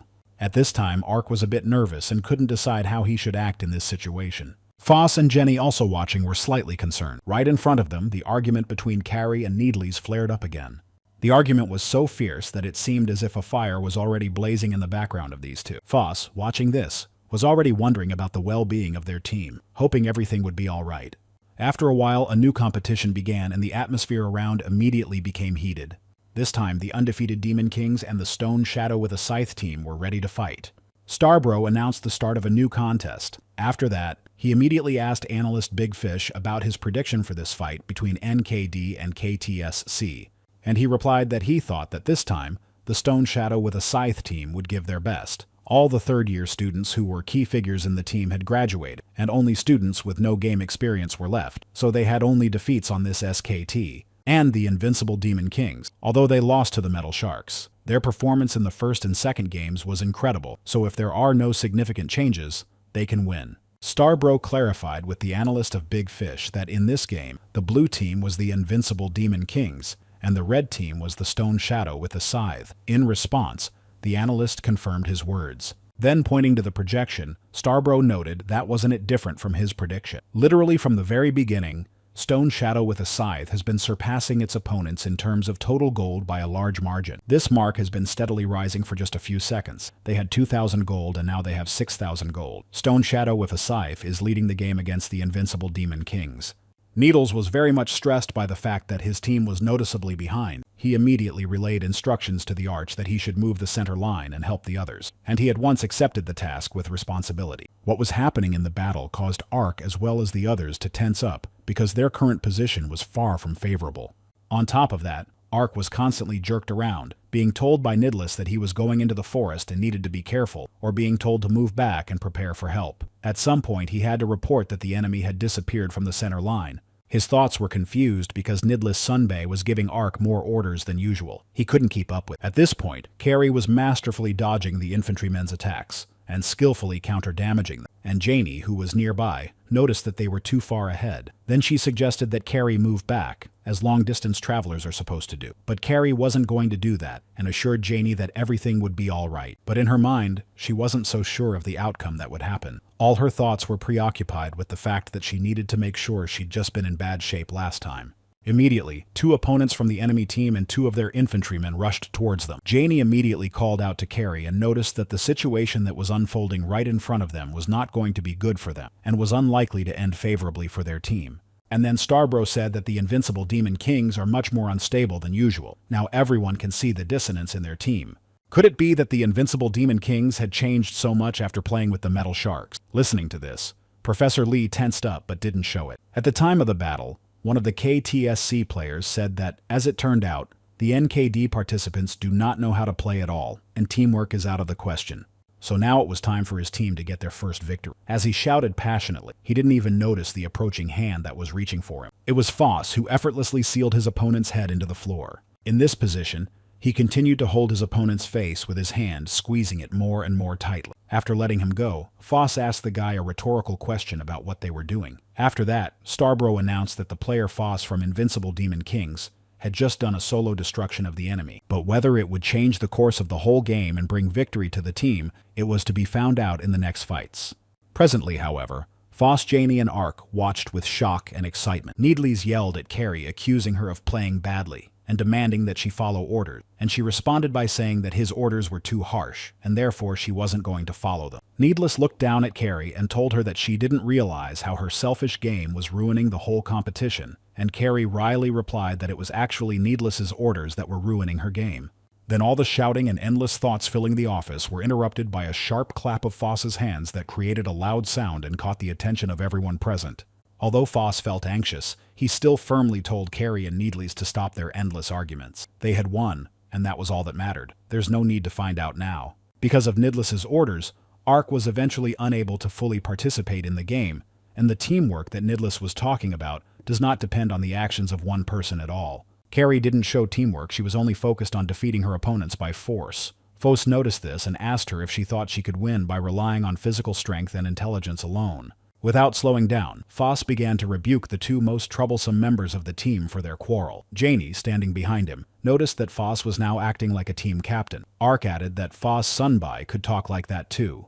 Never mind their words, Foss added that, like Professor Lee said, Needless and Carrie should try to evaluate their game objectively. After that, moving into the dorms at Fantastic Academy, Ark lay on his bunk contemplating the recent events that had taken place. He began to doubt whether their team could cope if the conflicts within it continued like this. And a second later he heard the sound of sighing coming from the second floor of the bed. Poking his head out a little from the edge of the bed, Ark noticed Han looming over it. Sitting on Ark's bed, they began to discuss his worries. After listening to Ark, Han expressed that with such a high percentage of victories, he thought that their team had a positive atmosphere. However, the split within the team affected all aspects. Ark agreed, adding that even this game could have been won much easier, but they barely won. But even if the relationship between the teammates had deteriorated, Ark couldn't influence it. Han in turn said that in his opinion. Han said it wouldn't get any better either way, and that surprised Ark. He went on to explain his point of view, saying that they were playing the 5 of them, and he and Ark would present them now as fingers on a hand. In order to take something or do something, you first need all 5 fingers to work well together. And if one of the fingers decides to act in its own way, then obviously everything will go wrong. But there was nothing wrong with the fingers, so in Han's opinion, after a certain amount of time, they can be controlled as before. Listening to these words, Ark immediately remembered the traitor of their team, Loki. Han stopped him at once, for he was not allowed to say such things to a player from the enemy team. Then Ark remembered that even though Han was his friend, he was also his enemy. After a little thought, Ark told Han that they would try to recover before the game with his team, and everything would be fine. In turn, Han said that he would try to do the same when he fought against them. Then Ark remembered the sigh he'd heard from the second floor of the bed, and he asked Han if something had happened between him and Haru. And from the silent look on Han's face, Ark realized that he must have been right.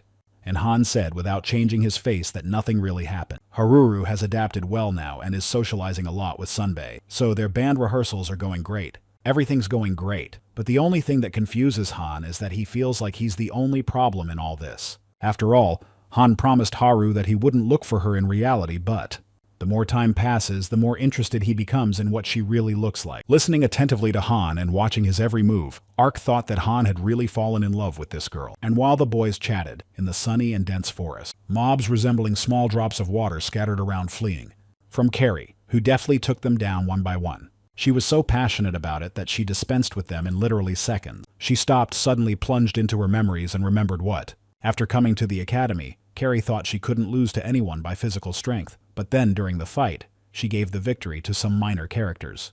While she was pondering this, she noticed that all the mobs that had just recently been jumping around her had been destroyed. Suddenly, she thought about the fact that if she was going to lose in physics, then why would she even stay in the Invincible Demon Kings? And that's when she had already disconnected from the crossing and found herself in the real world. Carrie was very upset because the day before she had also had a fight with her sunbae. Thinking about it, she lowered her gaze to the floor, and she noticed that there was something lying there. Taking it in her hand, Carrie assumed it was the thing of the girl ahead of her. She must have dropped her own thing. So Carrie immediately called out to her. When she heard her name called, she turned around, and Carrie told her that she thought she had dropped something. She held out her find toward her, but at the mere sight of Carrie, she immediately grabbed her phone and started typing away at it. It upset Carrie because the girl didn't even thank her. The next second, the girl's smartphone screen was right in front of Carrie's face. Written on it was a question asking if the girl standing in front of the days was really Carrie of the Invincible Demon King. Carrie replied that it was indeed her, although she mentally wondered why the girl had chosen to write it on her phone. In a flash, the girl blushed and her mouth opened with joy. She picked up her smartphone again and wrote on it that she is a fan, and she is really asking for her autograph. Carrie was immediately embarrassed by the request, because it was the first time she had ever been asked to do that. When they went outside together, the girl bought a soda and held it out to Carrie. Looking at the girl, she asked her what it was. She responded by writing again on her phone that it was a counter gift for a found student ID. The girl then admitted that she had always wanted to talk to Carrie as her loyal fan. Carrie felt awkward and a little embarrassed, and admitted that she was not used to someone calling herself a fan. Looking at her, Carrie noticed how cheerful the girl was, but she couldn't stop thinking about why she was talking through the phone, if there was some reason for it. Carrie overcame the awkwardness and decided to ask the name of the girl sitting in front of her. It seemed to her that she was probably a freshman as well. When she heard the question, she immediately started typing something quickly on her phone. And when she finished, the girl smiled sincerely afterward. Turning her smartphone screen toward Carrie, she used the voice assistant. And a text appeared on the screen that later informed Carrie that the girl sitting in front of her was named Haruru.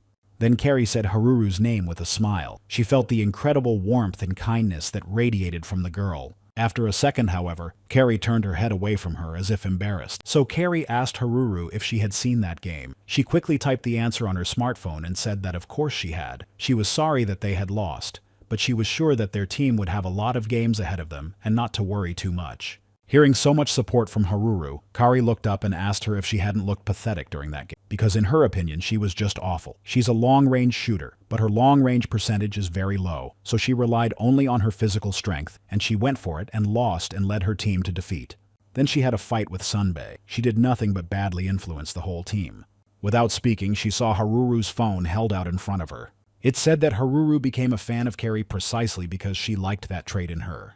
No matter how many enemies stood before her, she never retreated and only moved forward. She never backed down and moved forward, but she thought that at times like this, Carrie shone the brightest. And so she had no choice but to support Carrie always and in everything. Hearing this, Carrie immediately smiled, her face lit up, and her eyes sparkled with happiness. And then Haruru realized she was curious about something. Is it possible that Heroes of Time doesn't have a rangefinder? She just thought Carrie would be better suited to close combat. It made her think, because there was no need to go down the line and have a melee stance. Haruru was embarrassed and apologized because she didn't know much about the game, but Carrie thanked her for her support and then asked why Haruru was talking on the phone. Maybe she had a sore throat. She immediately felt nervous and embarrassed, not knowing how to answer Carrie's question. She soon wrote that she was ready to reveal the reason and hoped Carrie would keep it a secret. At the same moment, Ark was looking thoughtfully in front of him as he sat at the table trying to comprehend what was happening, along with Nidless Sunbae, who had called Ark to his room to talk to him beforehand for some reason. From the look on Nidless' face, Ark assumed he'd gotten himself in trouble again, and as Needless's lips tightened, and it was evident from his face that he was visibly nervous, he suddenly apologized to Ark sitting in front of him. The words, of course, shocked him. Nidless went on to say that he wanted to apologize for confusing Ark with his strange clues during the battle, and for ruining the atmosphere in the team. After all those mistakes were the result of his anxiety. With one defeat, Nidless showed everyone his indecision as a sunbai. Leading an entire team was a pity for him, and at that moment he bowed to Ark in apology. When he heard that, he even got hot, and Ark said without delay that everything was fine, and in fact it was because of his own shortcomings. And as soon as he finished, he just stared at Nidless in silence. But after a moment, Ark turned to Nidless again and said he had something to tell him too. About the nightmare player who plays center line. Ark had mentioned earlier that he went to the same high school. In fact, in middle school, Ark was the object of his bullying. This guy comes from a rich family, and Ark is the opposite of him because he is an orphan who grew up without parents, so they couldn't even be opposites. Ark was confident only in his gaming skills. He had defeated Nightmare in a cyber competition and thought he was capable of more. At that moment, he felt a psychological victory over his opponent. But this time he had lost the only battle he could win. Even though Nidless was angry, Ark also found it terribly annoying. At this moment, Nidless felt a strong sense of guilt, and a second later, his eyes widened when he heard from Ark that in fact, the outcome was not yet clear. After all, they're now tied for first place, and also considering that Nidless had won first place when he entered the academy, their score with Loki was also 1. So they only got a draw. Ark said that they would win all the remaining games and make it to the playoffs, so they would meet the Metal Sharks again and beat them. And then an epiphany came to Nidless. He realized what the professor meant when he said to meet Ark if he was concerned about the situation between them. Then Professor Lee said that perhaps if they talked, all Nidless's worries would disappear. Nidless at that moment felt a strong reluctance to lose. Perhaps that's what they call striving for a goal no matter what. And while he was absorbed in his thoughts, Ark looked at the time on his phone and realized that it was time for his training. Thinking for a moment, Ark looked away from the phone and turned to his sunbae with determination, suggesting he go to a workout together to not only stretch, but to take his mind off his heavy thoughts. And he agreed. After that, they had already connected to the crossing to Ark's training world together. Looking around, Nidless said that he had noticed that Ark's line play had improved lately, but he didn't even know that he was doing this kind of training alone on a daily basis. Then Ark, excitedly looking at the projection in front of him, told Nidless that he could choose his own weapon of any opponent. Nidless's eyes widened as he thought of the weapon Loki had used to take him out of the game in their last fight. And after some thought, he chose a single dagger. And when Ark was sure that his sunbae had chosen a weapon, he suggested that he start the fight.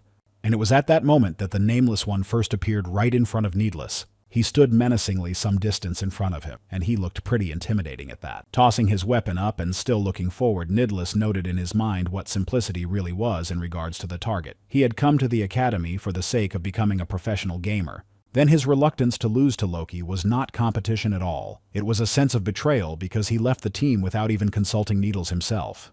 And the reason he wanted to become a pro gamer was pretty simple. Nidless, watching a huge number of issues with Faker, wanted to be like him in the future.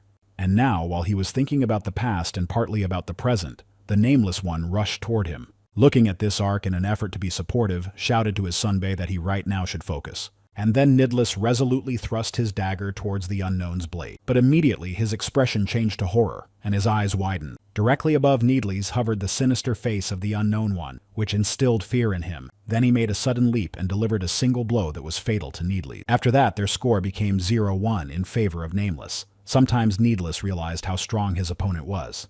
He had fought the Unknown many times before, and knew firsthand what he could do. Then a dejected Nidless asked Ark about what he had mentioned earlier, that the Nameless player's data had originally been in Professor Lee's possession, and when he confirmed what he'd said, Nidless thought to himself about the movements he had seen in Nameless earlier. He couldn't say for sure, for he'd only seen it once, but something about it had caught him. After a few more games, Nidless kept asking Ark for at least one more match against this opponent. Although in fact it had long been Ark's turn to fight, he grudgingly agreed time after time. And so playing literally all the way through the evening at the end of Nidless' training. Coming to the office door, he knocked on it, asking permission to enter.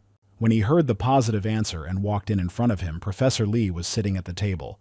He looked questioningly at Nidless and asked him what he had at this late hour. And he just silently looked at Professor Lee with a confused look. Gathering his thoughts, he mentioned the game data that was now in Ark's possession. Then he asked a question about his guess that they were actually fakers. These words seemed to take Professor Lee by surprise. Then Nidless, with anger on his face, asked where Professor Lee had gotten the data of the best player who had masterfully covered all his tracks. He couldn't understand how the professor was connected to Faker. Afterward, Nidless silently continued to stand with an indignant look and wait for his sunbae's response. And then Professor Lee asked why Nidless thought it was Faker's data. To which he replied that from his earliest childhood, he had analyzed his game and strived to replicate every one of his moves. So Needless was sure that he had watched videos of Faker's games more than any other person. And the more he practiced with Nameless's data today, the more convinced he became that he was the Faker. Earlier, when his data was on sale, Needless intended to buy it by winning an auction for any amount of money. But the seller never came forward. It was incredibly valuable data that can't even be purchased now. Jumping up, Needless said that the fact that they were now in Professor Lee's office said that. And before he could finish the sentence, he suddenly noticed that Professor Lee, sitting directly in front of him, raised a finger to his lips as if asking Needless to be silent. Then he said that if Needless was so interested in this information, he would be willing to share it with. But what they were about to talk about, without letting the professor speak, the anxious Needless put his hand on his heart and swore to keep it a secret. A short while later, gathering all of the invincible demon kings in the study, Professor Lee, I watch the guys with kindness and warmth in my heart, but they are here for a reason. And to discuss that in the 5th round, their team will be facing the Unicorns of Victory. And if it's business as usual, the undefeated Demon Kings are sure to beat them. According to Professor Lee, during the last game, his team members should have learned the importance of communication and teamwork. So this time, he hopes they will show a different side of themselves. The guys were a little hesitant but accepted and listened to Professor Lee's recommendations and wishes. He, in turn, looking at Needless and Carrie, thought that the most important thing was for these two to behave properly, and then everything would be all right. Carrie wasn't going to hide her tension, and it was obvious from the look on her face that something was wrong here too. She held her hand up in an attempt to get Professor Lee's attention, and asked if she could play for the militia position this time, a player who fights in close quarters. All the team members looking at her were amazed at the words they had just heard. She had never mentioned it before.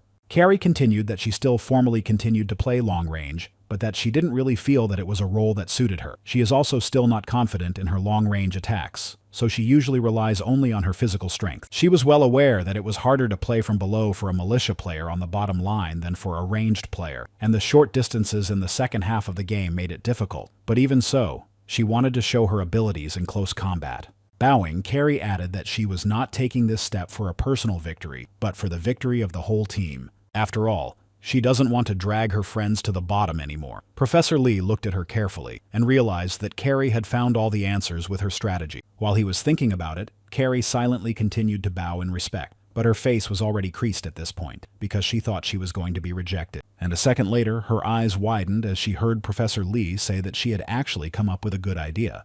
And putting his hand on Carrie's head, Professor Lee stroked her hair and said that they would test her tactics in the competition, because with Carrie's physical strength, she could definitely do it. She immediately blushed.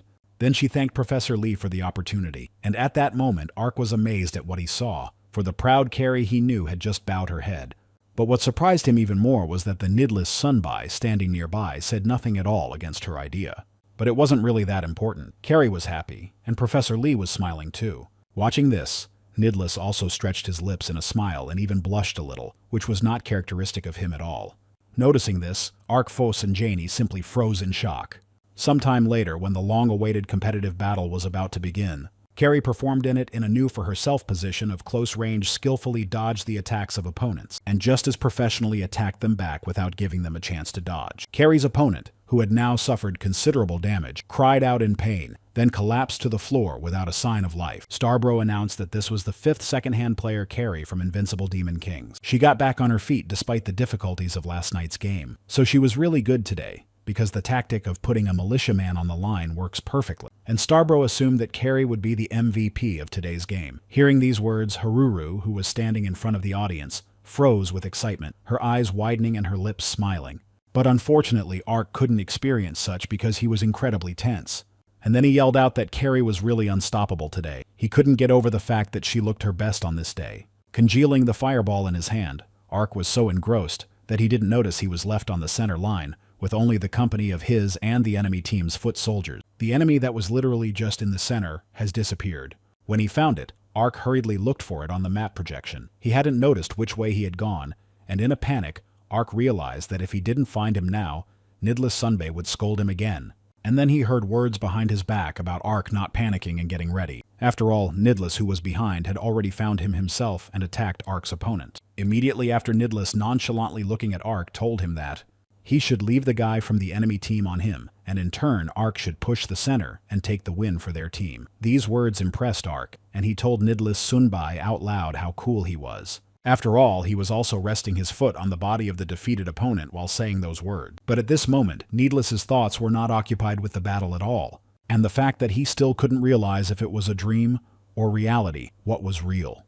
Professor Lee was watching their fight closely at this second. This is the legendary hidden gambler Faker. At this moment, Starbro was delighted to note that the invincible demon kings were overpowering the victory unicorn. This means that their will hasn't wavered after the battle with the metal sharks, so they show the revival of their performance and win the battle.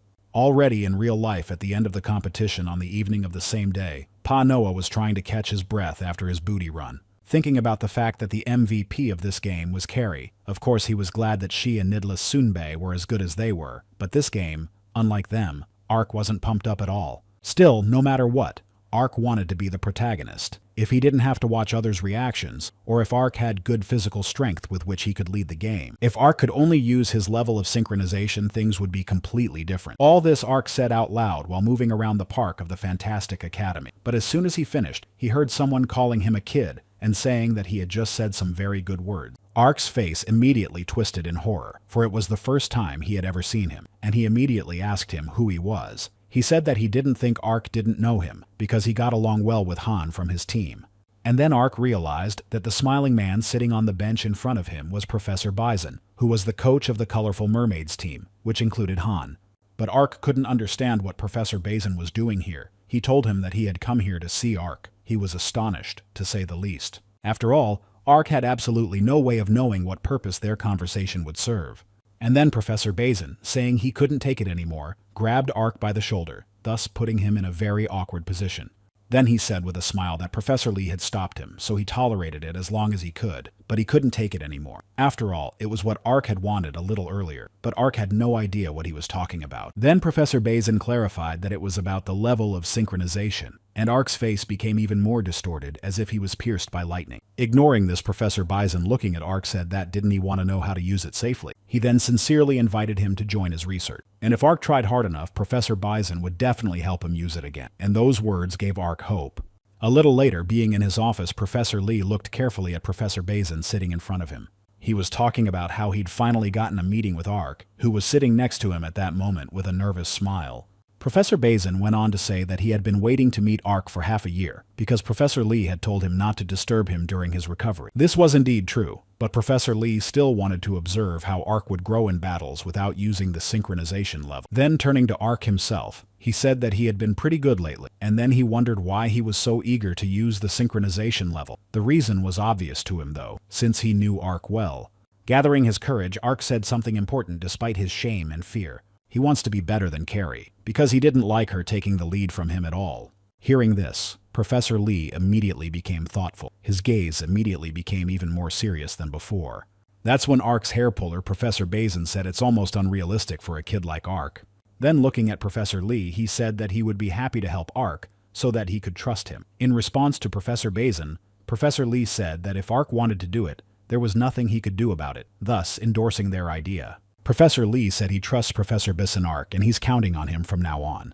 But until they are finished, he forbids Ark from using the synchronization level in competition. Even with these conditions, Ark was incredibly happy and accepted his professor's instruction. He then got into the capsule and put on his helmet and connected to the crossing. Once there, Ark was a little confused and looked around at everything around him. The room in which he stood was filled with various devices, and Professor Bison, standing in front of Ark, was watching something on the projection in front of him. Turning to Ark, Wu said that they were in a world created by Professor Bison for the purpose of researching the level of synchronization. He also added a great many attributes necessary for the research. In addition to all that, there is even a video of Ark's entrance exam, but that didn't exactly make him happy, so he was skeptical. And after a moment, Professor Bison decided to get to the point. The reason for the instability of Ark's synchronization level was that compared to the synchronization of ordinary users changing slowly, the changes in Ark's level were too abrupt. Ark had said before that breathing triggers changes in his synchronization level. Then Professor Bison asked Ark what he thought was the condition for raising it. After a moment's thought,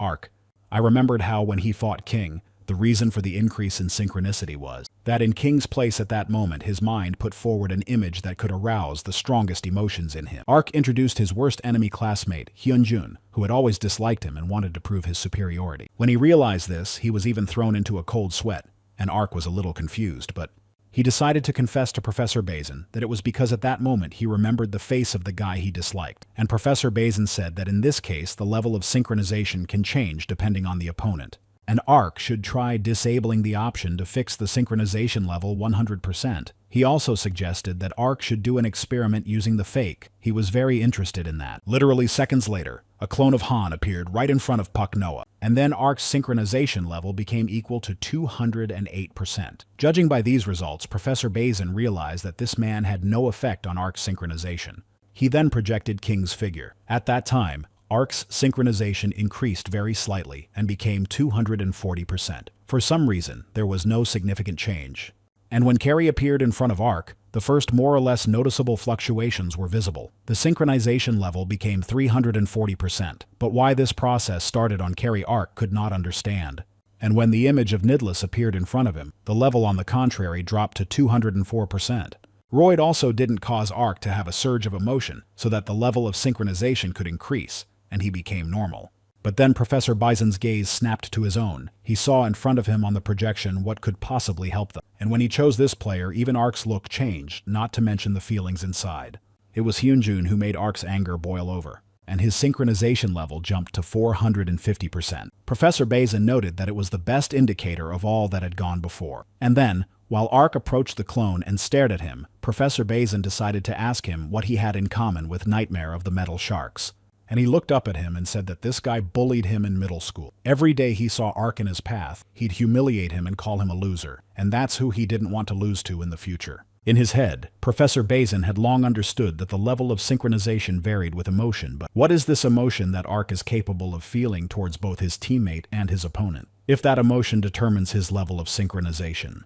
The feeling that maximizes his synchronization is the awareness of his opponent, perhaps a thirst for victory or even fighting spirit. So far, Professor Biden couldn't make up his mind exactly, so he decided to find out a little more about everything, and they were about to embark on their next study. A great deal of time passed in trying to understand the whole point, and on the evening of another day in the dormitory of the Fantastic Academy, on his bed lay an exhausted Ark with huge black eyes. Looking at him, Han said he looked pretty tired, and he had heard from Professor Bazin that he had begun to conduct various experiments related to the level of synchronization. Ark barely had the strength to confirm Han's words. He added that with Professor Bazin did everything possible, even held Ark for 5 days earlier. Ark thought Bazin was a simple uncle, but he is a monstrous con. Confirmed that their professor is obsessed with research. Ark was nervous and asked Han if he didn't mind Professor Bazin helping him with his training. Han replied that it was all right, and he was even willing to fight Ark in his best condition. Besides, he doesn't have anyone on his team who's looking for fun. Afterward, Ark remembered and asked Han how the concert preparations were going. Han said it's going great. The guys were getting along well, and he didn't even think they needed to rehearse. When Ark heard that, he immediately decided to ask how things were going with Haruru. Han said she was a great singer, but that's not what Ark wanted to hear. What he was really interested in was whether Han had found the reason he was so eager to meet her in real life. Turning away, Han said that he still hadn't managed to find that reason, and he had no idea why he even wanted it. In fact, it was all obvious to Ark, and he couldn't understand why Han wouldn't want to admit that he liked Haruru. If he wasted his time, Han and Haruru might not be able to meet at the end of the concert. Ark couldn't bear to see Han's fate slip away from him because of his stupidity. And then Ark wondered if he should just take matters into his own hands and bring these two together. At this time, in another place, 2 pairs of feet in shoes were striding around a particular room. It was Loki and Professor Lily dressed in strict formal suits. As they approached the table, they turned to the man sitting behind it. Professor Lilia noted that they hadn't seen him for a long time and asked how he was doing. A mysterious man. He greeted the two while continuing to play the chess game in front of him. Then I asked how the current cases were going, and Professor Lily said that in her opinion they were done with Halper's assurance, and also no one from the Academy's security service could guess about his existence. Loki in turn finished with bringing in all the members of the Metal Sharks as recruitment of new people. Upon hearing this, the mysterious man assumed that the preparations had been completed to some extent, and before they could begin, he had called Professor Lilia and Loki here to relay some information. They can't find out the exact reason, but he has received information that Faker, who has concealed his identity, is currently at the Academy. Those words stirred Loki. Could it be that his and Nidless's idol was at the Academy right now? And then Loki's thoughts were interrupted by a mysterious man. He told Loki, Professor Lily, and their boys to be careful with him from now on. After all, Faker could possibly be an obstacle in their big case, so all his team from now on need to never forget his existence. Confidently taking his hand the queen chess piece, the mysterious man said that their major move would be executed in 3 days at the Academy Festival. Then, with his figure representing his team, he attracted the attention of those standing before him. And with a sly look, he knocked down the king standing on the field representing the opposing team. He also said that on the festive day of the Fantastic Academy Festival, he and his boys would destroy it. After a while, when the long-awaited day of the festival finally arrived, Ark and Han went to the festival together. Unlike the unemotional Han, Ark was simply delighted.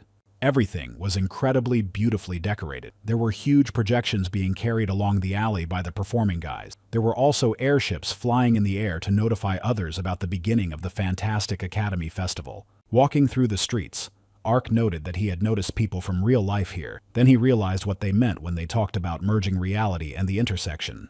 Then his face changed and he looked at Han and said that he didn't have to perform today. Han replied that there wasn't much time left before the training camp, so it was okay. Ark wondered what he wanted to do with him. Without giving a specific answer, Han simply jabbed his finger in the direction.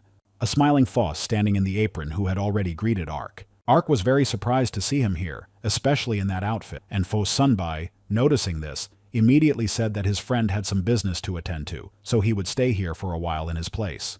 When Ark heard that, he assumed that maybe Foss's friend had actually thrown it at him and run away, but he said, not a little nervously, that it had only been 3 hours and everything was all right.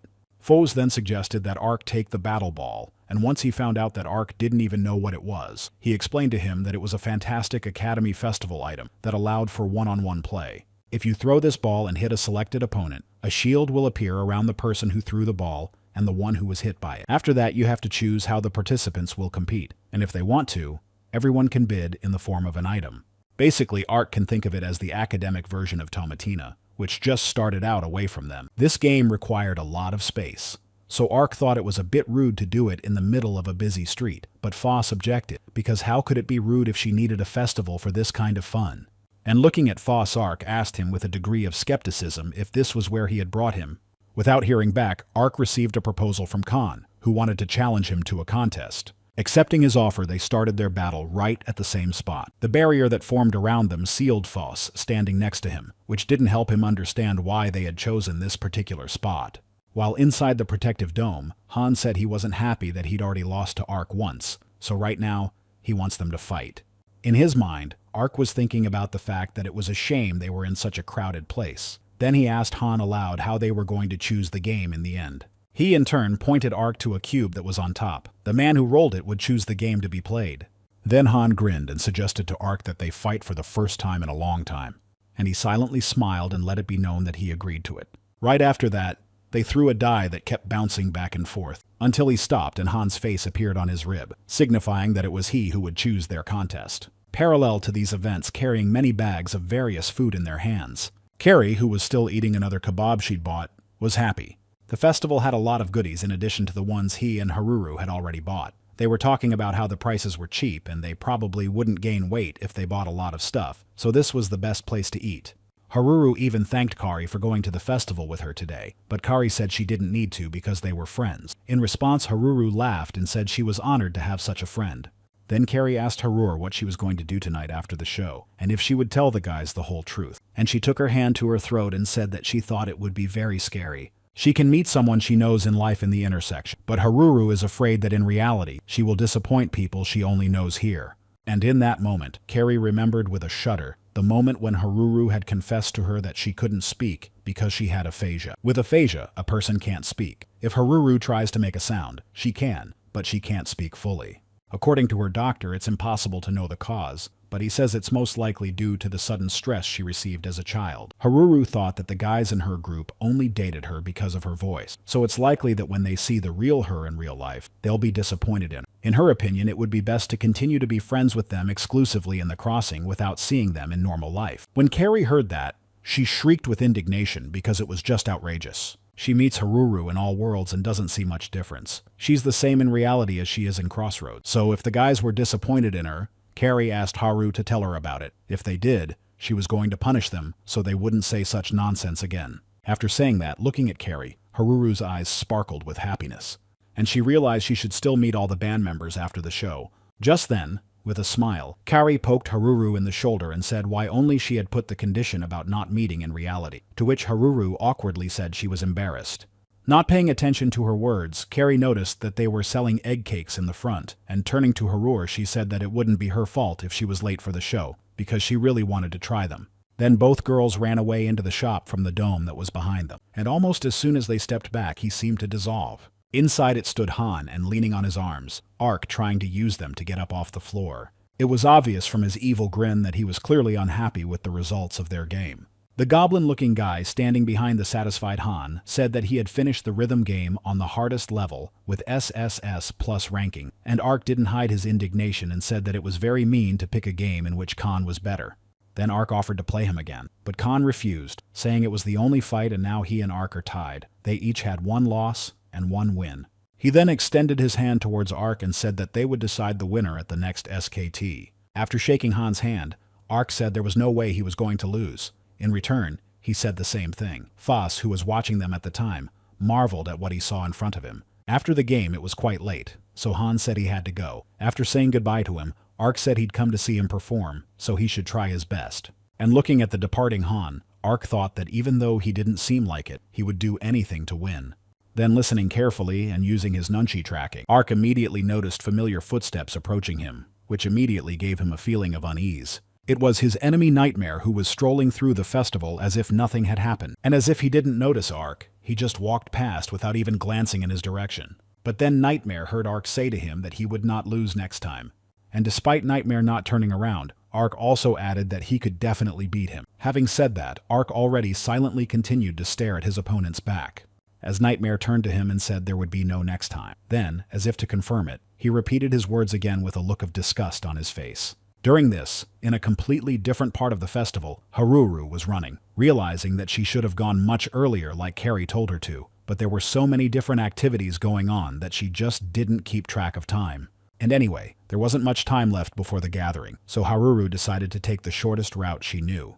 At the same time, in one of the street alleys, there was a small company standing in one of the street alleys, constantly shuffling from foot to foot. One of them turned to his sunbai and said that perhaps they should stop before it was too late. And a certain man with a plush rabbit head on his head said indignantly that they shouldn't forget that they were all in the same boat, and there was nowhere to retreat to. So they should not forget that if they fail this mission, each of them will be in danger. They must all have one thing on their minds, that their goal is the headmaster of the academy, and Jimmy Fullhouse to gain power over all of them, and Jimmy Fullhouse to gain power over the entire academy. At that moment, Haruru, who was running past, heard everything their boss had said. She was shocked to hear such words, but she hadn't expected to meet anyone here, and especially not with such talk. And at that moment, all the people standing in that alley turned in her direction. Then one abruptly approached Haruru. One of them confronted her. He did it with such force that he even pushed her off her feet, and in doing so, he took off his teddy bear head. As Haruru landed and gathered her thoughts, she decided to turn back around. There, the man who had fallen her to the ground put the plush head back on his, asking her if she heard what they were talking about. Haruru looked at him with the most confused look, full of fear, and stammered, saying that it wasn't. She didn't hear anything at all. She continued to lie on the tiles, while the other unknown men looked in her direction. At the same time, Professor Seiler, sitting at his desk and watching all the footage of what was happening on the projections, couldn't believe that he had been entrusted to oversee the festival. Then he heard from the man sitting next to him that they were here together, so Professor Seiler could afford a little rest. He turned to Professor Lilia and noted that she had volunteered today. He envied her youth. She replied that Professor Seiler was young too. Looking at her, he even blushed. All of Professor Seiler's thoughts were preoccupied with the fact that what was happening now looked like some kind of date, so he didn't notice. A red alert in front of it that said a player hit had been detected in Area A7. And finally noticing this, Professor Seiler finally looked at the projection, which showed that a crowd of people with animal heads surrounded the fragile girl. Looking at this, Professor Lilia was just as surprised and widened her eyes. Professor Bazin couldn't believe that these weirdos dared to do such a thing in the academy, and said that right now he was going to find out all their personal data. First among them was Loki, a member of the Metal Sharks. When Professor Seiler realized that it was a member of Professor Lilia's team, he felt the touch of her hands on his head. Some kind of thick black-red energy was emitting from her ring, making Professor Seiler even more nervous. Then Professor Lily, without saying a word, put the ring directly on Professor Seiler's neck, and all that energy spread through the room and over his body. He felt so much pain that he even screamed. He was even smoking as he fell to the floor, and when Professor Seiler touched the floor, a sign appeared above his body, saying that as a result of the effects of the World Administrator's rites, the player Seiler was in a fainting state. And Professor Lily said out loud, without paying attention to him, that Loki really was terribly careless. She couldn't imagine what he would have done if she hadn't disarmed Professor Seiler. With a sly look, she said she realized it had started a little faster than they had planned. While the people on the streets were feeling comfortable and not expecting anything bad, Professor Lilia realized that it seemed now was the right time for the main event of this festival to start. After saying that, the battle bowl balls lying aside from Foss. Suddenly the color turned from what was once black to bright red. Meanwhile, Han and the guys in the band are standing with the equipment right outside. They couldn't get through to Haruru. One of them was even worried that they wouldn't be able to rehearse in time. Her tardiness also seemed strange to them, since she had never done that before. Han was still trying hard to call her, and looking at the projection he thought that the signal was coming through, and that meant she was still in the crossing world, but he couldn't understand why she wasn't picking up the phone. After some more thought, he thought that something might have happened to Haruru, or she might have changed her mind about performing with them. Han, unable to bear the influx of his thoughts, shouted to the other members that he would go look for her and ran away. The anxiety inside was growing with each passing second, as if a heavy weight were squeezing my chest, preventing me from breathing properly. At the same time, Ark, being elsewhere, experienced absolutely nothing. He was incredibly bored as he walked the streets of the festival completely alone.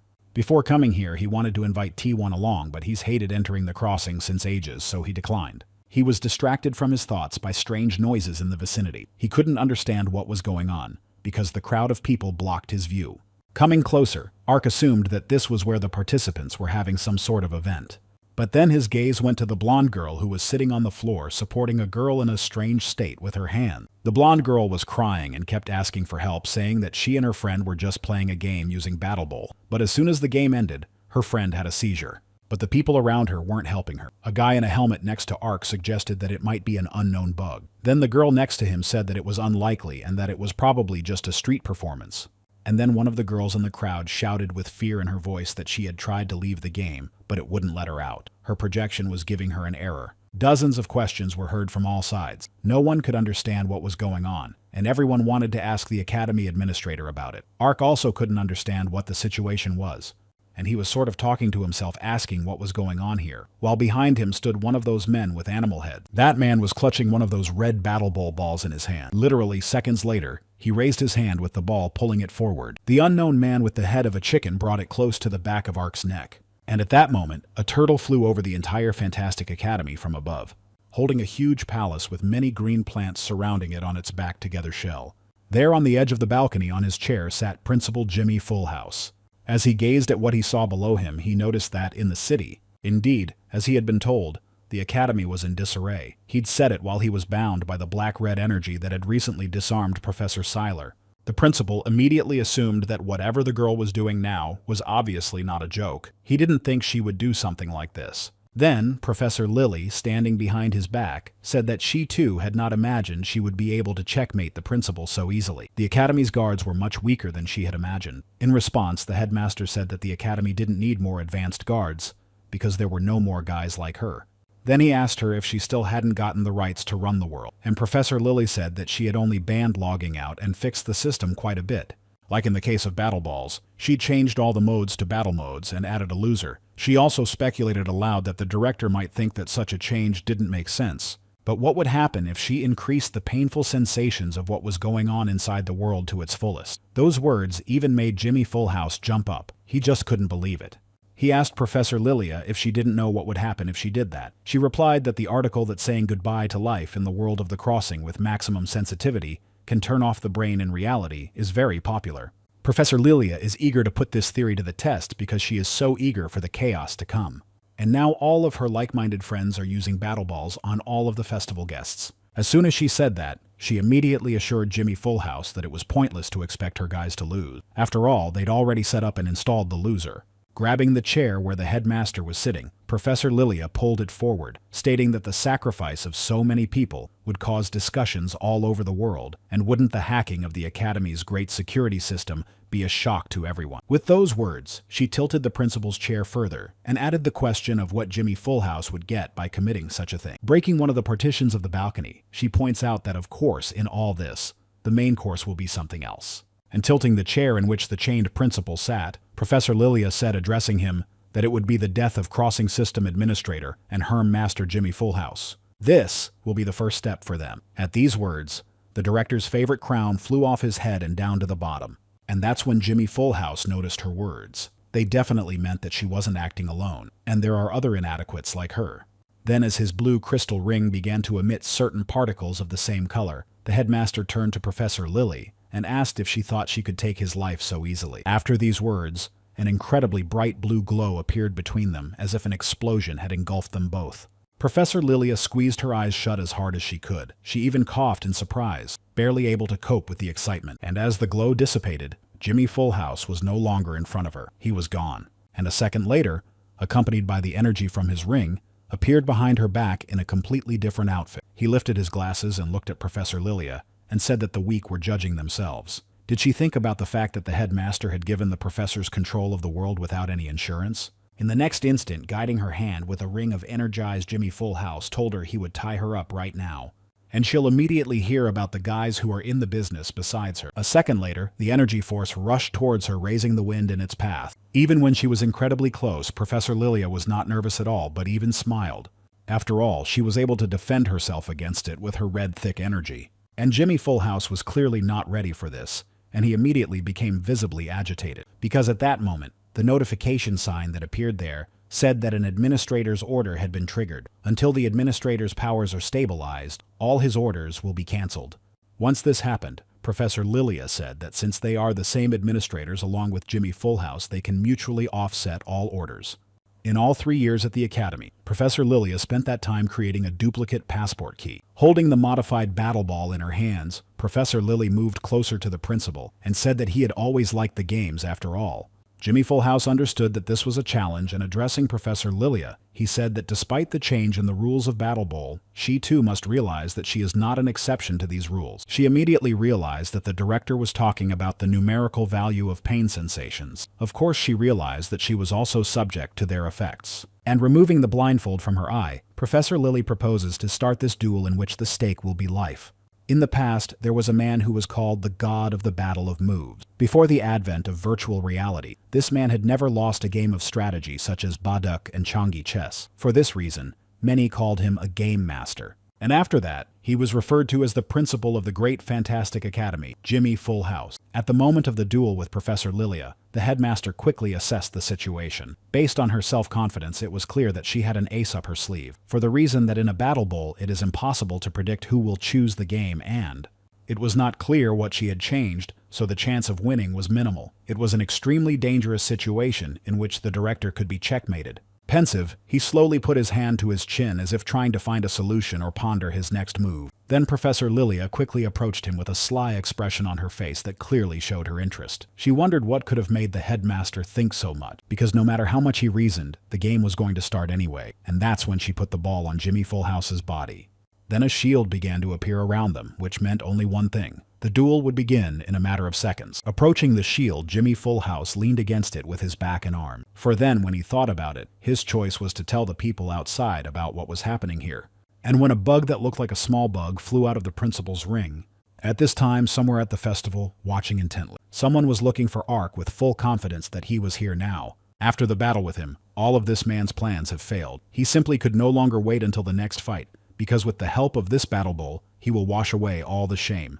Without retreating or paying attention to the huge crowds of people, this man continued to scan his gaze all around him in search of Ark. After a while, making his way through the crowd, he spotted Ark standing among the people. Immediately afterward, he found a man with the head of a chicken approaching him. The man watching was determined to show Ark that everything here belonged to him. At that moment, he noticed the chicken-headed man bringing the battle ball closer to Ark. And when he was about to almost touch his back, King stopped his movement, addressing the man with the chicken head. With a menacing look, he made it clear that Ark was his prey and no one else. Without answering, the chicken-headed man moved his ball hand closer to King, and when it touched his hand, a shield appeared around the two of them, signifying the start of the game, pushed Ark out of his seat. He even fell from surprise because literally just now his thoughts were occupied by a girl who was incredibly bad after the game. And then people in the crowd were outraged that in such a dangerous situation, someone would still use battle balls. As Ark tried to come to his senses and realize what had just happened, he noticed a projection in front of him that had a voice call from the Invincible Demon King's team. Ark realized that Kim's assistant had invited everyone into this call. Thinking about why he's doing this so suddenly, Ark picks up the phone. It was a video call, and it was obvious from the faces of the other guys on the team that they were also unaware of the upcoming call. When everyone was connected, Kim's assistant announced an emergency and ordered everyone to listen to him very carefully. From now on, they need to avoid any battles, and especially the use of battle bolas. Fos, who was in a shop filled with battle balls, became much more nervous than before. Assistant Kim continued at the same pace to say that he had been contacted by the professor. He informed him that the Academy's mirror world had been attacked by a saboteur group that had increased the level of physical sensation while playing inside the battle balls to the limit. Panic gripped everyone, and they didn't understand how this could have happened, and Nidless said aloud that it seemed that it was because of these saboteurs that no one could get out of the game.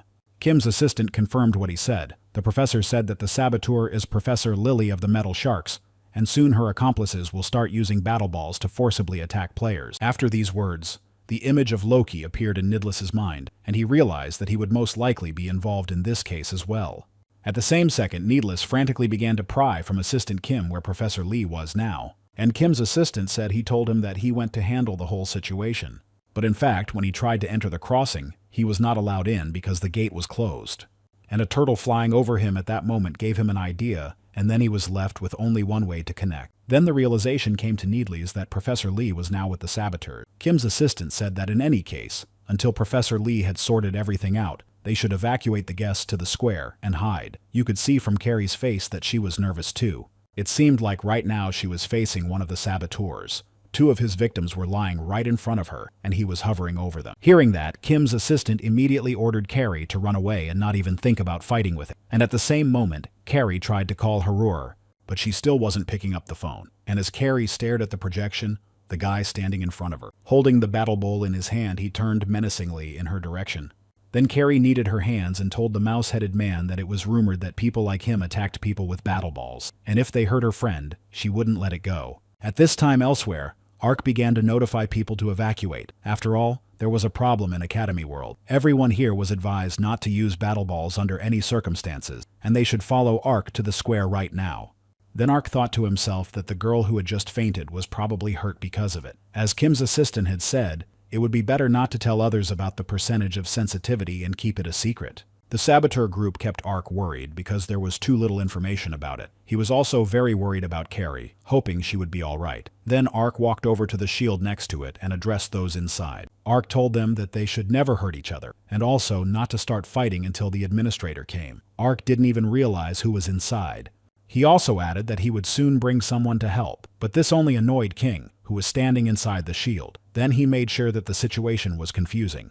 And the guy with the chicken head was thinking that he was going to hunt Ark, but in the end he couldn't even think about meeting King here. He remembered the humiliation of being defeated by King during the entrance exam. He would never forget those calm but challenging eyes staring back at him. And now that he had a handler, King was nothing more than a sitting duck, so he offered him a gamble. After all, King couldn't afford to get scared over such a small thing. And looking at his face, the guy with the plush chicken head laughed in his face because despite that, he still can't fight. At the same moment, Han quickly covered the distance and ran to someplace, stopping to look around and figure out what to do next. In the middle of the street, he tried to catch his breath from such a long and intense run. Han noticed that it had been quite noisy around for some time now, so he couldn't hear Haruru's voice. Although the exact state of affairs remained unclear, he was well aware that the situation was extremely tense. Han really hoped that Haruru hadn't gotten caught up in this chaos and was in a safe place. Then he realized he needed to focus harder and search for sound in even slightly deeper places. He was already concentrating as hard as possible, so when Han tried to do it again in real life, blood spurted from his nose. Then he tried to find Haruru again, and after a few seconds, a picture of the girl lying on the floor barely breathing appeared before his eyes. Han immediately gagged, sensing exactly which way she was in. Where she was, someone was having unsteady breathing, a powerless heartbeat, and had literally just passed out. Han hoped incredibly hard that it wasn't Haruru. As he rounded another bend, the Han in front of him noticed. Lying in the middle of the alleyway, Harura lay unconscious on the floor with a completely helpless look. Looking at her, Han felt anxious and growing fear, and his heart clenched with worry. At this time, T1 was in a room all alone, enjoying this time. While T1 was charging, he was staring at the tablet saying that nothing recharges like watching a dorama. He was in Kim's assistant's office and talking to himself. He noted that since coming to the academy, he wasn't worried about the electricity bill at all, and yet he was very good for following Pak Noah here. Then he looked out the window thinking about what his friend Pak Noah could sit still and what was so good about these festivals anyway. The fact that reality and intersection were combined today did not impress the robot at all. It was obvious to him that reality was better, and he didn't understand why people were so dependent on virtual reality. At that moment, he noticed that some of the people on the street began to light up.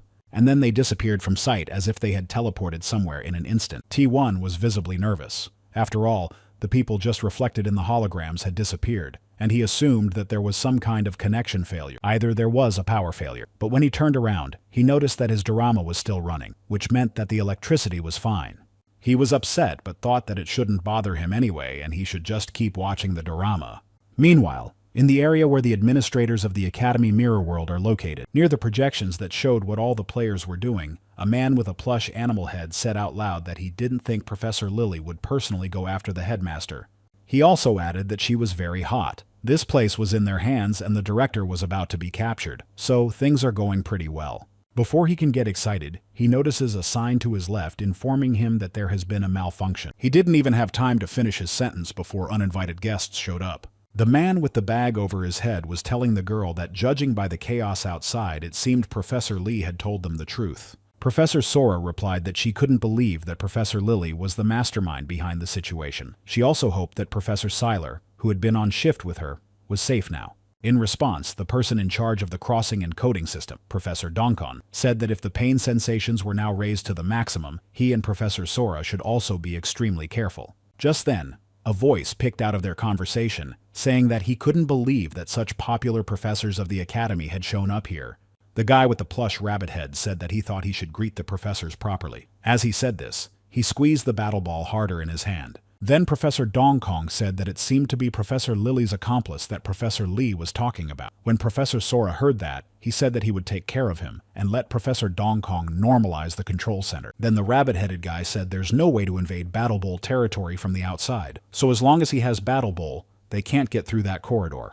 At that very second, Professor Donkin assumed that the accomplice standing in front of them was going to use him to block the path, but Professor Sora told him not to worry. After all, she's going to win. Professor Sora was formerly an academy graduate in the top 1% of her class.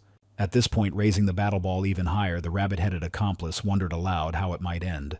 Parallel to these events at a festival somewhere near the fountain, on one of the benches sat Han, and on his lap lay Haruru's head. Still unconscious, she looked rather haggard. So looking at her condition, Han assumed she wouldn't wake up for a while. To make it happen sooner, he tremblingly began stroking Harura's head, and at that moment, a man came running toward him from the side. Genus from the Colorful Mermaids, who shouted for Han. Genus said, running as close as he could, that he couldn't imagine Han being on a date in such a simple situation. Han replied that it wasn't a date at all, and wondered why he kept talking like an aristocrat. Then Gaius said that the great he had just met him, with a psychopath insanely addicted to the game and losing his mind. And Gaius began to tell that it happened almost immediately after the chaos began, when he heard about the appearance of a strange man throwing battle bolas at others. He asked the Academy's Sunbai to catch him, but when they met him, he told them he wasn't going to be deterred by numbers. That guy was forcibly using battle bowls until the very end and fighting the guys one-on-one. And after that, Genus saw a terrifying sight. The snake-headed man had taken out every single Sunbei. Genus noticed that all the Sunbei who lost to that madman had lost consciousness and couldn't wake up. Han thought that the same thing might have happened to Haruru. Genus turned away and said that he was sure that the madman was connected to the disturbance here, and appearing behind his back. Needless asked if he was telling the truth, that the man who attacked people with the battle bowl was wearing a mask. Genus turned to Nidless and said he was quite sure of it. When Han noticed him, he assumed that the man standing in front of them was a Sunbai from Ark's team. But Needles answered nothing, for he had just realized that it was Professor Lily's ally that Kim's assistant was talking about. The place was a mess. Passers-by were discussing that the masked men were challenging other players to battle using battle balls. One of them even said that he had just seen a man in a chicken mask use it, but he couldn't understand the purpose of them attacking others. These lunatics use battle bowls with maximum sensation, which means they have the card necessary to win, and Needles hoped that at least Professor Lee was okay now. Hiding behind a tree, Needles noticed the suspicious company. At that moment, he was thinking about what if Loki was really involved in everything that was going on. Even though he didn't want to, he has no choice but to verify this information himself. And then he activated the projection in front of him. He called Loki, who asked with surprise in his voice why Needles had decided to call him all of a sudden. Immediately, he asked Loki a counter-question about where he was now. He jokingly began to say that why Needles so suddenly asks where he is. Does he really want to enjoy today's festival together? But he again, without answering Loki's question, asked with anger in his voice if all this noise around him was related to him. And just a second later, Loki's lips spread into a sly smile. Answering Needles, he told him how smart he was. Then Loki added that Hadokchijin had more than enough powers of observation. As it happens, Loki can't go back in time now. After these words, he wished his old friend Needles a happy stay, but not before dropping a second later. Loki's face changed because Needles called him An Hyun-soo. With a furious rage, he demanded to know where he was. In the meantime, something equally important was going on at Air Mobility headquarters. The professor, hiding in the bushes, sat on the dragon and harnessed it for flight. He thought that if the portal was broken, he'd have to fly himself, and holding the dragon's leash on his finger, the same ring as the headmaster's glittered on his finger. Almost in the same second, they soared through the air, heading towards a turtle floating in the sky surrounded by a battle ball shield. Just as Professor Lee thought, they closed the heavenly castle so that it was impossible to approach it. But with the powers that Professor Lee now had, he had the power to counteract it. So by releasing a mass of charged energy from his ring, he breaks the barrier and flies with his dragon into Heavenly Castle territory, and when he can already see every detail on the makeshift turtle. Professor Lee notices a broken railing and shield right on the balcony. Leaving him on that very ruined balcony, the dragon flies away. As the shield in front of Professor Lee begins to open up and the outline inside it begins to appear, Professor Lilia, who was clearly surprised by the appearance of such an unexpected guest as Professor Lee. When the shield completely dissipated, Professor Lee noticed that Professor Lilia was holding the kneeling and unconscious headmaster by the scruff of the neck.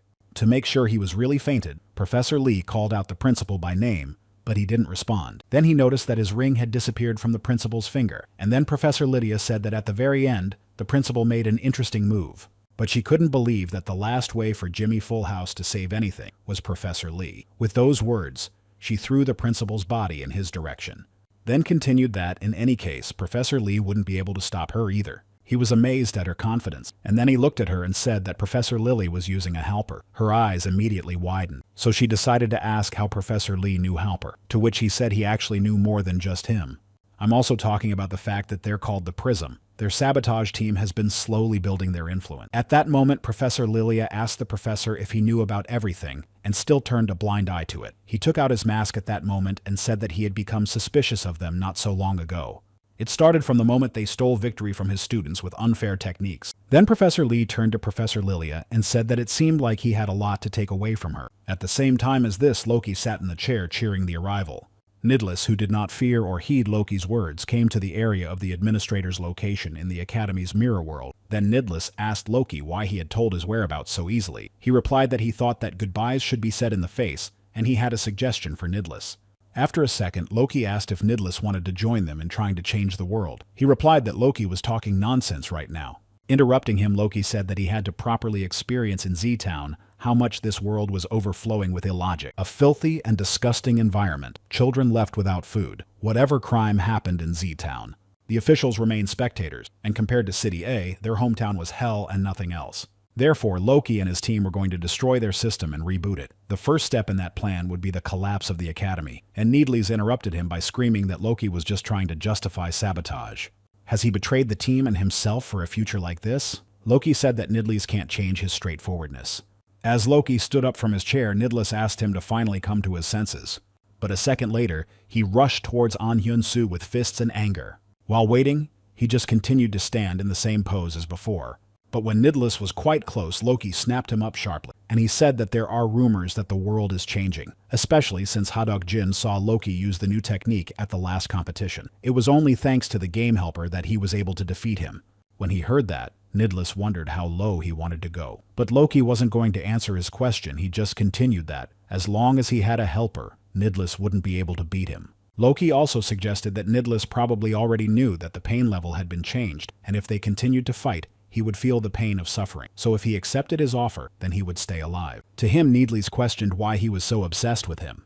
Twisting a bit so he could get a look at his face, Nidlis asked Loki if he still considered him his friend. Immediately, his Loki face changed. When Nidlis noticed this, he continued to say that in that case, they're going to have a battle ball. While Nidles was talking to Loki, he cleverly managed to get the ball in his one free hand. Loki could not believe that he was doing such a thing, even though he knew what would happen after using the battle ball. Then Nidles said that they would have to fight a battle that would end in death anyway. Looking Loki straight in the eye, Nidlis said that he could no longer watch him continue his evil deeds. At this time, somewhere in the Academy Mirror World, the Shield continued to be in the Mirror World together, which had recently been very crowded, but at the moment, there was no one there anymore. Except King and the man with the plush chicken head. It was obvious that King was getting the most out of the two of them. He couldn't believe that he was feeling the pain inside crossing at this moment, because it had never happened before. The chicken-headed guy couldn't believe King had fallen from just one punch to the stomach. After increasing the sensation index to the maximum, the reactions became significantly different. He also added that King is visibly afraid of pain, but he shouldn't give up so easily because it could end too easily. After all, this is a two-touch game in which you have to touch your opponent twice in the same place. After a little explanation of the rules of the game, he said that when a player is wounded, a mark appears in his place. If this area is attacked again, an electronic current appears and the player wins. But if you hit a different spot, the mark moves. So you have to attack twice in the same place. Looking down at King, the chicken-headed guy said that the decision whether to end this game or not is in the hands of the stronger player. That is him. Hearing this, King said he was not at all afraid of pain, however. Calling a guy with a head like a chicken a rat, King said that the fact that he thought he was stronger than him was the only thing he didn't like not like. These words also angered the guy with the chicken head, and he told King that it was just his thoughts. At the same moment, he swung his leg toward King. He in turn immediately realized that his opponent wanted to make a low kick. No matter how hard King tried to dodge his attack, in the end he failed and the attack came right on his cheek. At the time the mark was made, the chicken-headed guy was so pleased with his success that he laughed and said it was a pure, perfect Brazilian kick to King's face. He would then lash out menacingly at King in an attempt to land the next blow. The one was of course afraid, but still continued to block all attacks from his opponent. Gathering himself, King couldn't understand why he should be beaten by a rodent like the guy standing across from him. Then he remembered the words of his father talking to his assistant about King not actually being able to recognize faces. His father's assistant at the time said it was true. According to the doctor, his son had a hard time distinguishing faces. The reason why the test showed these symptoms is because, interrupting him, King said he just didn't need to know them. There was no need to know the faces of those below him. In any case, King can sense the atmosphere around his opponents and mistake them for animals. Then his father assumed that because of his outstanding reaction ability, King had lost interest in the others. But despite that, King went on to say that it's no problem at all. After all, it would give him the mindset of the strongest to never lose to anyone. His father said that it would be a shame to hide his talent in his one world. Then King didn't quite understand his father's words. He said that he would not interfere in his affairs until he lost. But if King is defeated, he will have to reboot himself and start learning all the skills from the beginning. He will need to recognize that this world is big, then show respect for it all and take an interest in it.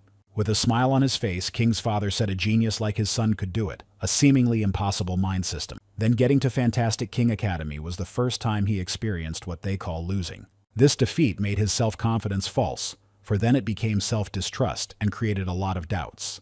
And from that moment on, King began to see only Ark's face clearly.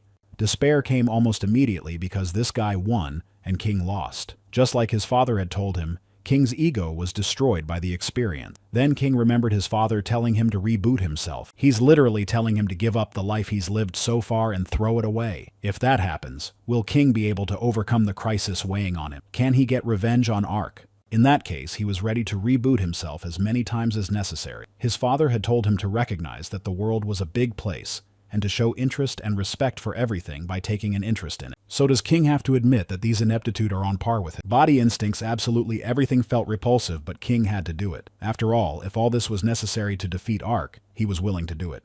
And in that moment, he finally saw his opponent's face properly for the first time.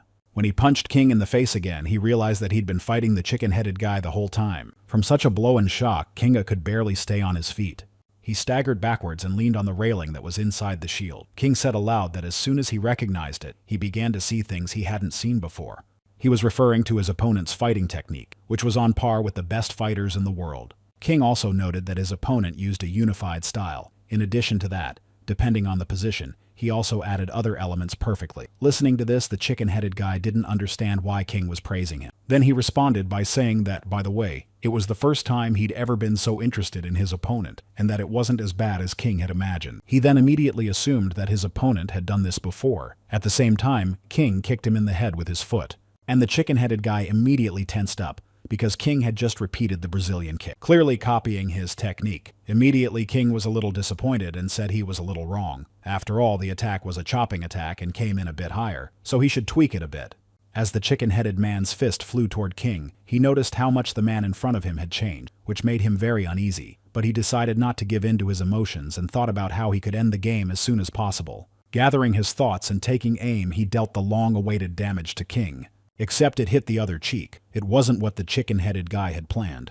And looking at the expression on King's face, he realized that he was not afraid of pain at all. King turned to him and asked him if he was going to finish. If he has anything else of interest, King would want him to show it to him. As it is, King will take literally everything he's got. And then he realized what his father meant about living in a spacious world. All these losers were nothing to King's experience. Leaning toward the chicken-headed guy, King recognized that so far he was stronger than him. And with a crazed look, King mentioned the words of some wise man who said that what destroys us makes us stronger. Not long ago, the chicken-head guy was saying that the game would be over if you hit the same spot twice in a row. He suggested that he should fight quickly and find out what would be faster to pump King or beat the chicken-head guy. Parallel to these events, Carrie continued to run away from her opponent, while he himself took aim trying to hit her body with a battle bowl. Once again throwing the ball and missing, the mouse-headed girl asked Carrie how long she would keep running away like this. She replied with a smile that he didn't think anyone would seriously agree to fight him, and she certainly knows that the feeling in the game is conveyed to the max. As she continued to run away from him, Carrie thought about how Kim's assistant had told all the guys on the team to evacuate the square. She didn't know how many saboteurs there were, but she and her team needed to get them as far away from the square as possible. And as she was running away, she heard an indignant voice behind her. The mouse-headed girl said she didn't think she needed to waste her precious time on one animal. She was nothing at the competition, and now she was running away pretty well, so Carrie could count herself lucky. Carrie couldn't leave these words unanswered, so she grabbed a tin can that was lying nearby and threw it at the mouse-headed girl's head. At the same time, Carrie stated in a cold tone that she wouldn't even dream of leaving here for nothing. Afterward, she mockingly offered to entertain her in a little game. So Carrie managed to provoke her and the girl with the mouse head with the words that she would destroy. Carrie rushed towards her. After many twists and turns and obstacles, the two girls found themselves on metal structures at a great height above the concert stage. As soon as they stopped, the girl with the mouse head turned to Carrie and told her that she had finally stopped running. And in her opinion, she doesn't even have to use the battle ball in this situation. To which Carrie said that she was originally supposed to enjoy her friend's concert tonight if only their gang hadn't made such a fuss. And the girl taking off her mouse head said that it no longer made absolutely no difference what was or would be there with Carrie's friend. At the moment, she had better worry about her future. The moment she was already holding the mouse's head in her hand, Carrie noticed that the girl behind her was already familiar to her. Pain of the Metal Sharks also noted that at the competition, Carrie was simply destroyed by her attacks without being able to resist. And now, Carrie must regret taking off the mask, because it's tantamount to saying that Pain is ready to bring her brain to a complete shutdown. But her words didn't scare Carrie at all. She was only glad that now she recognized the true face of one of the saboteurs. Pain was one of their members, and Carrie wanted to pay her back for that loss. With those words, she jumped up and aimed to kick her opponent in the temple. But Pain managed to block that blow. She thought that despite her defeat to Carrie, still wasn't afraid even though the level of sensation was now being transmitted to the max. Calling Carrie a hopeless wench, Pain tried to strike at her, but with a few deft backflips, Carrie moved away from her. Then she decided to make another attempt, noticing that Carrie's movements were very troublesome, and Pain thought it would be a good idea to scare her. Afterwards, she turned to Carrie and said that whatever she does now, she can't beat her anyway. After all, she's now using an assistant program called a helper. It responds accordingly based on data from the most capable players from around the world. Before Carrie could realize the full magnitude of what was happening, Pain said she just couldn't win against that kind of power. Then Carrie speculated out loud that fighting Pain would mean fighting thousands of the best fighters in the world, and she confirmed her words by adding that she's not the kind of fighter Carrie can beat.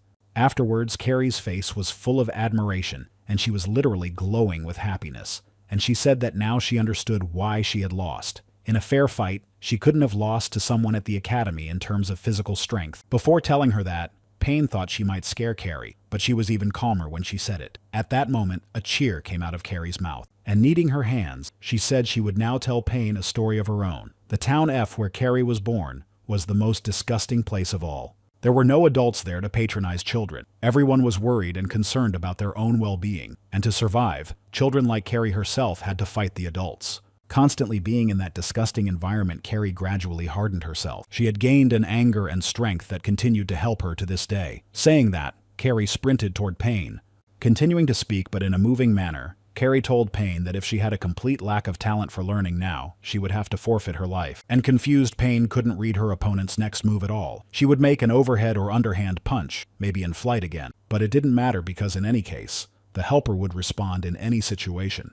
With each passing second, Carrie drew closer and closer, and her footsteps became more and more distinct. And Pain's helper kept failing, and while she couldn't figure out why this was happening, Carrie was close enough to grab her and put her body weight on Pain. And losing their balance, they tumbled down the metal structure together.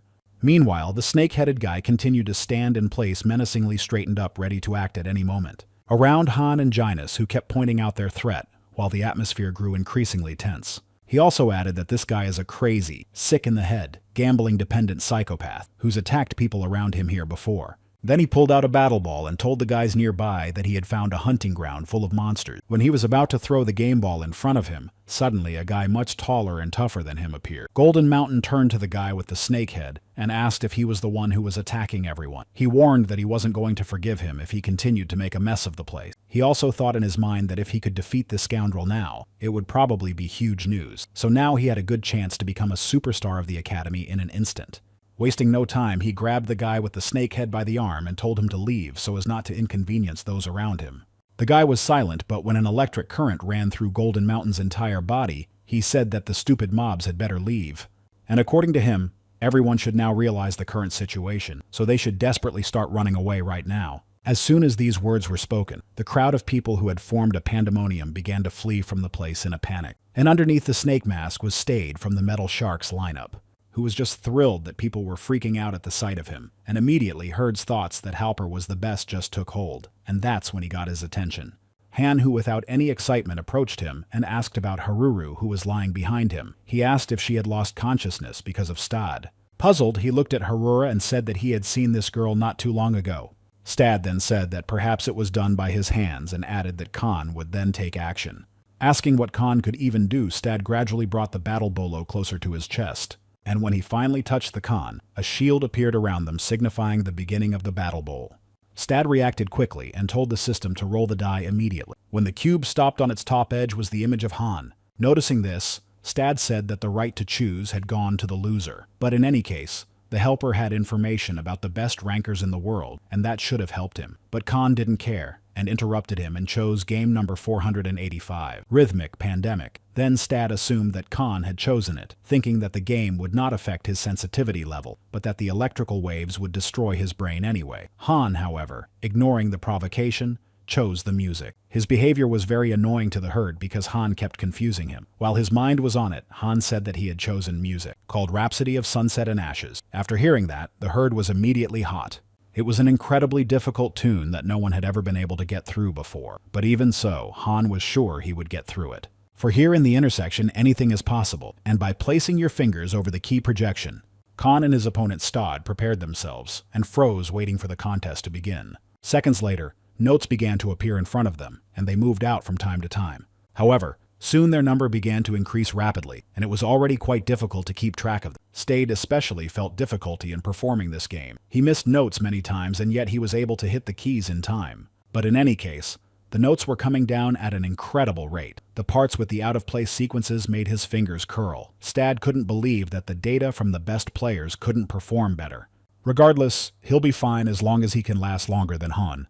And when the herd's gaze drifted in his direction, the herd's eyes widened in amazement. Khan was a pro at this game because his streak was over 1,100 in a row. He looked impressive because he was very focused on his task. At one point in the game, his thoughts suddenly returned to Harur.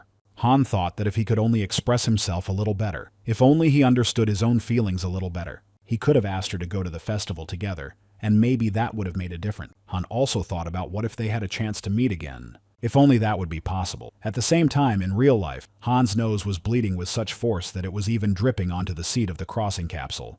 In the same second, a notification appeared in the intersection that the SSS rank was clear. When Han and Herd were scattered around, Genus ran up to Han and burst into tears. He grabbed Han's body and shook it violently, trying to bring him out of unconsciousness. As soon as Han came to his senses, he realized that he would definitely make sure that he wouldn't regret anything. At the same time as these events, Nidless was inside the shield with Loki listening to him complain. After all, he had just activated the battle bowl. Loki turned to Hadokjin and asked angrily if he wanted to say goodbye to his life now. But Nidless wasn't going to answer his question, but he started talking about how he reacted strongly to every mention of An Hyunsu. But Nidless wasn't going to answer his question, so he started talking about how he was overreacting to every mention of An Hyunsu. Even if it was, so it was irrelevant, and turning to An Hyun's, Nidless asked why he had gotten so bad. Far in the past, about 7 years ago in the city of Z, when small, Hadokjin was digging through mountains of stinking waste at the local dump. He was completely dirty in his little gloves, trying to find something valuable in the mountains of waste. Back then, miners from the city of Z were not even given a chance to study. All they learned on their own was the daily necessity of picking up garbage thrown away from other cities and getting pennies for living. So Hadokjin was no exception in this system. He also cycled every day to labor to this extent.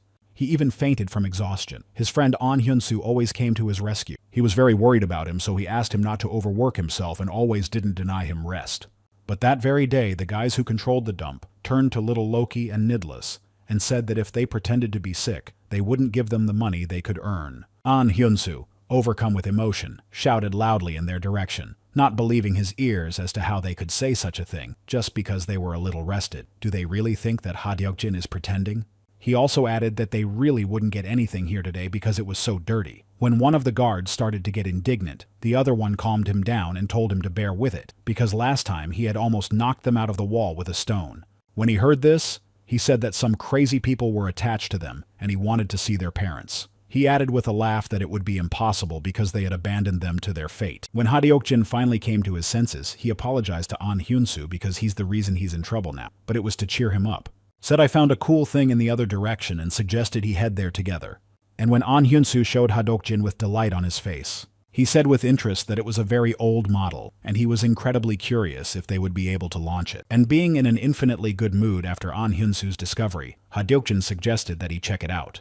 When they got home and connected the set-top box to the TV set, the guys found out that it worked. An Hyunsu was losing to Hadokjin time after time, which made him very angry. And Hensu wondered how his friend was playing so well. He replied that the games can't provide for him and feed him, so what difference does it make? And Hensu said that it might be true now, but when they become adults, everything around them will change. Afterward, he asked Hadokjin with a smile if he knew Faker. He replied that of course he knew him because he was a pretty famous pro gamer. An Hyunsu was pleased because Faker was so popular that even his friend Hadokjin, who had no strong interest in gaming, knew him. Due to his many merits in the gaming field alone, Faker was not only getting paid for it, but he also had a very strong influence on people. So according to An Hyunsu, a person like Hadokjin could have come out of Z City. An Hyunsu then asked Hadokjin to join him in pro gaming. That way, he could help his friend become a second Faker. Such statements made Hadokjin feel warm inside and even blushed. After all, thanks to his friend, Needless found his dream of becoming a pro gamer. After meeting Professor Lee, he was able to come to the academy. Then why did An Hyunsu betray their team after coming such a long way? Loki answered the question immediately and said that he had done so because he had learned that the academy was a place filled with more than just dreams. Then he assumed that Nidless also knew very well where the academy got its money from. It continued to function solely due to the contributions of the elite families who attended Fantastic Academy, and the first rule they established in this place. It was said that the students coming from F and Z cities were only ruining the academy. Those from elite families called for them to be expelled, so that they wouldn't ruin the academy's public image. Loki went on to say that from the beginning their dreams could not be realized here. That's why he grasped the hand of the Prism Alliance, to burn out the academy's rotten system. Then he once again proposed to Hadokjin to change the world with them, to make the world they want to see. Listening to all these words, Nidless seemed to understand a little why he and Loki had become so emotional when reminiscing about each other. It was pathetic, but in Needless's opinion, using this fact was the only way to stop Loki. With these thoughts, he ordered the system to roll the die. He then immediately suggested to Loki that they continue their game they had started. In turn, Loki did not wait for an answer to his last question, and even grinned angrily, and started yelling at Needles about how he'd already said one of them would get hurt. Why, even that doesn't stop him. He looked at the cube with his face on it and told Loki not to worry. After all, this was not at all the game he had imagined. Since it was Needless's turn to choose a game, he gave his preference to game number 32, called Pac-Man, and they were immediately in the right arena. Pac-Man is a game where you have to escape from the inconsistently wandering maze Pac-Man. Victory will be taken by the participant who collects the most jewels.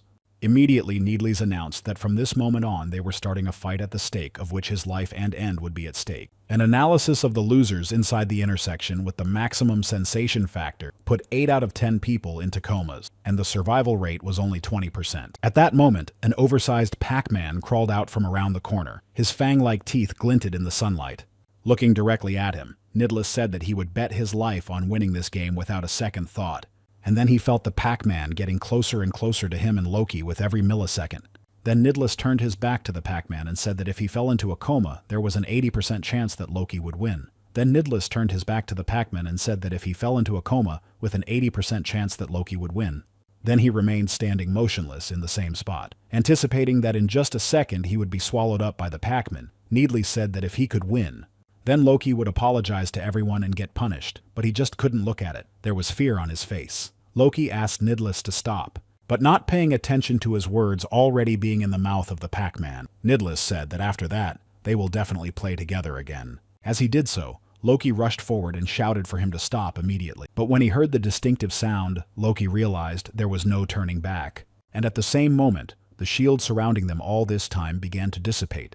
The nerves and adrenaline that had consumed Loki's head threw him into a cold sweat. Meanwhile, the turtle with the sky castle still continued to float through the sky in the same way. There was still a shield on the balcony Professor Lilia had damaged, hiding Professor Lilia and Professor Lee behind its walls. During the fight, Professor Lee looked calm and confident while Professor Lily had long since been exhausted. She looked at her opponent and couldn't understand what was going on.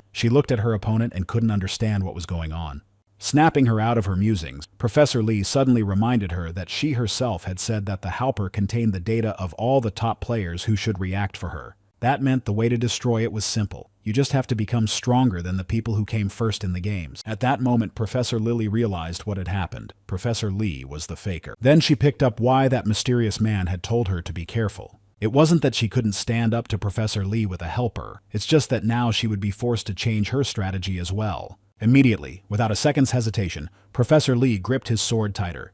Parallel to these events, Ark looked around in surprise when he came up on.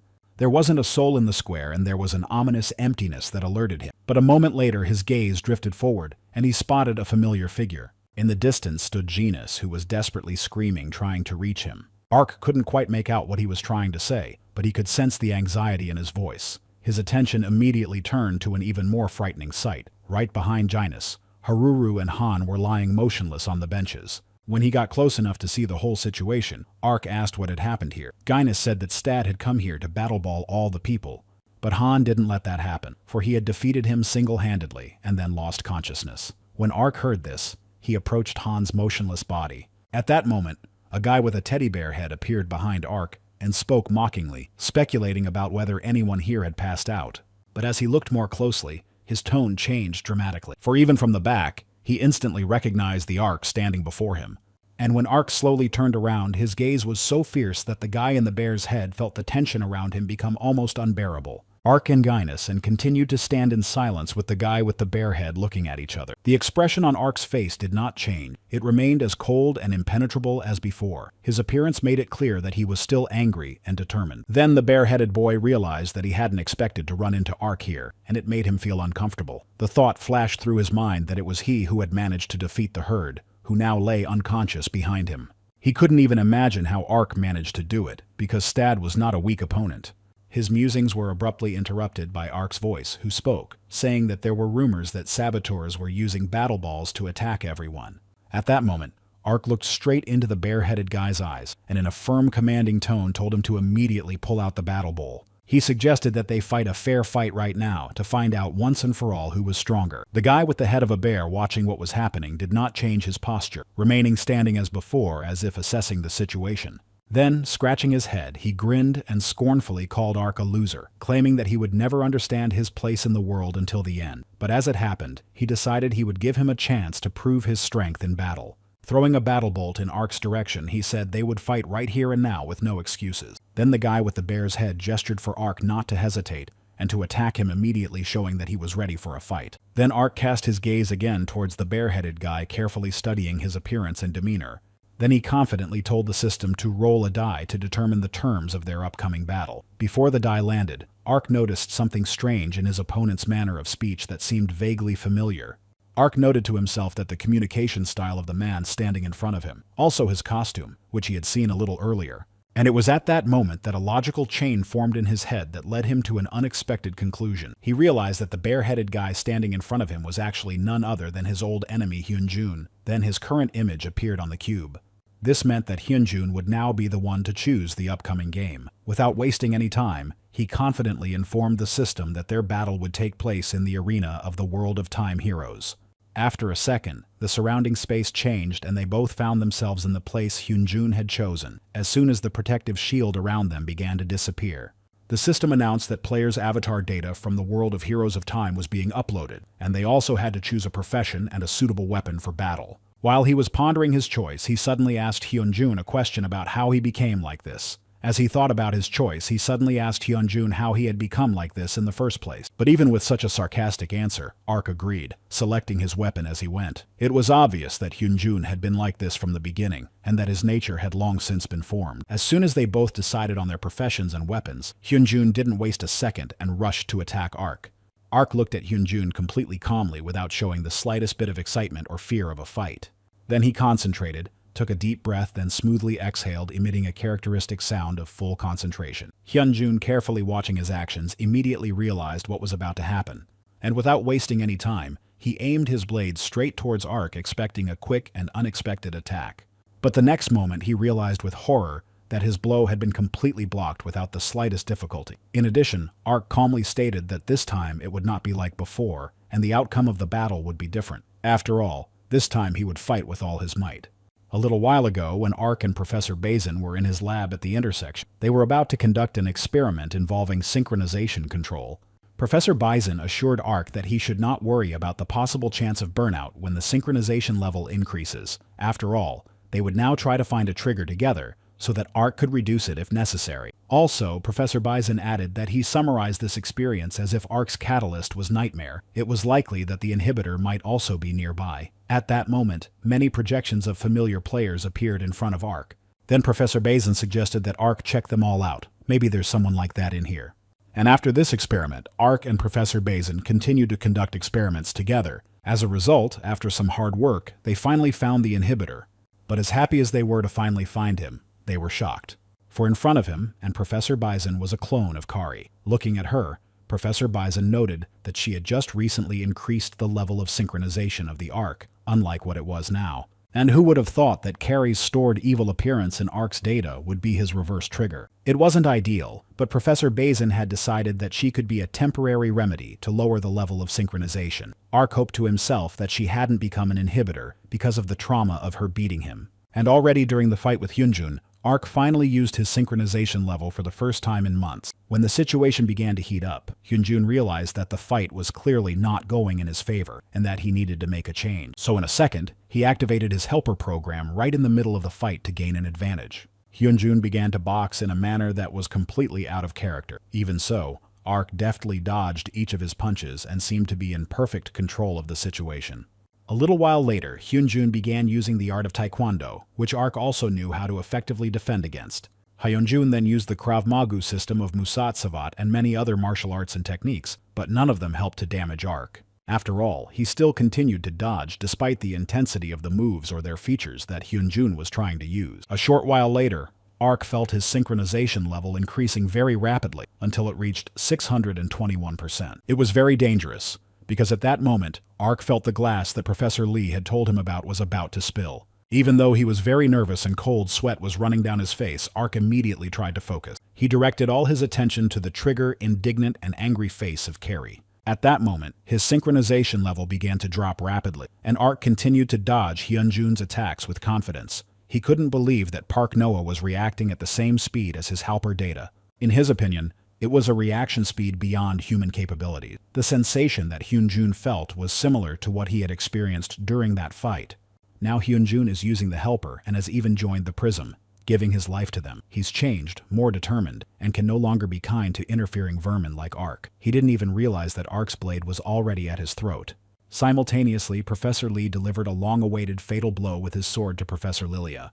Then he looked her straight in the eye and said that he saw flaws and mistakes in her every action. So it seems that the helper they created wasn't finished yet. And already looking at him, Professor Lily said that Professor Lee is incredible, that previously no one noticed such flaws. After hearing her sentence to the end, Professor Lee recoiled and watched as her body collapsed to its knees with no previous strength. The moment his blade was above his head, Professor Lee said that Professor Lilia's game would be over, and in his opinion, that was how this whole situation would be resolved. Then she said that just as Professor Lee had guessed, the helper wasn't finished yet. After all, they didn't have the most important data of the best gamer in the history of the world, but now they didn't. Because the data obtained during the battle, that is, Professor Lee's data will be stored on the helper's server. When Professor Lee heard that, he assumed that's why she fought him. And without answering his question with a gloating look, Professor Lilia said that very soon the development of the helper would be completed. Literally a moment later, her eye with the indicator activated the invincible helper. The sparks from Professor Lily's eye also transferred to Hyunjun's eye indicator, and then as soon as he felt Ark's cold weapon approaching him, with the help of an updated headlock, Hyunjunu has managed to dodge. Despite the so-called new burst of strength, still, he took minor damage. Watching this, Ark realized that Hyunjun had just intentionally minimized the damage that could come at him. And without missing a moment, Hyunjun took advantage of the situation with a leg hook that knocked Ark aside. However, the one managed to close quickly, and although he was shot down, he did not take significant damage. Taking advantage of the situation when Ark was some distance away from him, Hyunjun used a change of weapon. It was at that moment that he realized that the data of the helper had just been updated. At this time, Ark was carefully analyzing his opponent's actions. He noticed that he had suddenly changed his weapon, and it caught his attention. Then, on top of everything else, Hyunjun adopted an unusual pose that was clearly not his own. Ark watched him closely, and after a moment realized that this stance reminded him of the nameless one he had fought for so long. At the same time, other things were happening on that very same concert stage. Pain lay without signs of life after the fall, and her condition was extremely serious. And on top of her was Carrie, who was hanging from the wire. She had noticed the wire on the metal structure before she fell, and decided that she should use it. So by jumping, Carrie stayed in the air and survived, unlike her opponent Pain. In parallel, the shield in the middle of the street began to dissipate. When he was completely gone, it became apparent that King had defeated the chicken-headed guy, and it was obvious by the look on his face that he was thrilled about it. At the same time as what happened in the previous location, Haruru and Han continued to lie motionless. And in the area where the administration of the Academy's mirror world was located, Loki nervously held the head of Nidless lying on the floor. He didn't feel triumphant about his eventual victory in the Battle Bowl. On the contrary, looking at Needley's face, he felt anxious and hoped he would be all right. At the same time, Professor Lee, who was watching Professor Lilia, saw her fall, and as soon as he did, he found that the administrator rights had been returned to him. He needed to quickly override the exit restriction and adjust the pain level. After a moment, he managed to resolve the exit, but as soon as he tried to change the pain level, Professor Lee discovered that this function could not be changed. Immediately, a sign appeared informing him that there was a game that continued inside the world with the settings set. It was not possible to change the setting, and this function will be available after the completion of the started game. From this, Professor Lee concluded that there was still an active battle bowl somewhere in the crossing. And he was right, for Nightmare and Ark were still fighting. It was much harder for Park Noah to counter Hyunjun after the helper upgrade. Ark felt the wound he had received during the battle stinging terribly. Now he understood what the warning that everyone in the intersection would now be feeling maximum sensitivity meant. Then he noticed that Hyunjin was about to launch another attack. Orienting himself, Ark turned his attention to the fact that she would be on top and him. Protecting his face, he crossed his blades, but when it looked like Hyunjun's katana was about to hit them, it didn't. After all, he was using an ascension attack, which gives him the ability to make a cut by lifting his opponent into the air, and then Hyunjun swung his katana to successfully damage Ark. The sudden attack on his lower body brought incredible pain to Ark, and his face immediately contorted from the unexpected sensation. When tears were already streaming down Ark's face, he realized that Hyunjun had changed the trajectory of the attack to take away his advantage in reaction speed. In addition, during the fight, his opponent became much stronger than he was before. The feeling was the same as if Ark had been fighting Nameless. In one of his next strikes, Hyunjun used the weapon destruction ability. After using it, Ark's weapon shattered for a while. Then a feeling flashed through his mind that he was about to lose and disappear. At the same second, Hyunjun points his hand towards Ark and uses the Pierce the Defeated skill, which allows him to deal heavy damage to his opponent with his sword. And then Ark thought that his brain would be the first to shut down after such a blow, and then he himself. Parallel to these events, the dragon that had just landed soared into the sky. He was near the shield that appears when you activate the battle bolt. As he got closer, he noted aloud that this was the place where the battle ball signal had last been recorded. And then he noticed that the battle right now involved his apprentice, Ark and Nightmare of the Metal Sharks. It may have seemed so at first glance, but in fact, Professor Lee knew that Ark's true adversary was the Helper. Extending his arm forward, Ark suddenly changed Nightmare's trajectory, knocking him off course and causing him to lose his balance. Professor Lee watched in amazement at what had just happened. Ark landed a powerful punch with his hand right on Nightmare's chin, even leaving a mark on it. After the collision, Ark was thrown back from the violent recoil. But a moment later, despite that, he was back on the attack. His eyes glowed brightly, and his outstretched arm trembled with tension as he lunged toward Nightmare with incredible speed. As he came close, Ark grabbed his face, clenching his fingers so that the bear's head was deformed. With all his strength, he slammed Nightmare's head into the ground with such force that the debris of the arena's pavement shattered around him. This sight seemed unreal, because at this moment, the level of synchronization of the Ark reached the absolute limit of 999%. Almost instantly after their collision, there was a massive explosion in the arena. Professor Lee, who had been watching the events unfold, realized that Ark had raised his synchronization level to its maximum. Even though this was the optimal choice for victory in the current situation, Professor Lee knew very well that it was still an extremely risky move. Despite the strongest attack when it seemed that Nightmare should have lost by now, he still raised his blade. His bare head was deformed, but he continued to swing his blade, pointing it towards Ark. Afterward, he stopped and noted how much he was in pain at that moment. Looking at Park Noah, Hyunjun thought he had some kind of 8th grade syndrome, and shaking off the remnants of his bear mask, he said aloud that he would finish off Park Noah right now. Hyunjun's appearance from the intersection and from reality felt incredibly angry. In the past, the first thing he experienced after entering the academy was a sense of defeat. There were guys here who were actually people much stronger than himself. Hyunjun was no different from the other poor people in D-City. That's when he realized that he'd just been mistaken about being among the elite of D-Town. And despite this, he didn't want to give up, so he always continued to fight to the last. Like in this fight, he would in any case continue to flail his arms and legs in an attempt to defend himself. At the time of the fight, something happened to the Helper and the reaction didn't work. When searching for the next information to fight with, an error came up, and that's why. At that moment, Ark managed to land a blow to Hyunjun's neck. It was the fight where he was going to prove himself, but because of the breakdown in the Helper, things didn't go according to plan.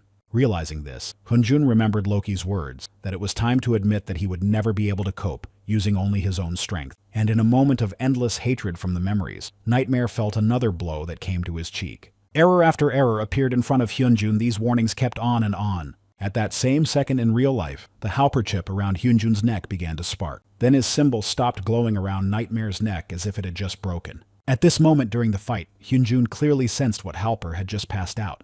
The fear that came over him made him break out in a cold sweat, for he could not even guess what would happen next. What a difference he and Ark really had. It seems that until the very end, Hyunjun will feel that disgusting feeling of defeat even in a fight with a loser like Park Noah. At that second, everything began to blur in Ark's eyes. He thought he'd won, and it was over. Earlier, Professor Bison had said that if the synchronization level was out of sync, instead of burning out, Ark would get a shock, and if he did, he might not be able to live normally anymore, but Ark thought it was better than ending his existence altogether. But still, he was very sorry because he wanted to continue to improve in the field of gamification. Just a few seconds later, Carrie's screaming face appeared in front of Ark, asking if he was going to come to his senses. It was as if he had sobered up and was even frightened by this sudden guidance. But nevertheless, he found that he was still in his body, and it seems the synchronization level just suddenly normalized. Nightmare noticed the change in Park Noah's demeanor and decided to seize the moment and immediately rush towards him. Park Noah realized that his synchronization level was no longer rising and assumed that instead of shock, the very process of burnout had occurred, which meant he'd have to fight without his signature ability. Even so, Park Noah was not going to give up and resolutely rushed forward to attack Hyunjun, continuing to fight despite the changes. At the moment of the battle, it seemed as if he was pierced by an electric current that shook his body. Park Noah, noticing this strange change, turned his attention to Hyunjun, who was lying on the floor, and assumed he was just suddenly weak, but either way it was very strange. After that, the fight ended and the shield around the two disappeared, and Professor hidden in the bushes watched this moment with pride. He thought about the fact that it wasn't really the opponent who had weakened, but Ark, who had come to the academy, and didn't hope for synchronization, but only trained hard every day. Though he did not rest, his efforts were not in vain, and at some point he became much stronger than he was before. He considered him a strong hero and was sure that a man like Ark couldn't lose to a guy who relied only on the help of a helper. At that moment, Ark was relieved and shouted loudly across the street that he had survived and that this was his victory. He then turned his head back to Professor Lee and immediately asked him when he had come here. He also asked if the professor had seen Ark use synchronization, because it was an important moment in their battle. But even if the professor didn't see it, Ark assured him that he had really used synchronization at the most crucial moment. Immediately afterwards, he offered the professor to forgive him for such an act, hoping he would understand, but the professor only laughed. Running up to Professor Lee and leaving his opponent behind, Ark asked him if he'd seen Nightmare attacking him, and at that moment, the incident involving the saboteurs at the Fantastic Academy was over. After a good night's sleep, Ark's morning was peaceful. With the first rays of the sun, he woke up. In glancing at Han's bed, he noticed his absence from the room. Only the sunlight reflected off the bed and his headphones remained near the pillow. 3 days have passed since the saboteurs' attack and the competition has been suspended. The academy has been closed to people from the outside with a ban on entry. The Metal Shark Saboteur team was arrested, and all the Sunbays except Loki were found in a coma at the academy. It turned out that they had been using a cheat program called Halper during the competition. The community was shocked that a professor from the academy defended the attack, and as a result of this attack, 30 people were in a coma, and the city's hospitals had been overcrowded for days. Walking into one of the rooms, Ark looked at whoever was lying on the couch. You could see from Pak Noah's face that he was very nervous after all. His friend Han was lying in front of him, looking incredibly pale and haggard. After standing beside him for a moment, Ark called Han's name and told him to wake up. Han opened his eyes a little surprised at Ark's arrival. He told him that. He brought the guitar and headset he had asked for earlier, for which Han thanked him. Then Ark wondered why Han needed a guitar in the hospital, since he was only here to rest. However, Khan did not think so, and he said that in his opinion he was ready to be discharged. Earlier, Khan was diagnosed with mental fatigue and remained in the hospital for a certain period of time. Analyzing this, Ark realized that since the cause of the overexertion was the use of the synchronization level, the situation was similar to what Ark had experienced earlier. And now there were other victims of that incident in his entourage. Nidless, Sunbai, and Haruru were still unable to come out of their comas. Ark asked Han if he'd been to Haruru's room. He was visibly nervous and said he hadn't been able to get there yet. Then Ark said that it was right above his room, so he should go there. And then Han said that something inside him seemed to be making up excuses, and using them as an excuse not to go. Ark laughed and asked Han if that meant he was going to go after all. To which he said with a smile that of course he did, because now he didn't want any more regrets. Ark realized that he didn't have to worry so much about Han now that he knew what he had to do. At the same moment, Ark found a call from Carrie on his smartphone. Picking up the phone, she shouted, asking Ark where he was now. He answered with a confused expression that he was in the hospital. She was glad she said that and told him to run to her because he was awake. Ark didn't know what she was talking about. Then Carrie added that their needless Sunbay had just regained consciousness, and upon hearing these words, Ark ran at breakneck speed through the corridors of the hospital straight to his room. Only upon opening the door did Ark shout Nidless's name loudly, while simultaneously surveying the room with his gaze. And when he saw that Nidless Sunbay was sitting on his bunk with Fos Janie and Carrie Ark standing around him, he felt boundless happiness. But unlike the rest of the boys, Nidless himself had no time for fun, for he hadn't even recovered yet. So looking at the faces of the boys, he said that now they looked as if they had seen a dead man alive, and they started to resent him, because they were worried about him. And Nidless in turn gave such a dry reaction. But even so, in just a second, they were all hugging him with joy. At that moment, a worried Han was heading towards Haruru's chamber. Standing right in front of the door, he felt an unbearably intense excitement. His nerves even made him break out in a cold sweat, but even so, after gathering his thoughts, Han, feeling very shaky, apologized for the intrusion and stepped into Haruru's chamber. Analyzing everything in the room, Han's eyes slowly moved around the room. His gaze stopped on Haruru, illuminated by the soft rays of the setting sun. She had already recovered and looked very attractive despite what she had been through. Han was so dazzled by her beauty that for a moment he was speechless. As he gathered himself, he said hello and told her it was their first time meeting in real life. Parallel to these events in the station, the investigator said that behind the back of the head of Lilia stood saboteurs, and they were called Prisma. He then turned to the person sitting opposite him and asked him to confirm what he had just said. When he heard the question, he confirmed the information. The investigator wasted no time in asking again where the group was. In response, the handcuffed man said that he did not know, as he had met them only in the crossing. Then, looking straight into Loki's face, the investigator asked why he had joined this group. He replied that he was enchanted by an offer that promised to topple the elite society from their position. And though the final goal was quite different, their ideas converged and they just used each other. As soon as the last events happened, they immediately threw both him and Professor Lilia like a lizard shedding its tail. So whatever Loki's investigator asked Loki now, he was determined to answer absolutely any question. Then the investigator asked why the one who had been so stubbornly silent before had now become so talkative. Loki replied by saying that he was going to fulfill the promise he had made to his only friend. And at that moment, Nidless was looking at his phone with a smile.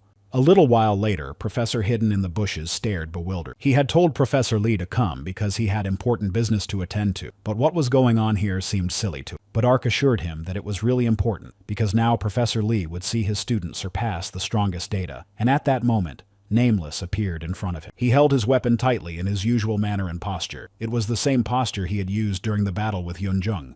Then his thoughts were interrupted by Professor Lee, who said that there would be an event at the school very soon. And Ark, saying that he already knew about it, added that he would finish the fight before it started. Since Ark now had his level of synchronization, it was different from what it had been when he had played with Nameless in previous time. As Ark thought about it, the Nameless one rushed towards him at breakneck speed. Ark was sure that this time he would be able to defeat him. And just a few moments later, Ark was on the floor again. He wondered why. Why did he lose again? Because Ark was sure that when he fought the Halper, he had defeated the Nameless one's data. Then Professor Lee remembered the flaw of the Halper that he had felt during the battle with Professor Lilia. If the recorded data failed to achieve the desired result at least once, it would be replaced by other data almost immediately. That meant that from the moment Ark took his attack during the battle with Hyunjun, he began to fight with a completely different data. It was still impossible for him to defeat Professor Lee's data. Then he looked at Ark and said that if he continued to sit on the floor, they would be late for the event.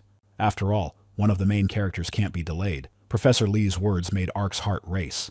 After that, they headed towards the venue of the grand event. The host announced the names of the Academy students who had helped expose the sabotage organization and caused great damage. The entire Academy staff and students expressed their gratitude to these students. At this moment, King Needley's Ark, Carrie, and Han stood in front of the entire Academy. Almost all the guys were feeling uncomfortable. Only Han was dozing off as usual. And Ark and Carrie were feeling the pressure because it was the first time in their lives they had ever received an award, and in public. Sitting in the audience, T1 told Assistant Kim that even though he chastised Ark for being in danger, he was still glad he was honored.